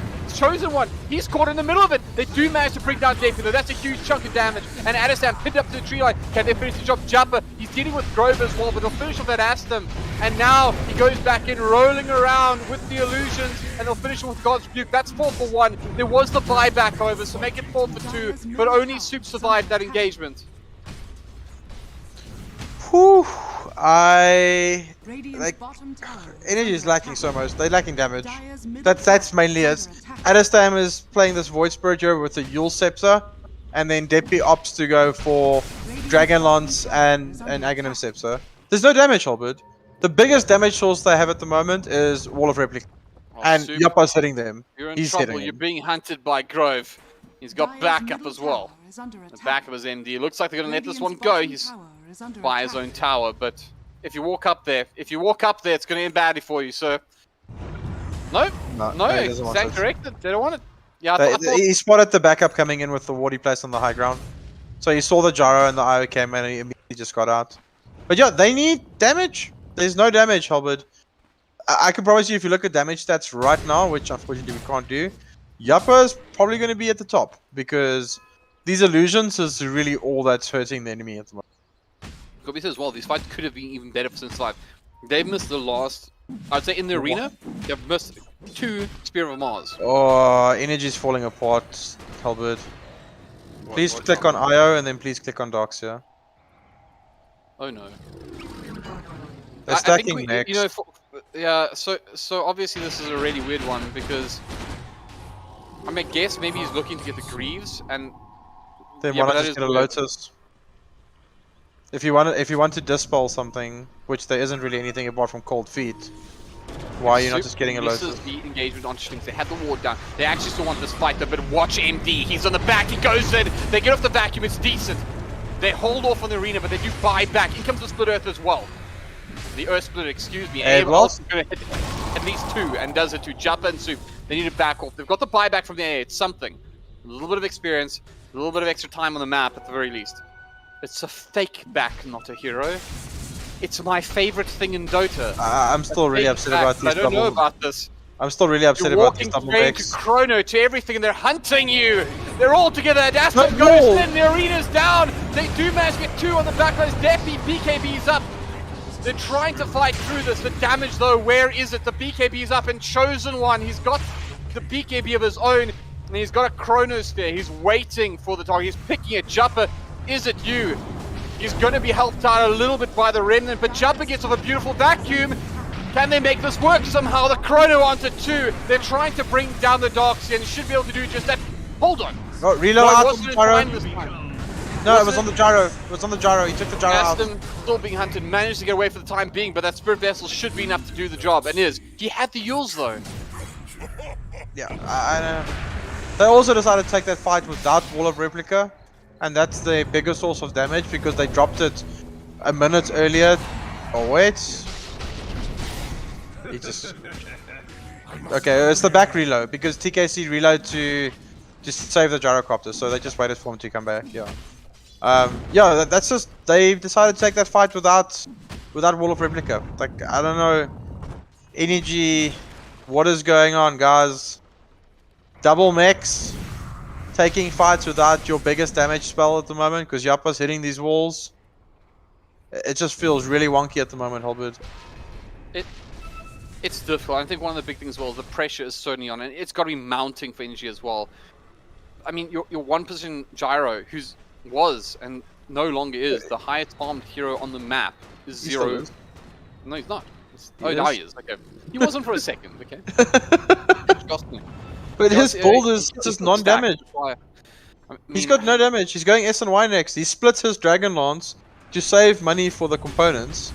but there's no damage at all. Maybe that's the play. Maybe they just want a turtle. Maybe they just want to survive long enough to get to crazy place at Dota. I mean, oh, again, they go in and add a stamp. Goodbye. Yeah, this Void Spirit isn't... He still doesn't have his eggs yet, hey? Yules, brown boots, and he's trying to get his eggs 27 minutes into this game. And Really they're struggling. Grove, right? So, I mean, you're losing your mid laner, Adaston, one of the best players in this tournament. You lose him, and Grove's literally just rolling away from you. Yeah. Like, Grove has got a full Spirit Vessel, no boots, and almost got his eggs as well. He's got 2,800 2,800 HP. Is currently the attention that since the 5 are occupied with, at the very least. They're going for him, and there's nothing they can do about it. There's not a thing with that. Aston dead. No. This is just a free road. Oh, even with him alive, his hero isn't really doing damage at the moment. Look at the hero level. It is terrifying. Yeah. Of the 10 heroes in this game right now, Sinister 5 occupy the top 4 positions. Just Schlink's behind, and even he is above both the two sports on the other side. Yeah, Grove is a higher level than all of the cores on the side of energy. It's not looking good. They're really going to have to like have a chat. You know what? Now that I think about this double mech is actually not such a bad thing, because IO's mech instance might be a completely different instance from the Darkseers. To try and just like insta heal someone with a big burst of You're gonna have to do a lot of convincing to tell me that 2 mechanisms against an AA is a good idea. No, well, why not just get a Glimmer Cape? Yeah, I don't like it. Yeah, they don't stack, and like it could have been a Glimmer. AA. I mean, think how much. As we talk about the 8k net worth lead at the moment. Now, how much is 2 mechs? I mean, because they're not offering a huge amount at this point. Well, it's basically 1,900 gold for each of them. So let's say close to 4k gold that you like bought stuff with that is completely nullified this game. You are in danger. Okay, 2 tower goes down top. We're gonna also bring down the outpost as well. It's starting to reach that point where I think since 5 are thinking, how do we close up this game, because they must know they're ahead. They have the Aegis. It's probably not going to be a farming Aegis. In fact, I've just seen a Castaway draw the line. They're going to go start invading the triangle and push in mid. So they're looking to take map control. And Chosen One's also going Scotty, so it's even going to stop this healing by the IO and the like even more. So you see Devin trying to do some farm in the bottom lane at the moment. Got his TKC IO attached to him. Going to push this out because they can't contest this 5 at all. No, they just need to kind of play keep away at the moment.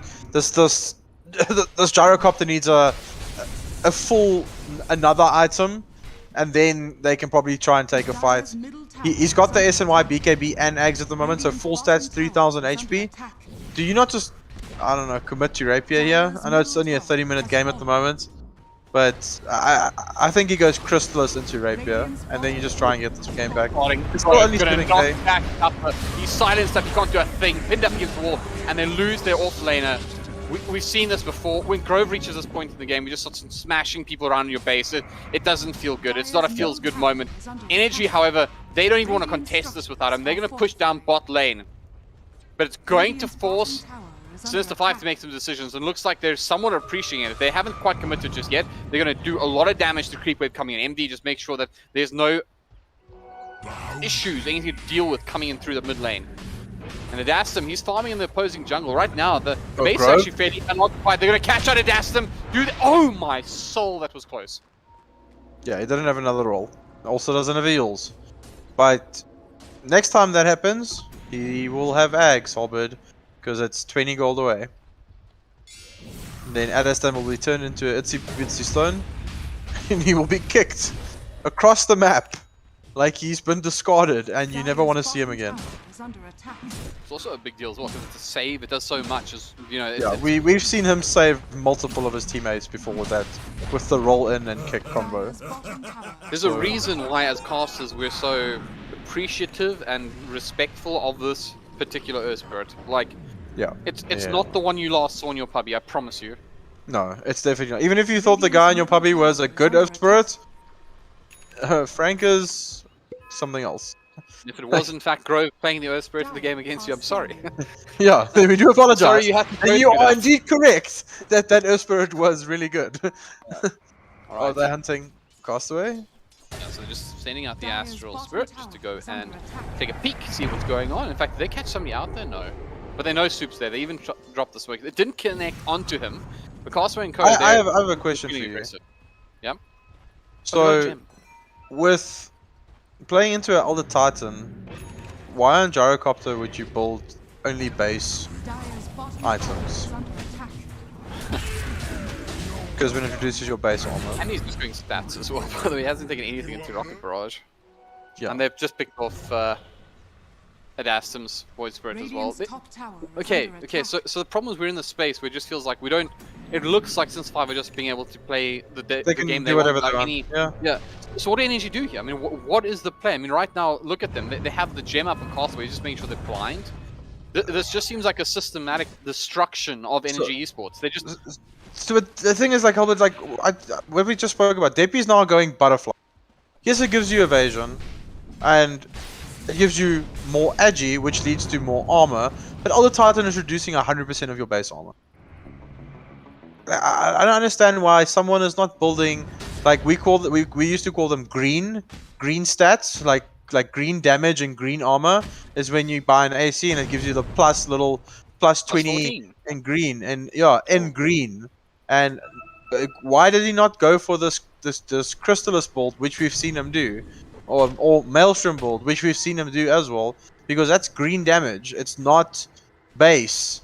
So his armor is just being completely He destroyed. might be trying to use the BKB because obviously a natural it doesn't penetrate magic, right? But Yeah. That's So I guess fine, when your BKB is up, then you're pretty good. But what happens when you don't have a BKB and you're in a chrono? yeah, There's a spirit top of your head. They've got out Soup here in the bottom lane. He goes the right way to get around the boulder, so he should be fine. I'm sure they're going to leave that one. Energy are doing the right thing, at least in the bottom lane. Yappa is just double iron shelling and making sure that the lanes push on. That's a triple one now. They're going to make sure these lanes push out, but they're just... I don't know, like I'm waiting for the magic, and it doesn't feel like they have the magic available for them. And here's the thing. oh, there's Grove. Oh, he kicked himself. He messed up. He's messed up, but will he be punished? Doesn't look like it. Nope. Soup tried to get in the way of Oh, was that even a mess up? Maybe we thought he messed up.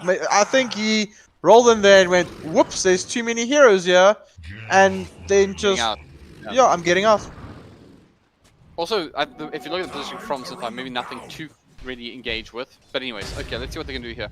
MD is also looking massive, by the way. He's just picked up a Reaver. I'm sure that Full Scotty on Void. The Chronos there onto Deppy. They're trying to deal with TKC. Is he out of time? No, he's not. They lose two. The vacuum is good, but it's not good enough right now. Chosen one on the back lines onto Soup as well.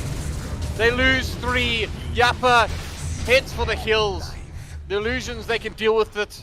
There's nothing left right now. And Sinister 5. They have 2 hands on the throne right now.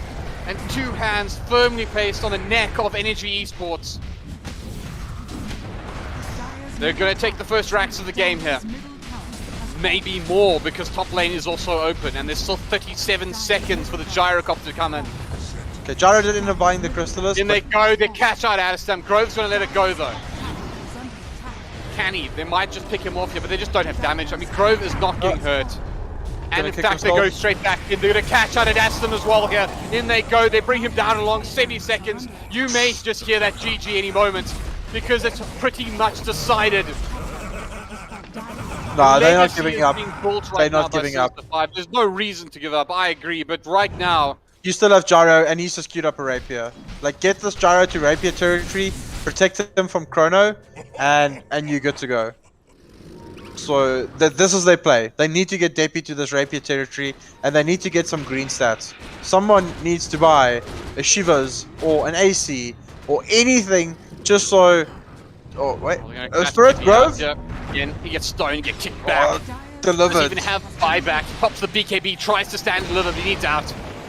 Okay, there's an Axe on Soup as well. So, Energy getting some tools to try and fight themselves back into this game. But Debbie just wanted to go hit some creeps. He wants to get to this Rapier territory. Oh, they caught him. Soup's in trouble. TKC. Oh, the Carapace! brought down again.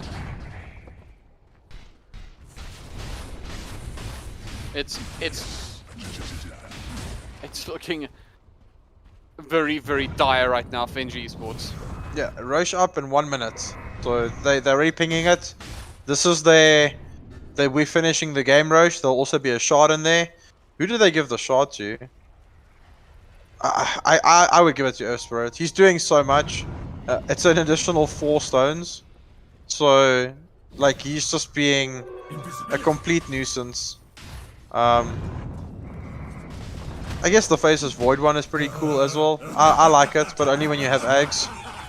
But it's a bit memey, if it makes sense.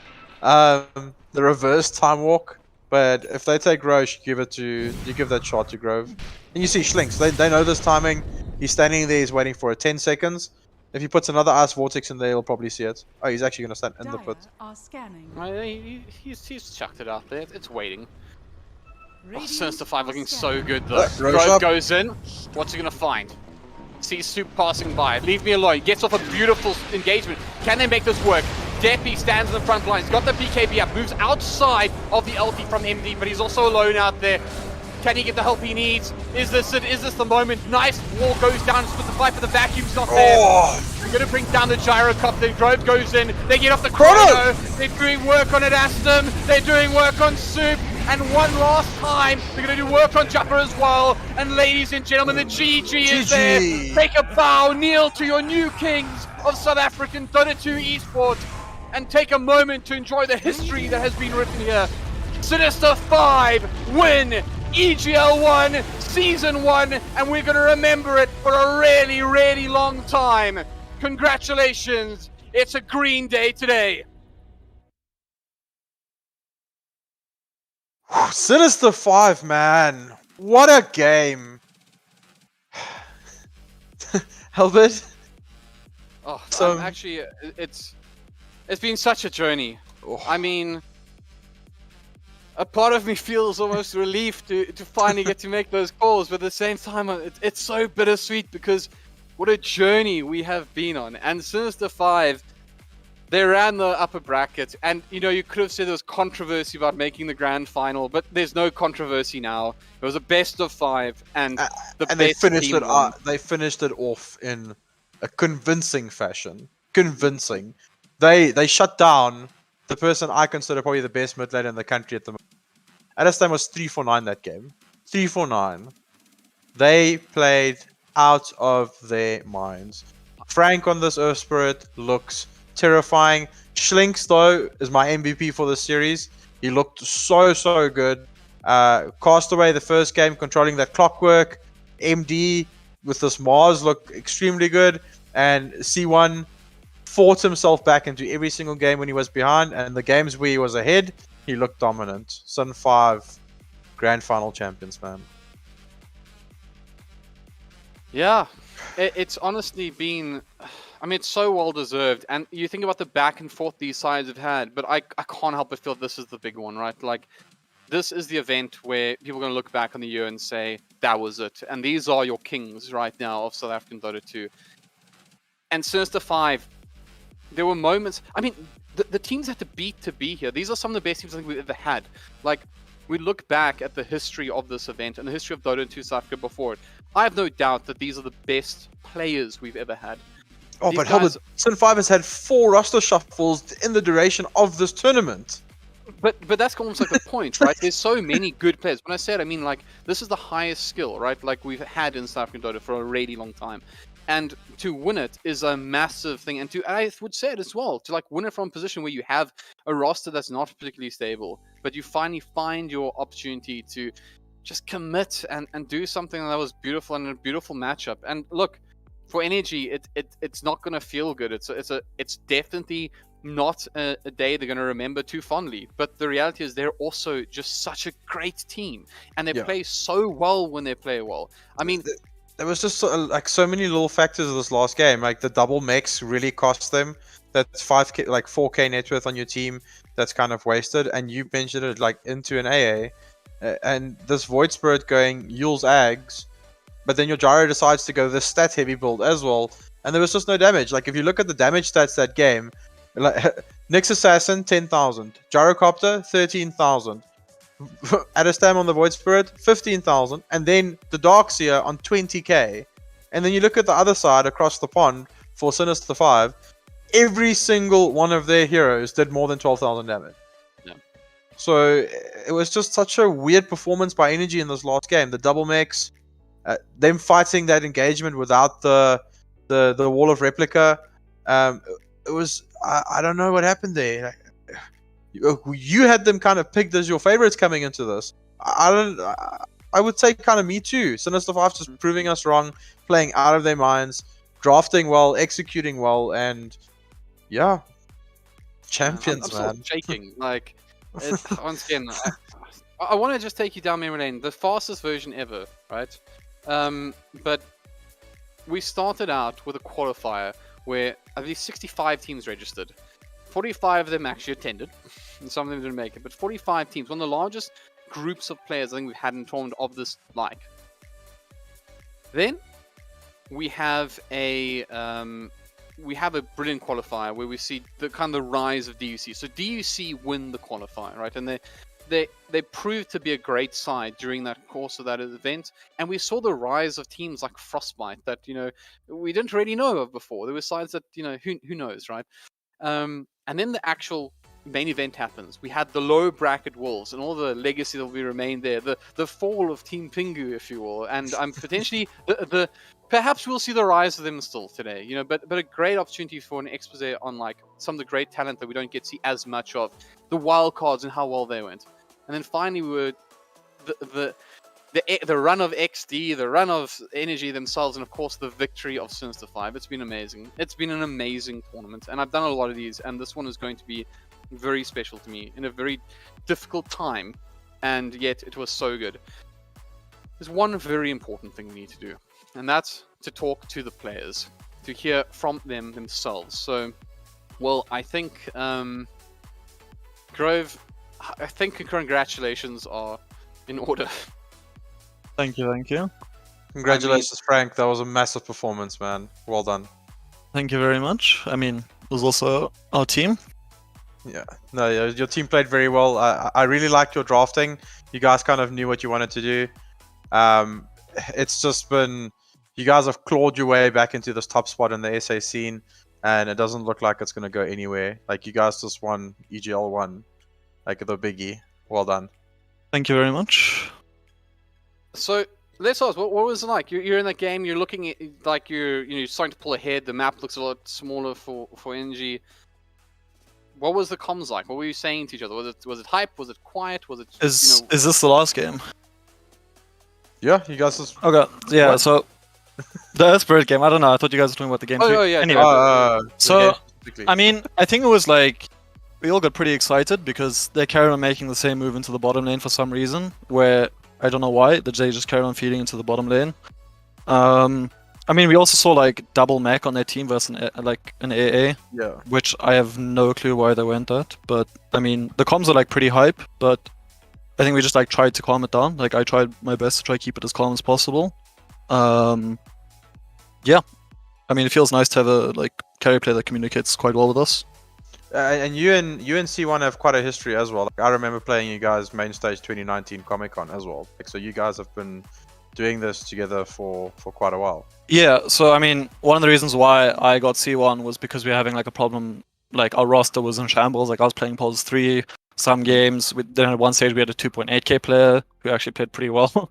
I mean, shout out to Mr. Beckerling. But yeah, like I think like playing with C1 is, I've always played with him. I think majority of the time that I've been playing competitively was with him. So I don't think we played particularly well in the IO Gyro game, but there still was like some synergy there. The reason why I did ask him to come play was because he's one of the few carry players that like I know quite well. I mean, he also only literally started playing on Monday. He hasn't played Dota for a year. Okay. Because I've just got one question for them though. I remember C1 and Frank telling me that they are big garden cricket players back in the day. Is that still happening? No, unfortunately not. That was when we were boot camping. Alright, and then Frank, one last thing. Do you, from my side, and then HellbirD can take over. Do you prefer Grove now or is Frank still the way to go? I kind of prefer Grove.